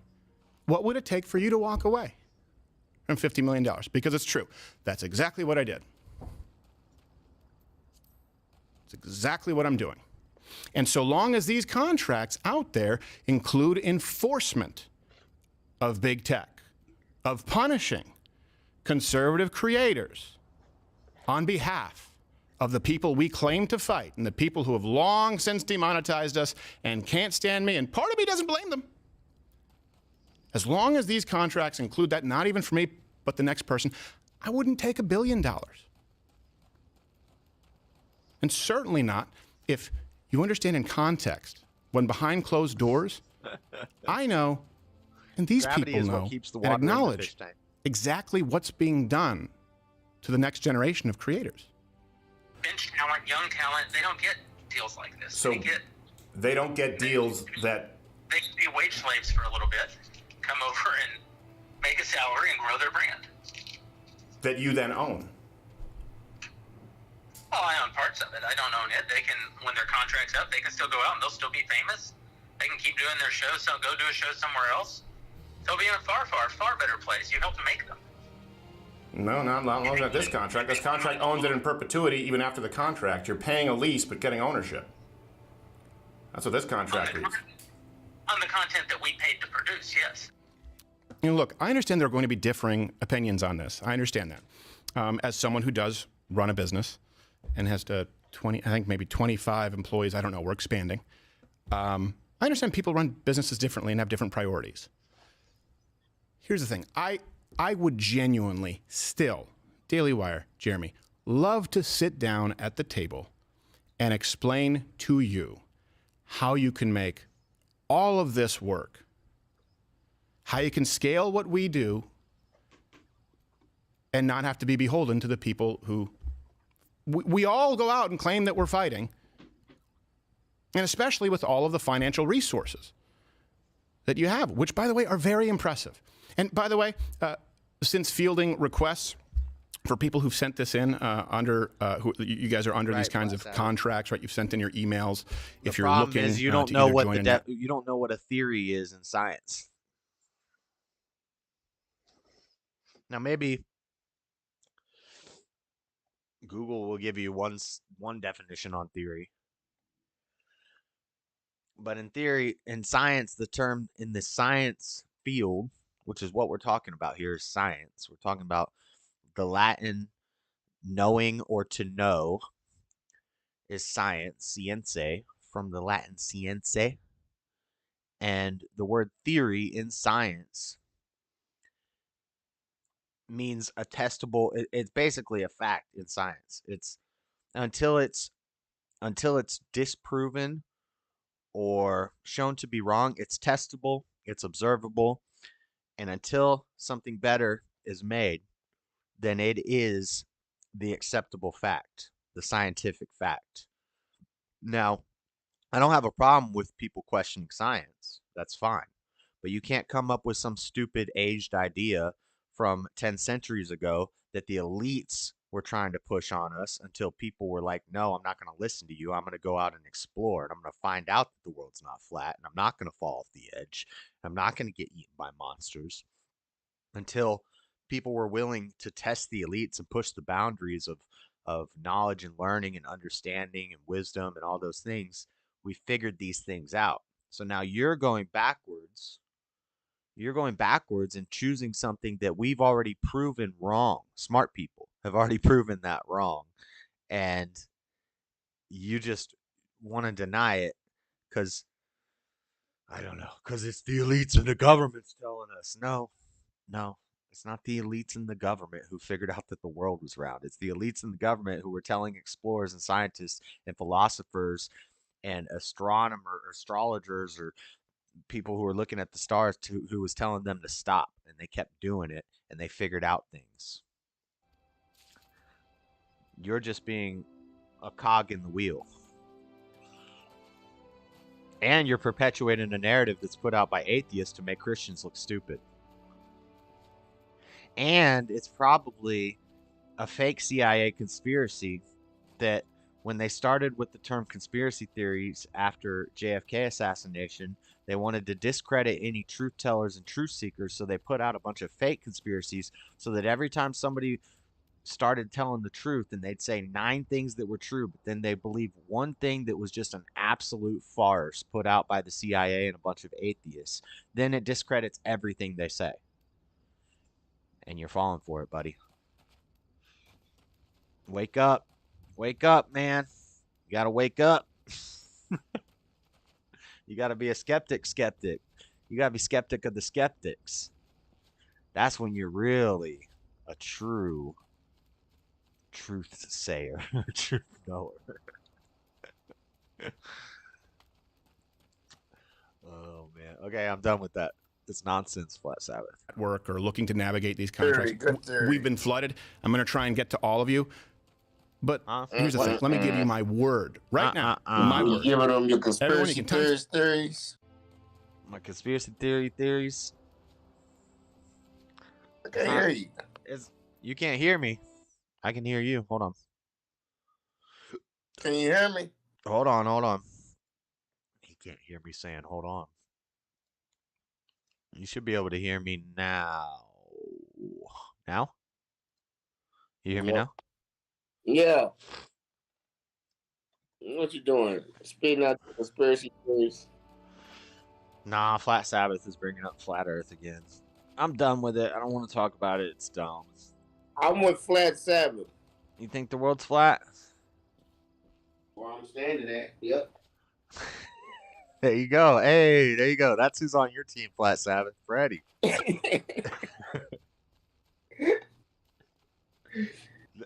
That's how you're gonna help me defeat the Flat Earthers, Freddie. How can you build a 90-degree foundation on a round surface? I don't get it. One brick will have to be longer than the ones in the middle. Let's Come on now, Jay. go. Let's If you get your go. leveler out, that bubble Flat stays Sabbath in is the Team middle. Freddy. How does that bubble stay in the middle on a round planet? Prove it's not. Flat Sabbath, come on, man. We've already proven it. It's Go! already proven. Prove it's not. Prove it's not. Two people in two different time zones can both look south and see the same sky at night. There, I just proved it. You can do that on a plate. No, you can't. Because south is always a different direction on the plate. If you were in different lines of latitude on the plate. So we have a plate. And from the middle, you have the middle, and then you have the lines of latitude spreading outwards from it. South is a different direction. It's like a clock. South will always be a different direction. Would it not say south on my compass as it would his? This compass wouldn't work on a flat Earth. That's how stupid it is. Yeah, sure it would. No, it wouldn't. Sure it would. North, east, south, and west. No. How does the compass work? North, east, south, and west. How does the compass know which way's north? Magnetic field. Where do the magnetic fields come from? The magnetic fields come from the atmosphere. No, it comes from our active core.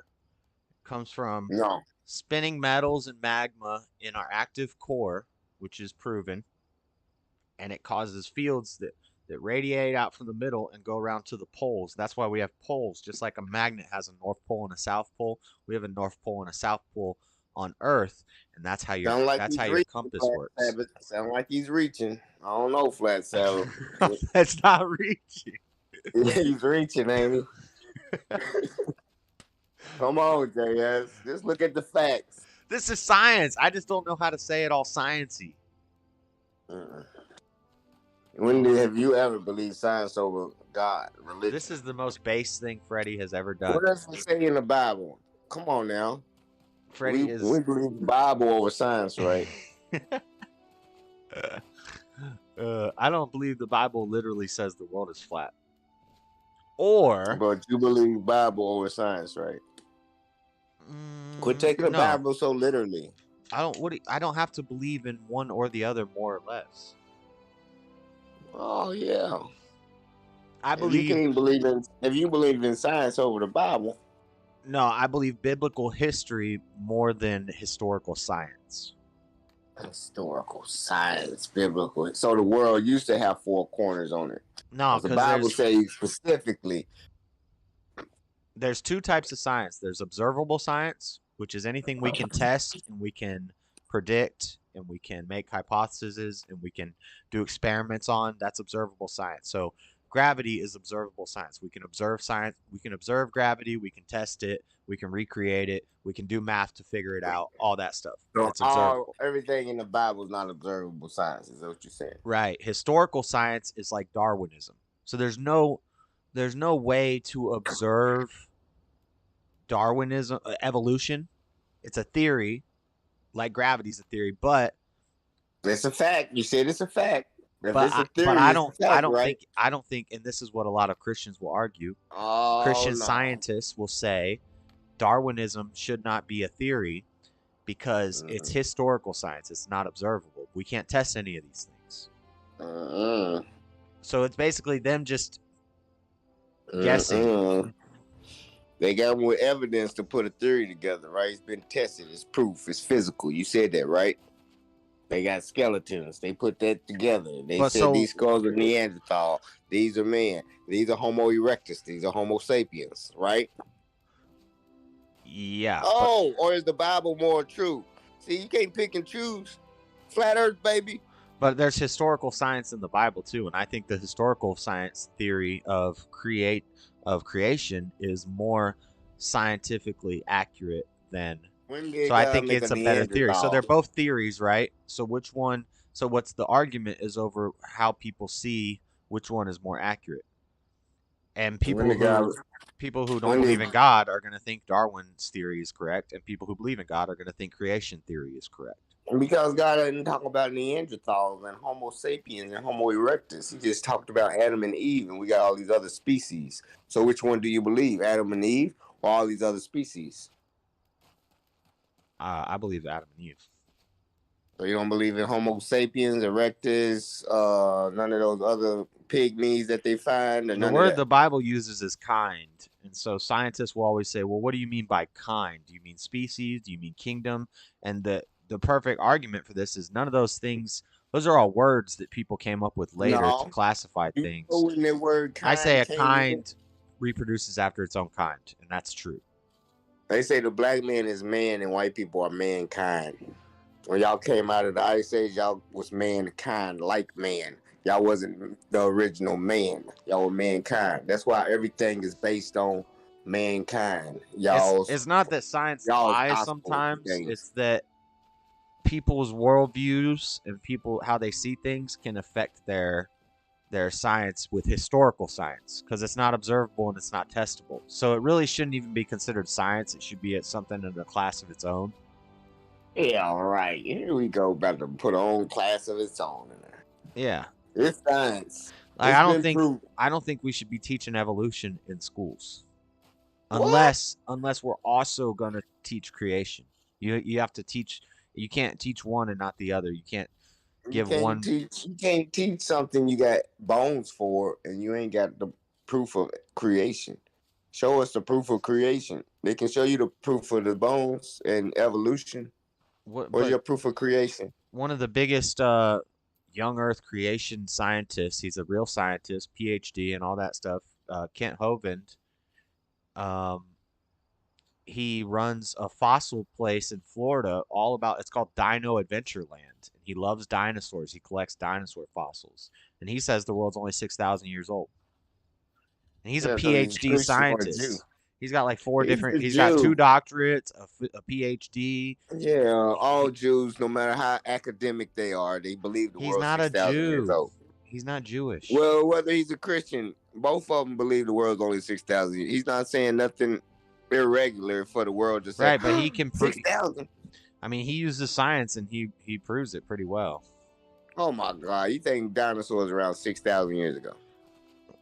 They showed you how long it takes fossils to turn. I've told you I'm not 100% with the young Earth creation thing yet. But you would, yeah. But they can show you how long. I'll believe that. I'll believe that before I believe that we came from frogs. Who told you came from a frog? Evolution. Darwinian evolution. That is not where they say you came from no frogs. Over a long period of time, yes, we all came from. There was a what's it called? The goop. What's it called? The blob. Primordial ooze. There was the primordial ooze. Got struck by lightning. And then from that, there was a single-celled fish, and that single-celled fish became a tadpole, and that tadpole became a frog, and it leaped up on land. And then that frog eventually grew feathers and wings, and we had birds, and then the birds made cats, and the cats made dogs, and the dogs turned monkeys, and then the monkeys turned into humans. No, who said that? Darwin? Yeah. No, he didn't. Yeah, he did. That's what it is. Uh-huh. I mean, a lot more words than that, but basically that's what it breaks down to. You went through every animal it takes to get to a monkey. Reptiles and mammals ain't even the same. How you gonna go from a frog? What do you mean? Scientists say that birds are dinosaurs. Dinosaurs were birds, and birds came from dinosaurs. Similar bone structures. But you ain't gonna say a bird is a dog or a bear. Like you just going through, like they evolved through each other, morphing into different animals as they change. But we all came from a common ancestor. We all came from some. See, I don't think and there ain't have to be no birds. I don't think that. I think God made lions and tigers and bears and snakes, God lizards, made man and put him on earth. Woman. put them on Earth together in happiness, and there was no death. And then man sinned. Yep. Man and sin. And then the fall, and then death came, and we started killing everything, and then a flood came and wiped everyone out. We had to get the animals, 2 of every kind, because kinds reproduce after their own kind. We kept the species alive. I don't think that's how it works. That's basically what happened. They just needed what they whitewashing of religion to make their own. Everybody can see it, man. It's the same now how blatant it is, and y'all still hold on to it. That's why so many people turn away from it. Like, they still holding on to this plagiarized religion. Look at this. Oh my God! Always with the plagiarized religion. They can see it. But hey, Flat Sabbath, Freddy's on your team now. Freddy's a flat earther. That's right. You need to drop that one on Jamie. You need to call Jamie and be like, Jamie, I decided I'm a flat earther. That's all Alexander the Great did. He just go on everybody's channel and agreeing with them like, hey, you know what?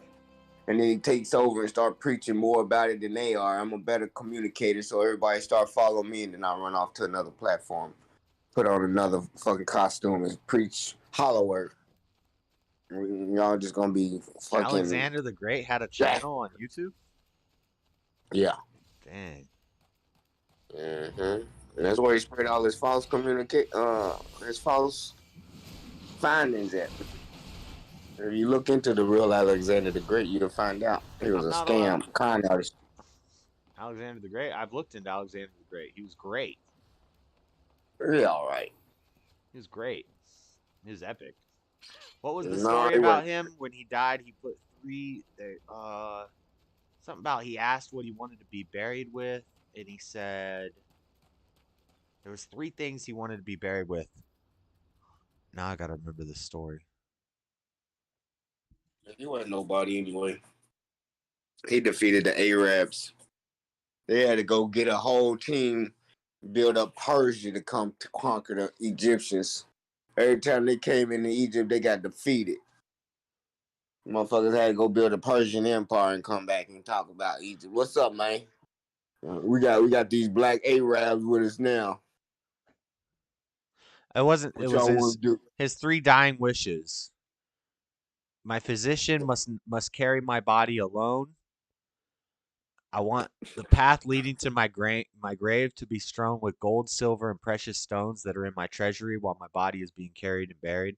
My 3rd and last wish is that both my hands be kept dangling out of my coffin.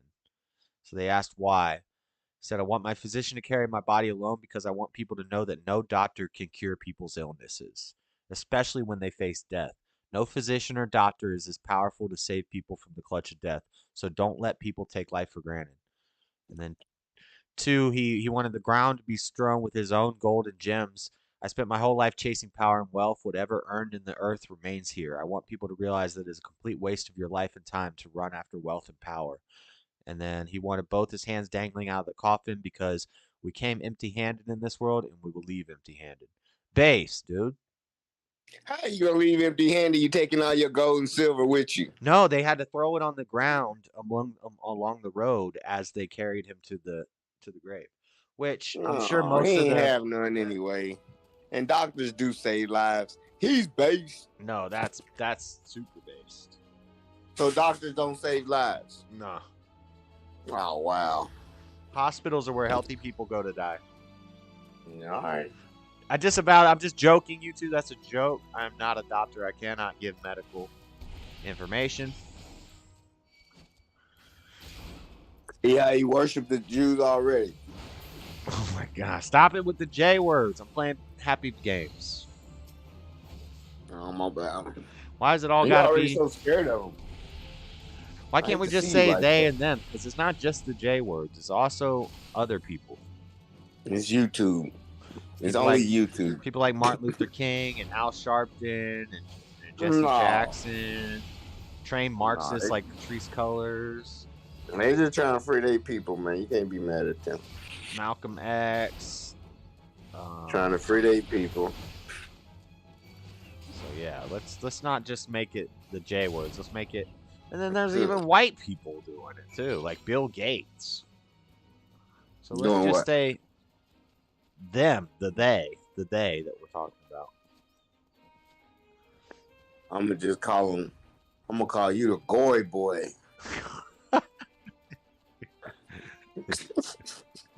Dumb. Leave me alone. That's my phrase, Goy Boy. I said that. You stole that from me. I don't think I did. I don't know. I put it in the chat. Yeah. Did you when I was talking to Hank? I put it in there, and then I put it in the group chat too. I said, Goy Boys. Yeah, I can't see the chats when I'm talking to Hank. I'd be scared he'll going to hang up on me or something. I have to put it on speakerphone to see the words and talk. But Do you know what Bible passage was on Wernher von Braun's gravestone? Not off the top of my head, but I feel like maybe I've heard something about this. Know thyself, thou shalt be free. What? Yeah, that's what was on this gravestone. You don't know that. I'm sure. They don't put anyone on it. They'll put that one on it. You don't even know who Wernher von Braun is? Nope. He's one of the Nazi rocket scientists that we brought over in Operation Paperclip after the World War II, I guess. Yeah. To get to the race of the satellites. To do the space race, we brought a bunch of Nazis over to work on our rockets. Sputnik. And Wernher von Braun is one of the biggest ones. There's even a movie, a Hollywood movie, was a big movie, has Jake Gyllenhaal, I think is his name, called October Skies. It's a good movie. Yeah. Based on a true story about these high school kids that enter a rocket building contest, and the one kid who's like the leader of the group is obsessed with Wernher von Braun, and they talk about him, and he's like, I'm gonna meet Wernher von Braun, I'm gonna meet him, and he meets him, and he just studies him, and they just start building these rockets, and they get bigger and bigger until finally they're shooting off these professional rockets that fly 3 miles into the sky for their high school project. But the movie really glorifies Wernher von Braun, and I didn't find out till later that he was a Nazi. What's wrong with that? I disavow that, YouTube. Look at you. For the sake of YouTube, primed and ready to go. For the sake of YouTube, we're gonna say there's definitely something wrong with that. For the sake of my YouTube channel. Look at everybody get so entrenched on this where this is their whole life and it's at the palms of somebody else's hands. And they'd be like, do you want me to disconnect you from reality? Please don't. Or disavow. My whole life is on here. Can I have it? Man, it's slavery. Y'all living in slavery. You ain't supposed to be able to read and write in slavery. Hold on, we got 2 minutes left of this video. But call me on it. Here at Mug Club, we will never take any ownership over your social media platforms or your channels, and I don't want a dime ever of your YouTube revenue. You make your own decision as to whether you want to be monetized or not. Some people want to, some people don't.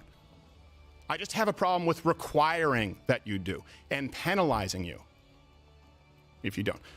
And to Daily Wire, to the rest of the people out there, give me a call. And look, let me put it this way.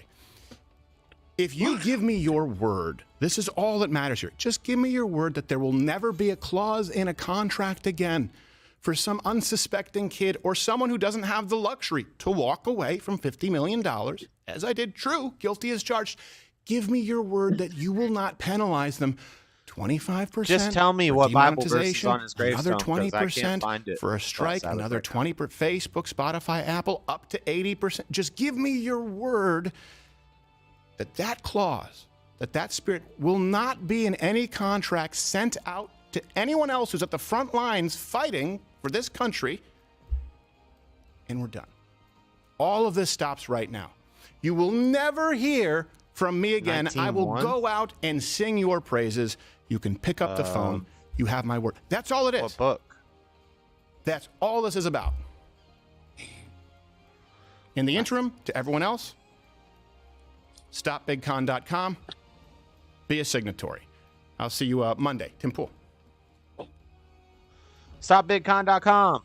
Psalms 19:1. You think they got a server big as YouTube? No. How much responsibility do you feel that you have, particularly against the alt-right, who, as you say... Nope, they don't. I wonder if I could play this GQ Jordan Peterson interview. Have you ever seen this? Oh, it's an hour and 42 minutes long. I'm not streaming for that much longer. No.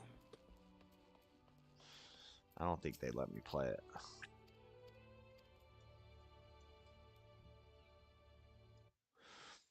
But anyway. Plenty of motivations that didn't work. What is he talking about in it?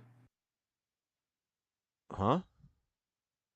What was he talking about? He said something about some shit didn't work. Crowder? No, Peterson, Jordan Peterson. Oh, in that clip? Yeah. I don't even remember. How much responsibility do you feel that you have, particularly against the alt-right, who, as you say, some of There them was have plenty of enjoyed your work motivation and to say, me. I'm not one of you guys. I'm not with you guys. They haven't enjoyed your work. It just did not work. A few people whose There's company plenty of I enjoy more motivation than to Andrew. take me out. It just didn't work. Sound like a leprechaun. Sounds like Kermit the Canadian Frog. The Dark Side of Science, the horror of the ape and the child experiment. What? Welcome to Hawthorne. Hey, you need to look up that King Alfred's We Law. They make got the a best doomsday book. Throughout history, And stories what of all humans being raised by Anglo-Saxons animals do, have if there's fascinated ever mankind. a fucking riot, a program, Hey. they what? A dang old riot. No, program. A program. No, a pogrom. Yeah, program. They said if it's ever one of those, they got what they gonna do to all races in this doomsday book made like back in King Alfred's plan. Look at it. They're gonna eliminate all y'all races. All other races. Anglo-Saxons made it. But it's a doomsday book from the 600s. Back when Christianity was starting. And they still in effect today from the statue of Marlborough. Look up the statue of Marlborough. A statue to Marlboro cigarettes? Nope, it's spelled like no, it's not even spelled like that, but it's pronounced like that. Statue of Marlborough.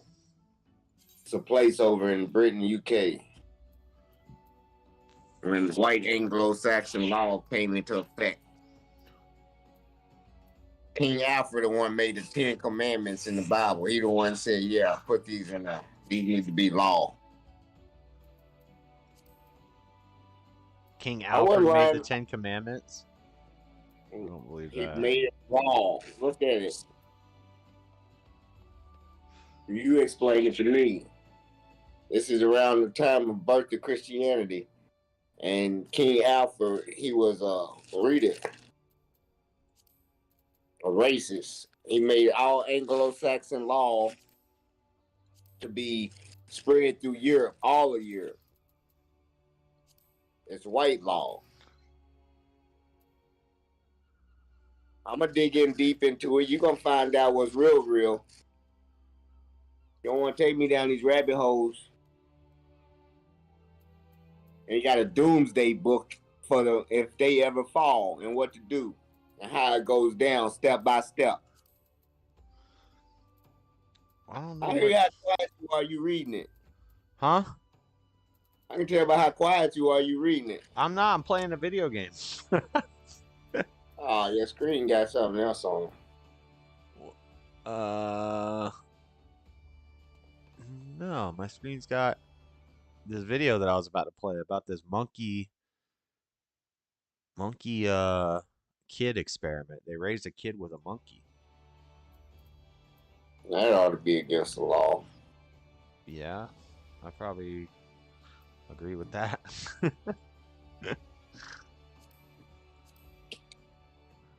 Level 9? Real Tarzan movie, huh? Apparently.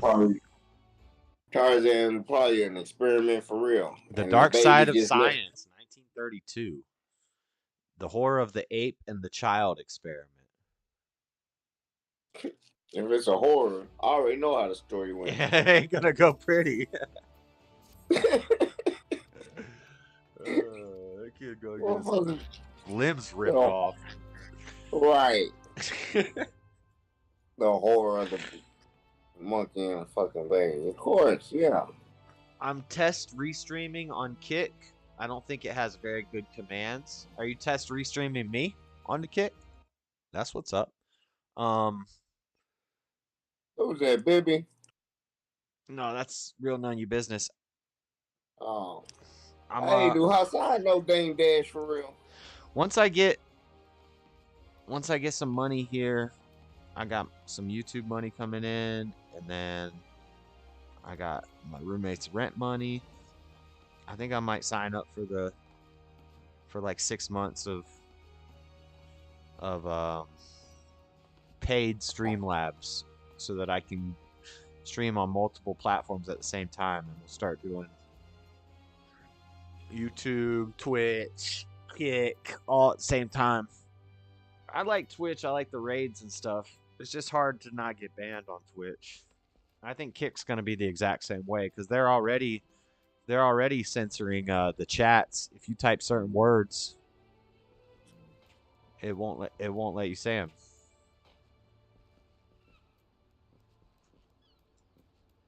Did the Discord cut out? No. It's all about how you arrange it and put your shit in words. But I don't think sodomy is not a bad word. What? It's definitely a bad word. No, it's not. It's like a scientific and a biblical word. It comes from Sodom and Gomorrah. It's actually a scientific word to, instead of saying butt sex. What, I can say butt sex, I can say blowjob, but I can't say sodomy. It's actually sodomy is a felony. It's the act of forcefully taking sodomy. Something. Yeah. No, sodomy is an unnatural. Sodomize. No. Sodomy is unnatural sex. Yes. Yes. Yeah. But it doesn't have to be. It doesn't have to be taken. It doesn't have to be. Hey, you get sodomized, you going to jail. You sodomize somebody, you going to jail. That's not true. Yeah, in it some is. states, they lock people up every day for sodomy. If it's like a look it up, why rape, is sodomy against the law? If it's like a rape sodomy, but look it up and see why is sodomy against the law. The word sodomy, last time I checked, look they're always changing the definition. Oh, here we go. Now they always change. Maybe the definition of sodomy is sexual intercourse involving anal or oral copulation. It used to be any unnatural sex act. It has nothing to do with breaking a law. There is no law against now in some places they do have laws against it because they're based off old Christian laws that basically the word sodomy comes from Sodom and Gomorrah. They are having a bunch of unnatural sex in Sodom, and that's where we get the word sodomy from. But so like a Christian theocracy, yes. It's legal because they if I had my own utopia, yeah, you would get banished for sodomy. Yep. But that includes females giving guys BJs. That's sodomy. Most of the time you hear about it on the news is to a kid, and that's illegal, period. Right, but it's not. They're just saying he commits sodomy on him because it's a nicer way. It's a nicer way of saying he R'd him in the B. I'm saying you had sex with a minor and you sodomized them. So okay, so my point still stands. If on the news they can say sodomy because it's the appropriate word, it's the clean word instead of saying butt sex. Like that was one of how can you not say sodomy on Kick? That's dumb. They say you can't say that on Kick. I didn't hear that. I typed it in chat today and they started out. Well, you can't type Hitler in there either. Shit. Yeah. They started out. Well, so what is that? That's not free. That's whack. Yeah, you can't type Hitler in there. You just get started out. Especially in context. Like, what if I write Hitler was an evil man? I can't. It's gonna star out the word Hitler. Yep, I done did it twice. That's dumb. Well, that's your for platforms. That's what you got to deal with. You're already ready. You just got to learn some more tweaking. You'll be a perfect robot soon, ready for the 2040s year where everybody's, shh, get away from me, don't talk like that. He's one of them, he's one of them. I'm going to be pointing them out. They're going to throw me in the gulag. Mm-hmm. No, you're going to be throwing everybody else in the gulag because you already conforming already. So you're going to be snitching on anybody that ain't supposed to say what they supposed to be saying. You're going to be like, it's Jews. Don't say that word. See, it's going to be serious about it. I conform when I'm using their technology. I know, platforms. Right? But wait if you till can't, they on the street, though. But if you wait came up to me on the street, on them streets, it'd be a whole they got a story. camera and a microphone on every corner, and I'll you know these microphones. How it goes listen on them streets.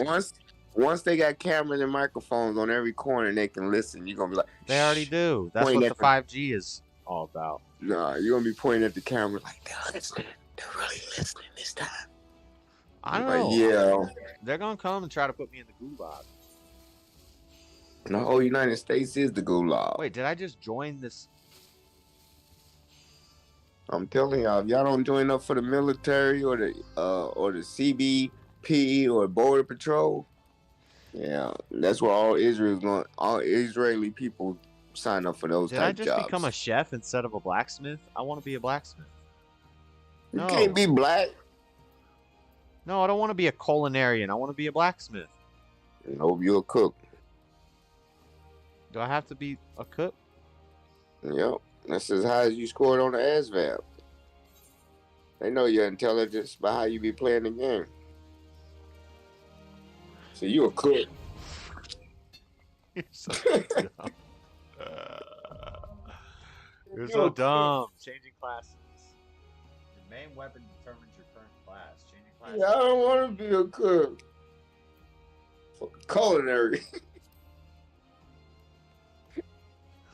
You're so dumb. Dumb.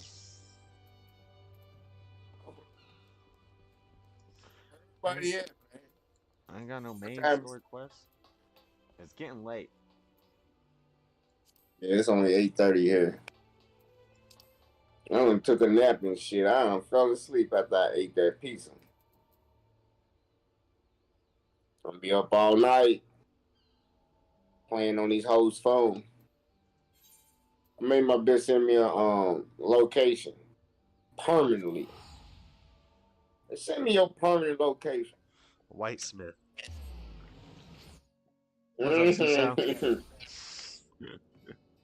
Yeah, I'm a whitesmith. That's what a cookie is. You a cook. Whitesmith. I can cook and be a blacksmith. How about that? How about that? Rain free. My bitch better come over. I don't know. 8:30.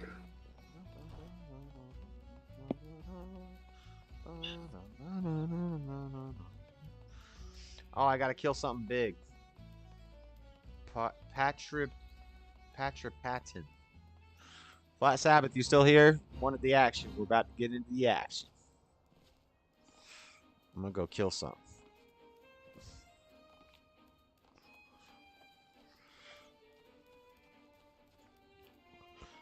right, let's watch this monkey video. The feral children have found their way into human culture throughout the ages, from Tarzan all the way back to Romulus and Remus suckling from the she-wolf. Romulus and Remus. Infants seemingly offer a blank slate upon which language, culture, nationality and morality are inscribed throughout their development. Because of this, child development is a miracle of learning, and as such, it has not only fascinated the likes of Rudyard Kipling, but also that of scientists. And one such scientist would devise an experiment, but instead of putting a child into the wild, be raised by animals, turn the tables and take one of our closest relatives of the animal kingdom and raise it as a human. Today we're looking at the ape and the child experiment. Welcome to the dark side of science. So they're doing trading places with a baby and a monkey. Our story starts on the Abreu colony in Cuba in 1930 with the birth of a female chimpanzee on the 15th of November. The baby chimp and her mother and father were donated to Yerkes National Primate Research Center not long after her birth. The research center was headed by eugenicist Robert Yerkes. Eugenicist! We were just talking about eugenics the other day. Eugenicist Robert Yerkes was used for medication in their house. Winthrop and Luella had married in 1920. The couple had met in Indiana University while studying. Winthrop was involved in a very diverse set of research subjects. Now that was a good game. Throughout the 1920s, focused on conditioning and learning. He was fascinated with relative influence of nature and nurture on behaviour, and if you could isolate the nurture element. This is the same. What if you could raise an animal, a primate for example, in the exact same way as you would an infant? Would the chimpanzee's development change, or maybe would it even begin to act like a human? He had been planning the concept of a comparative experiment during his postgraduate days at Columbia, when studying for his masters in 1927. Kellogg during this time was fascinated with accounts of feral children living with wolves. He believed that the infants learned to live like wolves because that was what their environment demanded of them. Thus, if the tables were turned with a wild animal, could nurture overall heredity and even humanise it? The birth of Kellogg's first child offered a unique opportunity, and that was to comparatively raise the child alongside a primate. Kellogg devised, if he could raise a chimp with Donald, their son, like siblings, he could then see the nature differences. The chimpanzee wouldn't be a pet, but treated in the exact same way as the human child. They would be fed by bottle, bathed, clothed, handled, and pushed around in a pram. But you're not communicating. You're not trying to teach that monkey how to say words. And would be corrected in its mistakes, like a human as well. The chimpanzee would also be taught and encouraged to eat with a spoon. But how you treat them the same, but you're talking to your kid and you're not trying to talk to the monkey and expect it to talk back. Yeah, I think it's a horrible experiment all around. The human way. Thus allowing the experiment a chance to succeed in creating a human acting chimp. Experiment. In order to facilitate his experiment, Kellogg would seek help from Yerkes. He received the Social Science Research Council Fellowship to work at the Yale Anthropod Station in Florida in order to prepare for his experiment in 1931. Needless to say, this would necessitate the Kellogg's family moving to Florida, and not long after, Goa the chimpanzee would join the family to start this bizarre experiment. Hey, Salt Lake City. Google Fiber is expanding in your area. We're bringing award-winning gigabit internet to thousands of new addresses in your city. Check your availability at fiber.google.com. Around the years, they start doing eugenics, though, right? Right after slavery. And Donald were introduced at the ages of 7.5 and 10 months, respectively, in the summer of 1931. And in every conceivable way, the two were treated by Winthrop and Luella as if they were brother and sister. Straight away, the Kellogg's started noting the physical and behavioural differences between the two infants. The former was pretty easy, as the two They were pay different you to species test of for animals, studies. and with Gua having longer $5 arms than when Donald everybody's broke. and much greater physical So abilities. they can study Gua had the nearly after all of effects her of teeth, whereas inbreeding for Donald strength only and had 3. size. To discover the They bred differences, blacks for both strength, physiologically speed, and size, psychologically of the two, Kellogg and thought all up these some other shit, and strange they wanted and to somewhat see cruel experiment. what's the Kellogg after took great effect of interest what they in the went differences into in how the two's before they bone went into structures slavery developed. 300 years ago. So now they got to To study explore the this, specimen he tested from the how it went from differences African by sound, to African by hitting American. both They done Donald changed these and people Gua's head by with raping a their spoon, ancestors and to try and raping, hear adding the white the gene difference into in them. hardening of the skull. They come out a whole different He people found after that Donald's 300 head years. radiated a The dull black thud, American whereas is a Gua's whole made nother a breed of harsher people sound, hinting at the chimpanzee's bones than the being Afrians more over in hardened. Africa today. Bizarrely, Kellogg It really had ended in previously X-rayed 1829. Gua Oh, is the and date already he knew said her when bone density the Juneteenth was day equal when to the that last of a people 2-year-old found out? human. To ascertain the differences Oh, yeah. between the two's reaction times, That ain't Kellogg's right. devised an interesting experiment. Both That ain't Donald right. and the What chimpanzee why were does it placed in always have front to be of the a black motion man? picture camera. This was to Terrible. allow reviewing of the Because they reactions wanted to later on. study the black man to see After what the they two could had steal settled from them to and the better camera was themselves, like recording, a melanin. revolver was If they fired could in the use air anything behind the them. black man had, they would Both were experiment on startled, them and it was to try to discovered see if that they could Gua use it for reacted themselves or how this would affect them, or how this could affect us better. Shit like that. It was a whole study. During the time of the, opening up of slavery, they didn't have no jobs. It was still wasn't no affirmative action shit. They could say, no, we don't want you working here. So they like, here, we paying $5 for a study.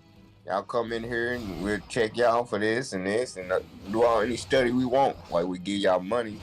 Talking about They gonna the take it. Tuskegee experiments. All kind of eugenics experiments. They wasn't doing it on the broke to make them to eradicate them. They were seeing what they can take from them cell wise and DNA wise to make themselves better. That's what like they the was plot. studying black people for. That's like the It plot wasn't of Get Out. I mean, no. They Wait, was, hold on. I believe you. They're They were studying black people Mike to make other Lindell. people better. Who's Mike Yeah. Lindell? Is that Stephen Will? That's the My Me? Pillow guy. Is Mike the? No, Is it the real Mike Lindell? Yeah. the real Mike Lindell, dude. Nice. No, Stephen Will invited me here. Oh shit! What's I your just name? died. This is the first My time I've name's died Mike. in forever in this game. Mike Liddell. Yeah, That's what's up. the election was stolen, dude. Oh Don't wow. say that Why not? because we're on YouTube. Dean, what's up, buddy? That's not Dean. That ain't Dean. It look like Dean. Get your face in there. I bet you that's Dean. It's You not gonna Dean. say something quick? Oh, okay. That's good then. But it don't. Yeah, but that's why exactly why they was studying eugenics. But it wasn't. I mean, they thought. I No, read it all to you. Yeah, I read it all to you the other night. They thought I the kept black asking people you, were the who's these inferior people? race. But I believe that they're probably trying to isolate for strength and stuff. Mm-hmm. That's facts.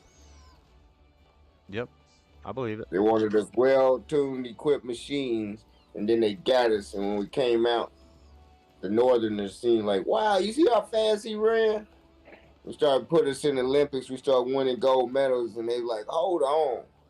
Let's get some football and basketball cracking. Let that boy from UCLA, Jackie Robinson, in there swing that bat. Well, like, yeah, they got some power. We gonna win. Who wants some of America? They let us in the Olympics, and we start showing ass. Where am I going? I That don't know what sounds you're like talking a about. headache. I think Germany cried. Germany cried at the Olympics with that. You lost me there, Fred. That's what the Olympics is about.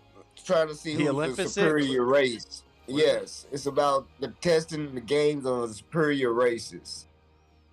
Every China, every country entered their best, and they gonna see who's the superior race. And America use blacks all the time. Because physically they are like sports Exactly, and stuff. but they want their own American to run that race and win. They like, come on, man. Jamaicans, And Africans. then when we do chess tournaments, there ain't a single black person in sight. I don't know. I don't know. I'm sure Africa and every other country got their own chess players. Yeah. They ain't talking about America, just because America. Somebody's echoing. Hey, this is YouTube. So talk like you're on YouTube. It's YouTube? Yeah. Oh, shit. What's up, Brett? What up? That's better. Who's that? It's Steven, dude. Oh, okay, yeah. He's the OG skate homie. He drinks a lot, too. Like me. It's all good. It's all good. Thank you, Bob. Yeah. Behave yourself, Mike. What are y'all, Christians? Just talk like you're talking on the radio or something. I don't give a shit about outside the radio. I don't care about Christianity. I care about the look for Donald J. Trump. You broke up a little You care bit. about what? Donald Trump. No, my God. No. Let's go. Donald Y'all Trump. let him go. Y'all gotta let him go. He's gone.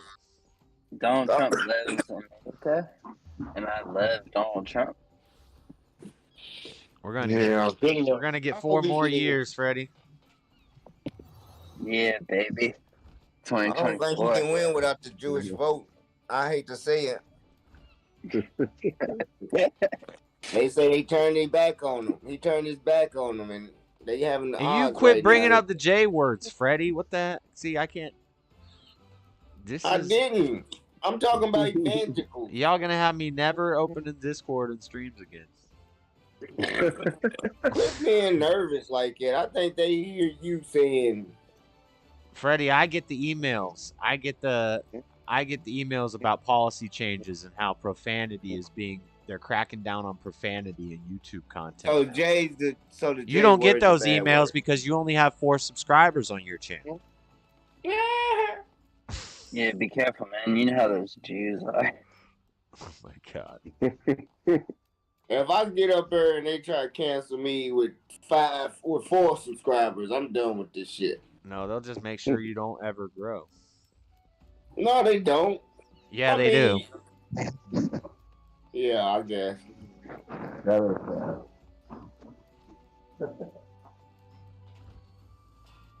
But if I pay like some LA taggers to go tag my page everywhere, Now it's asking me if I want to. $50. How can I be in multiple guilds?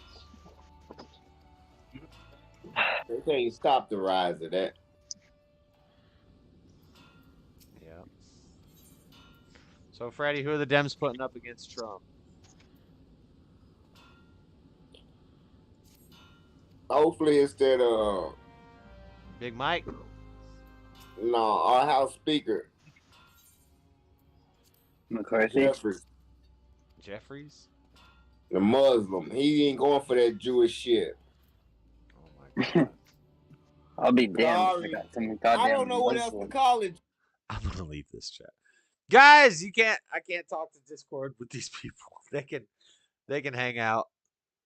It's bad enough with Freddie, but with his J-word stuff, and I can kind of keep one person in check and disavow him and all that stuff. But when it's coming from multiple angles, they can have fun. They'll be friends. Now Freddie and Stephen Will and his friend Mike Liddell can talk to each other, and they can hang out in there. I didn't kick him out or anything. I just jumped out myself.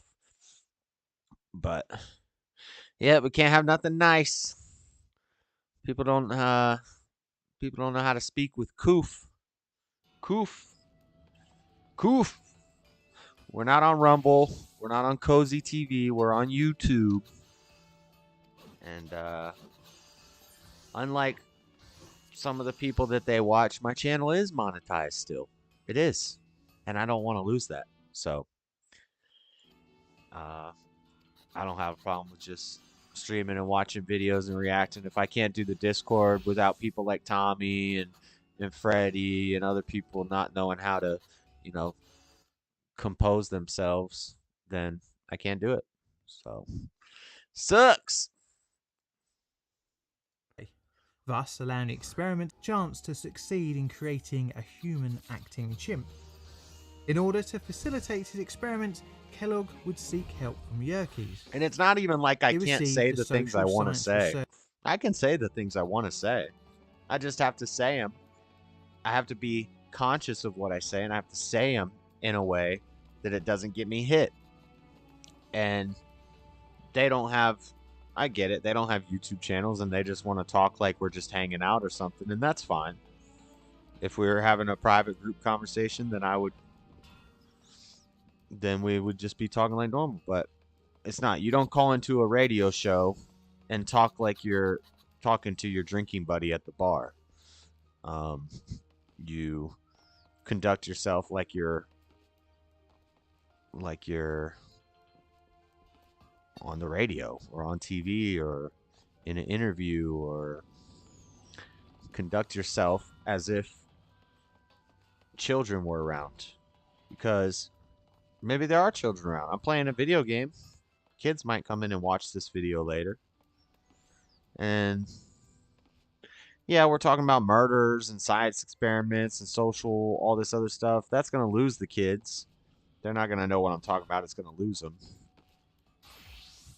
But when people start just cussing and N-word this and J-word this, come on. Let's hold ourselves to a higher standard, gentlemen. That's all I'm saying. You don't have to. I will.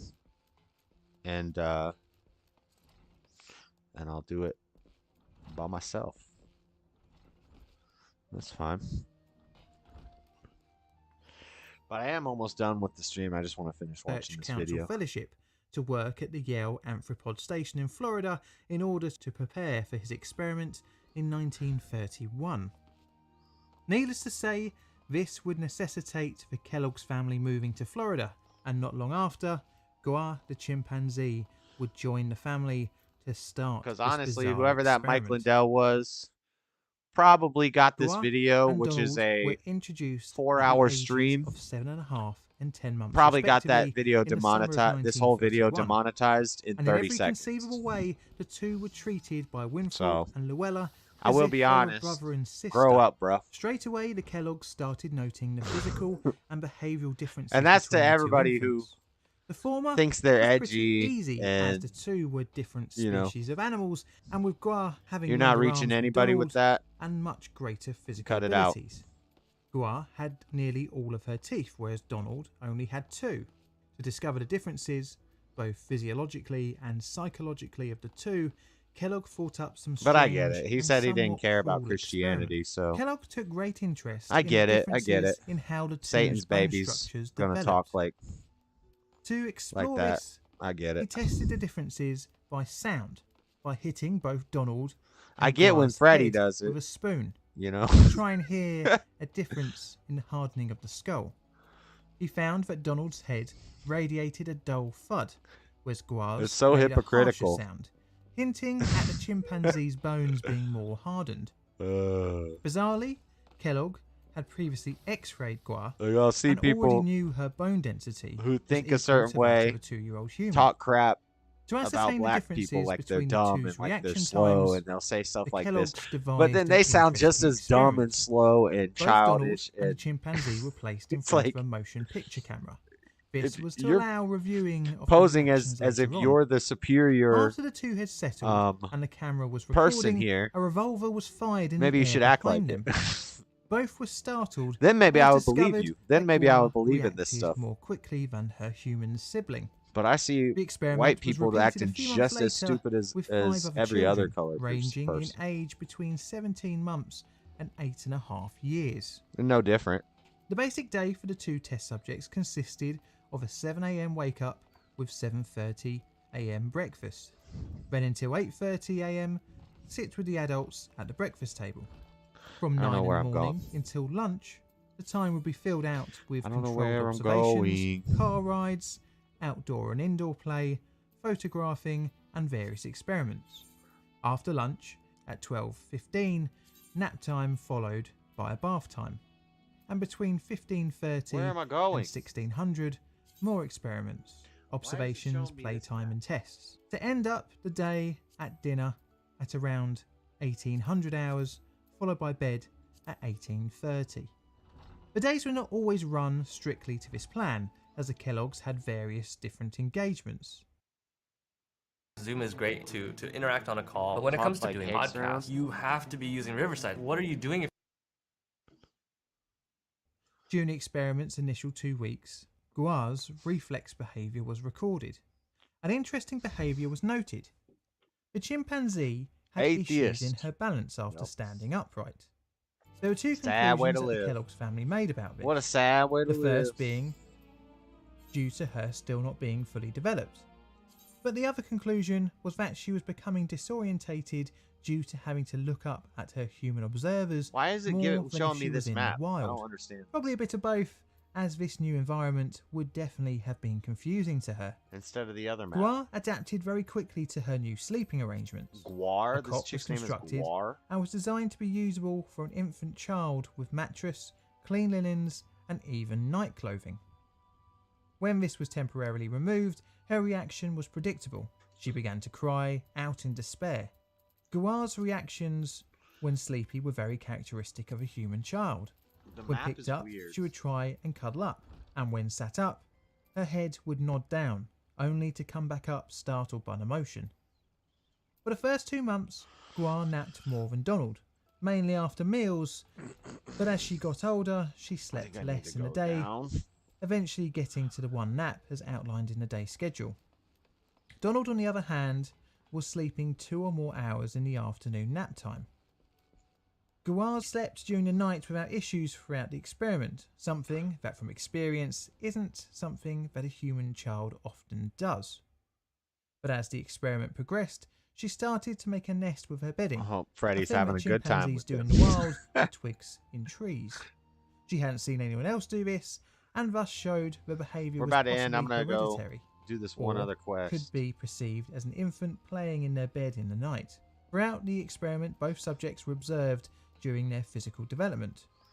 Donald had a walking age stroller. This was because human infants don't develop walking until at least 10 months. Guar, on the other hand, could walk by the time she was with the Kellogg's. She also had a stroller, but she used it as a toy instead of a walking aid. Interestingly, Guar was beginning to mimic the way humans walk, adopting a more upright posture. The chimp was showing much quicker level of development as Donald for the age. The experiment continued to observe the differences between the two in the way they interacted with their environment. Look During at the the little toddler monkey. months of Dude, that childhood, monkey's gonna the rip beginnings that of kid's reading and arms language and start limbs to off when develop. he gets older.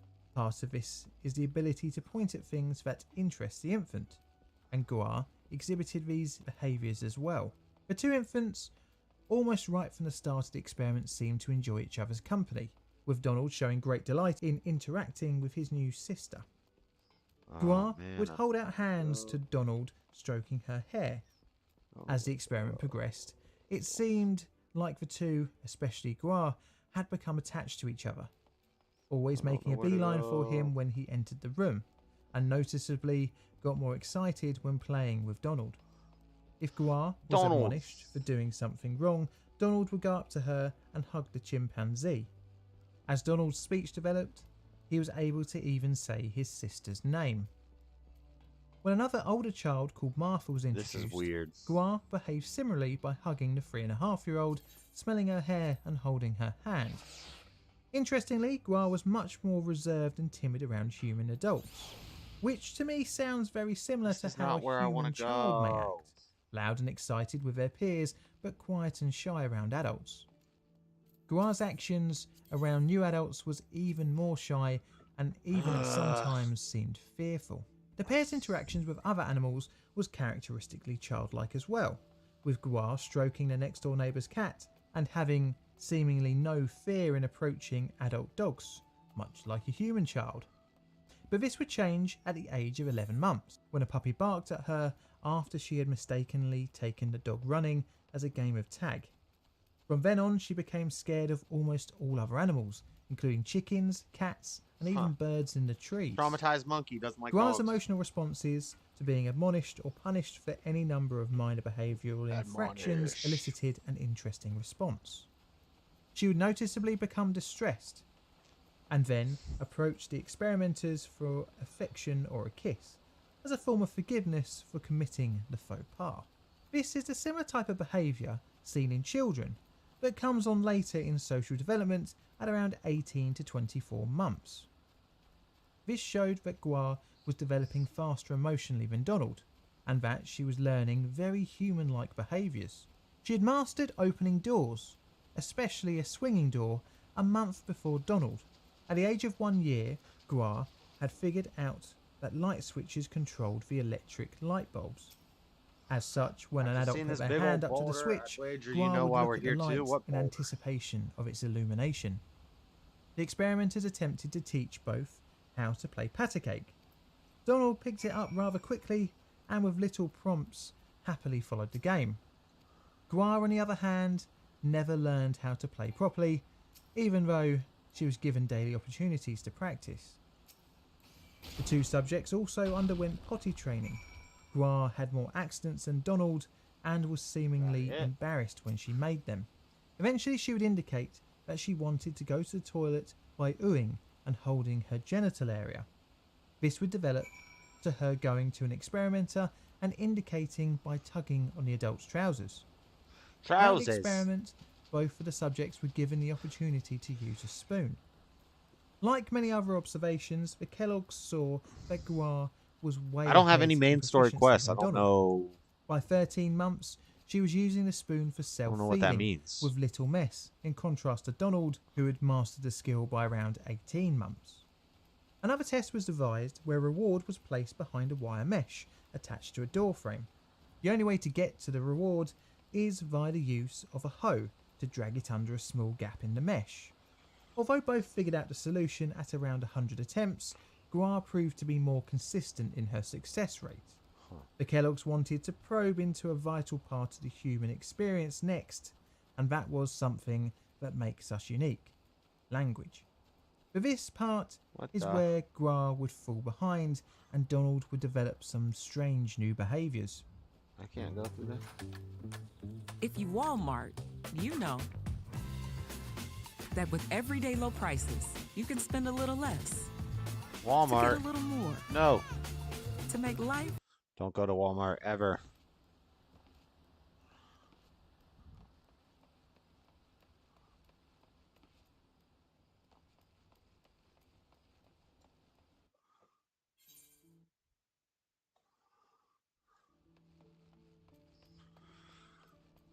Is the video playing?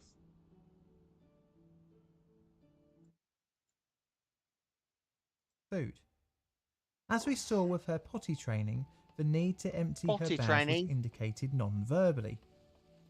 This was the same for when she wanted to play, by grabbing one or both hands of her intended playmate.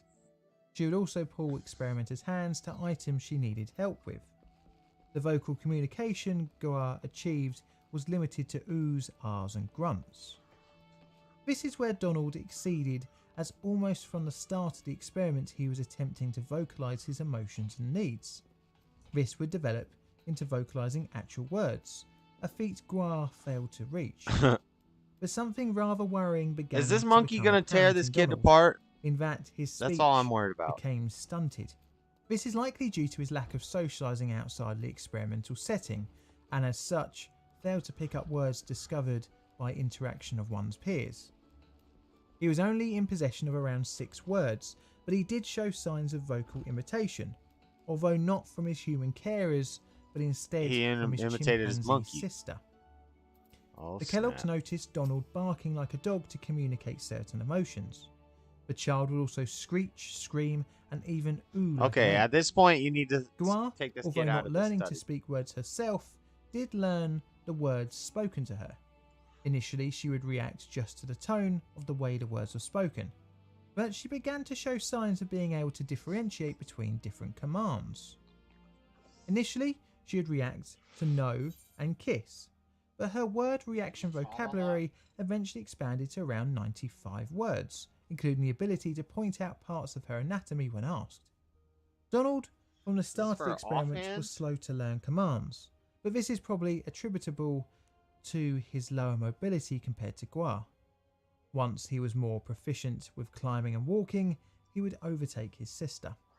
Wait, I get all this? Donald's apparent social and vocal issues caused concern by the 9th month of the experiment in Luella, and as such, the experiment was abruptly brought to an end. Gua was evicted from a human household and sent back to Robert Yerkes on the 28th of March 1932. From there, she would be the subject of a number of other experiments conducted by Robert's wife, Ada. But what of all the data collected from the study? And what was the result of the 9-month ape and baby experiment? Well, the Kellogg's, now back to being a conventional family, moved back to Indiana, and the couple set about writing a book and publishing their study. Winthrop's results showed that he was disappointed that Gua had hit a wall of development. He had generally hoped that immersing the ape into the human household would have created the reverse of a wild raised by wolves child.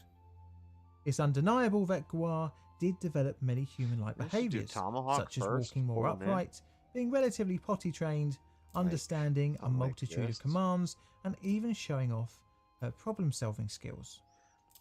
Ultimately, Gua was limited by the fact that she was a chimpanzee, and that her heredity limited her ultimate ability of language. Essentially, nurture can only take you so far until nature catches up. Initially, the experiment went public when the article was published in the American Psychological Journal. It was written in such a way as to appeal to as many people as possible. This, unsurprisingly, generated a lot of interest in the press at the time. And by the time a full book was released in 1933, the study and its ease of accessibility resulted in polarising opinions. Many critics pointed out that Gua being pulled from her biological mother at such a young age and the suddenness of the ending of her adoption. This, no doubt, must have been very traumatic for the young chimp, to be ripped twice from her perceived home. 617 the biggest criticism came there? from the use of Donald as a test subject. Understandable, after all, it was on Luella's insistence that the study be terminated. The extended period of 9 months in which Donald was used in the experiment resulted in his development being It should stunted. be free if I go to. And needless to say, this brings up questions of the study being ethical, especially when feasibly a child wasn't even needed for Gua to be raised with humans. A number of the tests throughout the study were questionable, where the child was frustrated in the broom experiment, hit on the head, and startled with the gun. But how did the subjects fare later on in life? Well, unfortunately, both participants' lives would end in tragedy. Oh, wow. Gua would die of pneumonia on December 21st, It's a monkey. It's not less tragic. than a year after she left the Kellogg's family and just after turning 3 years old. Donald would live to the age of 43 when, in 1973, he took his own life. In all respects, he had grown up healthy, studying medicine and specialising in psychiatry. Whether his upbringing had contributed to his demise, we will never know. Luella and Winthrop would pass away in 1972. Hold up, what happened to Now, where would you rate this What happened to the kid? experiment on my ethical scale? Past demise, we will never know. When grown up healthy in 1973, he took his own life. Gua would die of pneumonia on December 21st, 1933, less than a year after she left the Kellogg's family and just after turning 3 years old. Donald would live to the age of 43 when, in 1973, he took his own life. He commits In all suicide respects, at 43 he had grown years up old. healthy, studying medicine and specialising in psychiatry. Whether his upbringing had contributed to his demise, we will never know. Huh. Luella and Winthrop It's kind of would pass crazy. away in 1972.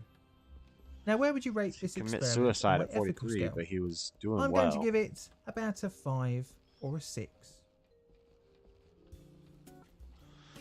5 or 6. as on the ethical scale. This video is a plain difficult production. All I mean, videos on the the kid channel was are talking Creative monkey Commons language. That's Attribution kind of Share Alike unethical. licensed. Was 10 Plain being the difficult most videos are produced unethical by and me, 1 John. being the They're least currently unethical? He said a 5 or bright and 6. sunny, Okay, sounds corner about of right. South Sounds East about right. London, UK. I have Twitter if you fancy checking me out to see hints and things on Alright. future videos. I think that's it for the YouTube videos. And it's 10:13. Lil Tarzan. Yeah, that was crazy. He committed suicide though, sadly. I only gained 2 levels. The first 2 times playing this game, I gained almost 10 levels in each stream.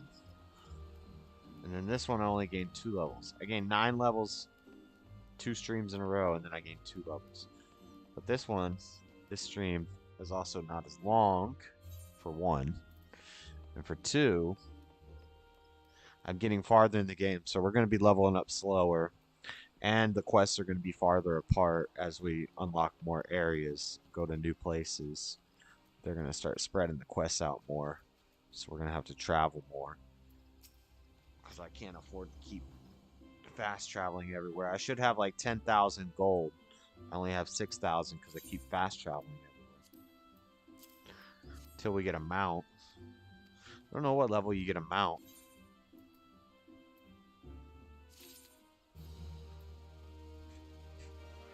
Let's Google it.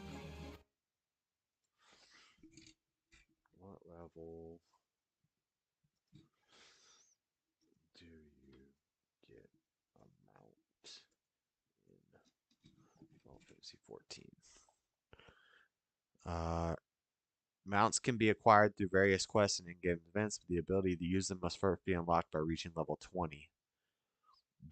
Joining a grand company and acquiring a personal chocobo. So I'm at level 20. I'm at level 20. Do you get mounts in free trial? Can you get a mount in free trial? There are currently 130 mounts available in the Final Fantasy 14 free trial. 130 different mounts. Nice. To unlock your first mount, you need to join a grand company as part of the level 20 main story quest. Damn, there's tons of quests out here all of a sudden. What the?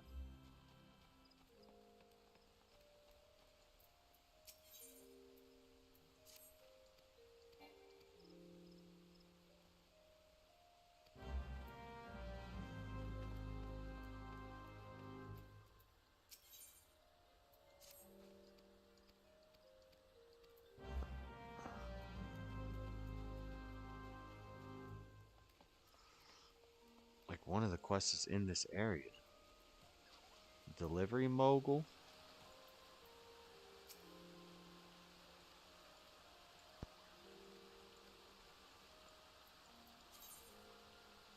Link Shell features. Link Shell are chat groups which allow for quick and easy communication between players who are not necessarily in a party or free company.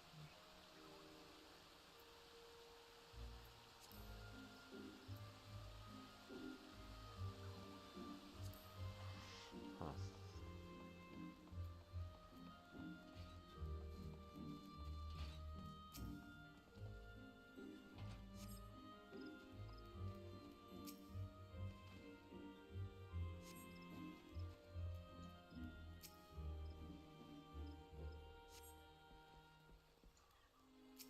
We're at the level where we can get mounts.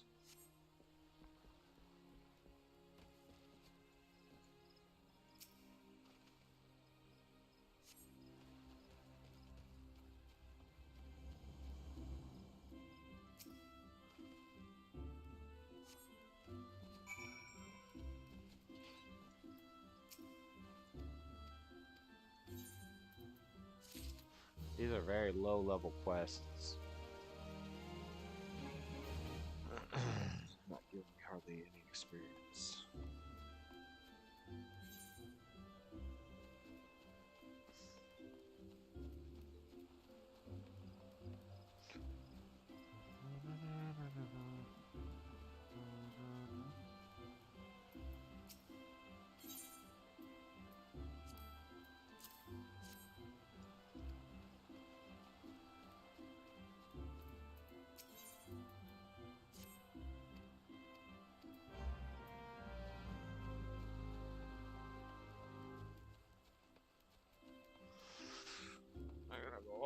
done this thing.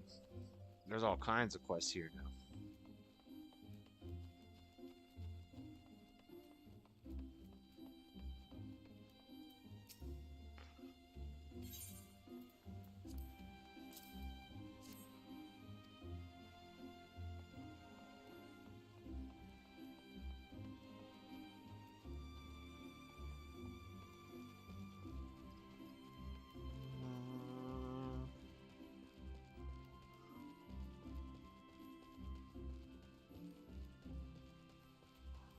Biddy. That person's name is Biddy. Biddy 42.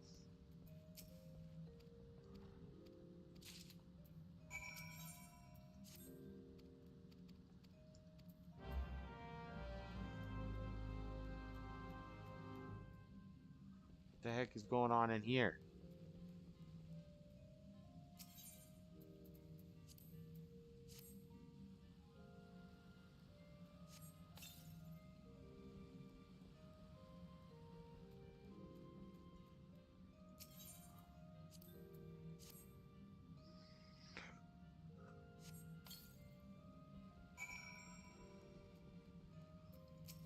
That was an easy quest.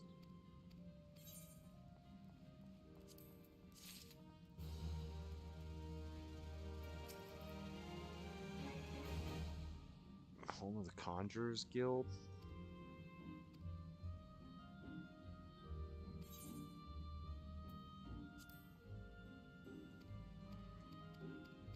Can I just join all the guilds and everything?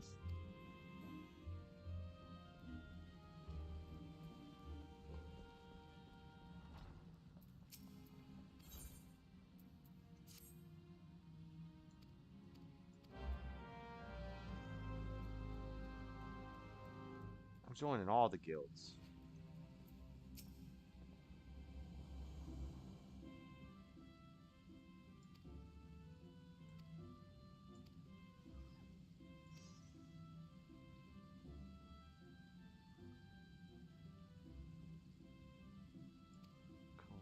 Harnessing power, earth, wind, water. Conjurers are also capable of weaving spells that wreak havoc.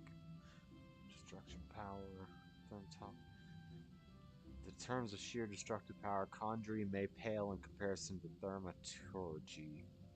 Thaumaturgy, which is the most destructive. So if I ever want to make a mage character, it's going to be a thaumatage. But its capacity to defend one against aggression more than compensates for this relative shortcoming. Purification is healing. So conjurers can do thaumatage, healing, or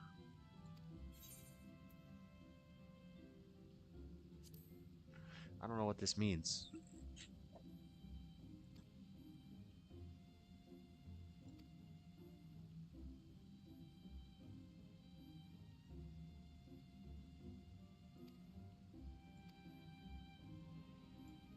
What the heck?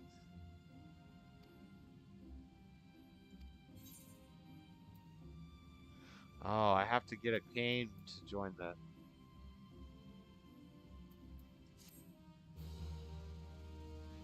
I have to take up a cane to do the Conjurers Guild stuff.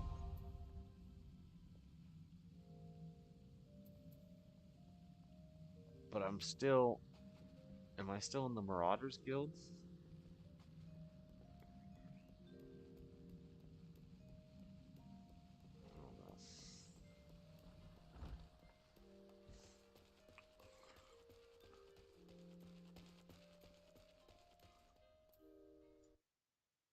Y'all can't barely hear the game.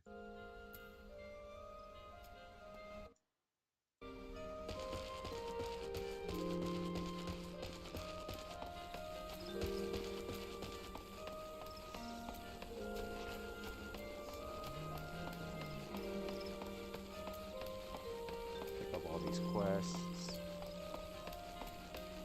Attune to all these crystals.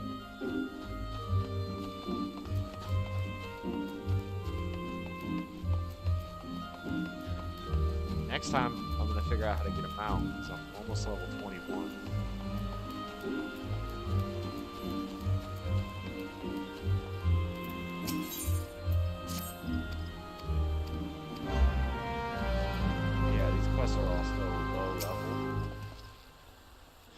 feel like I was supposed to come to this area earlier.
I don't even know, am I only allowed to be a member of one, or how's this work? I'm just joining all the guilds in this.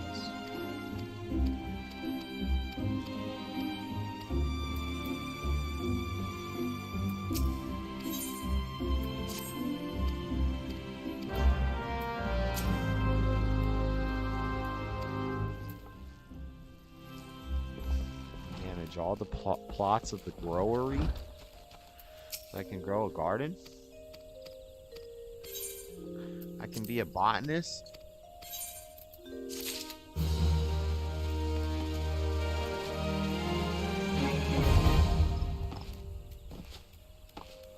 Oh, we unlocked a ton of stuff in this playthrough.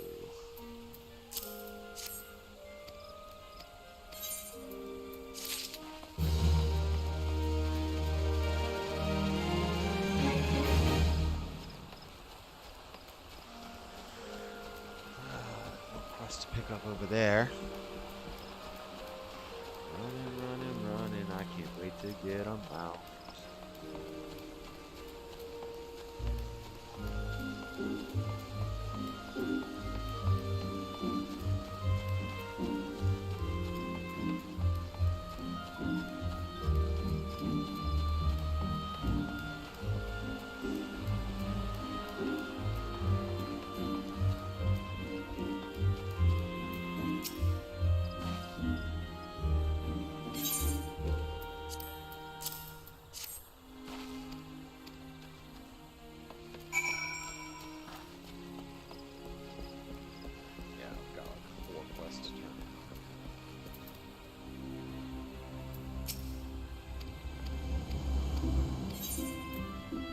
I got 5 potions for that one. That was pretty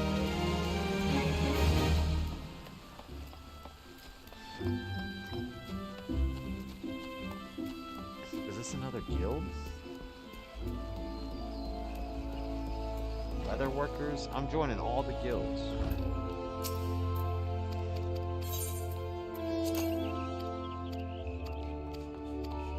I really want to be a blacksmith.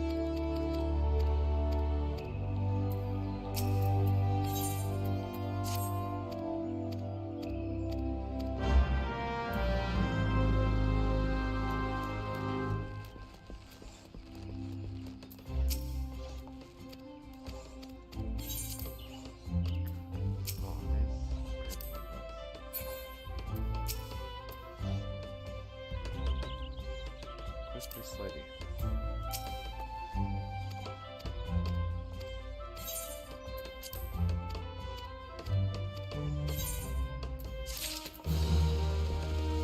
Easy quests, easy quests.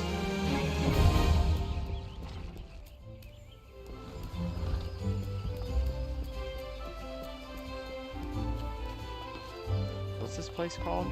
Because this is where all the guilds are. Old Gridania.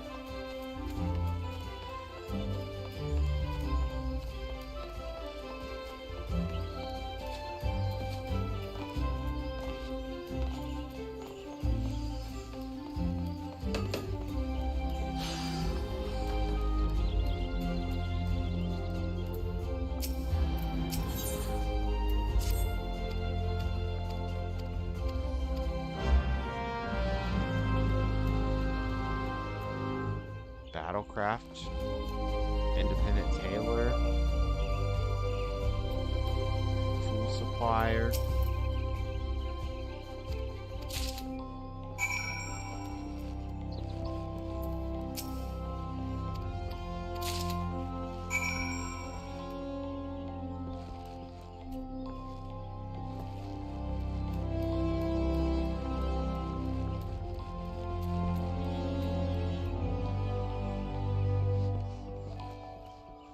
Who am I looking for?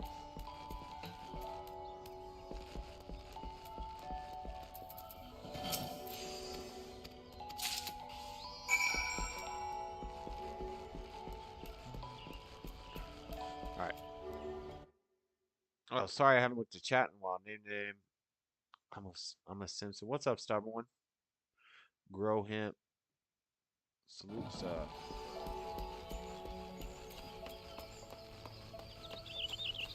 Sorry, I haven't looked at chat in a while. Put out a counter on days of incarceration of January 6 prisoners, kind of like the COVID death count. The Iraq hostages posted, but they don't give a hoot about that.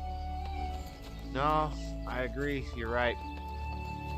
A lot of people will even get mad if you start, like, even conservatives, they'll be like, what? Come on, nobody cares about that anymore if you talk about January 6th.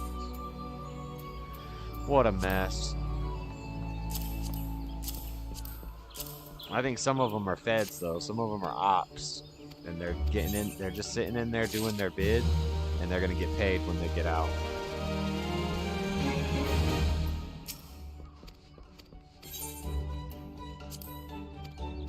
Dude, there's so many guilds. How many different guilds is there?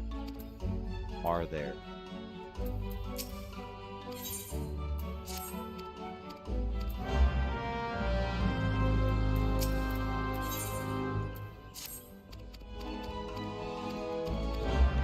Just doing all the quests.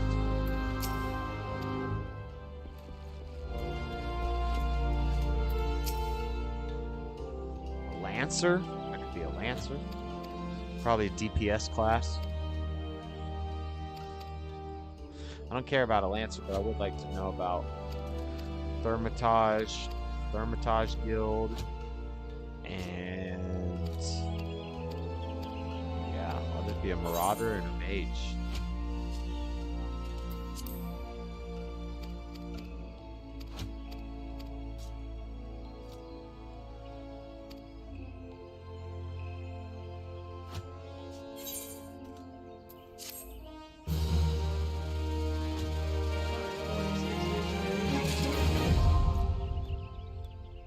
I'm about to get off floor.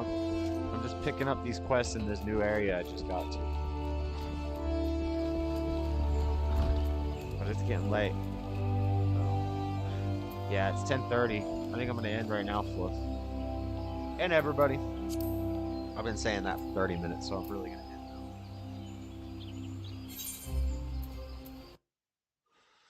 You got a lot of catching up to do, though, Floor. You can keep playing. Try to catch up.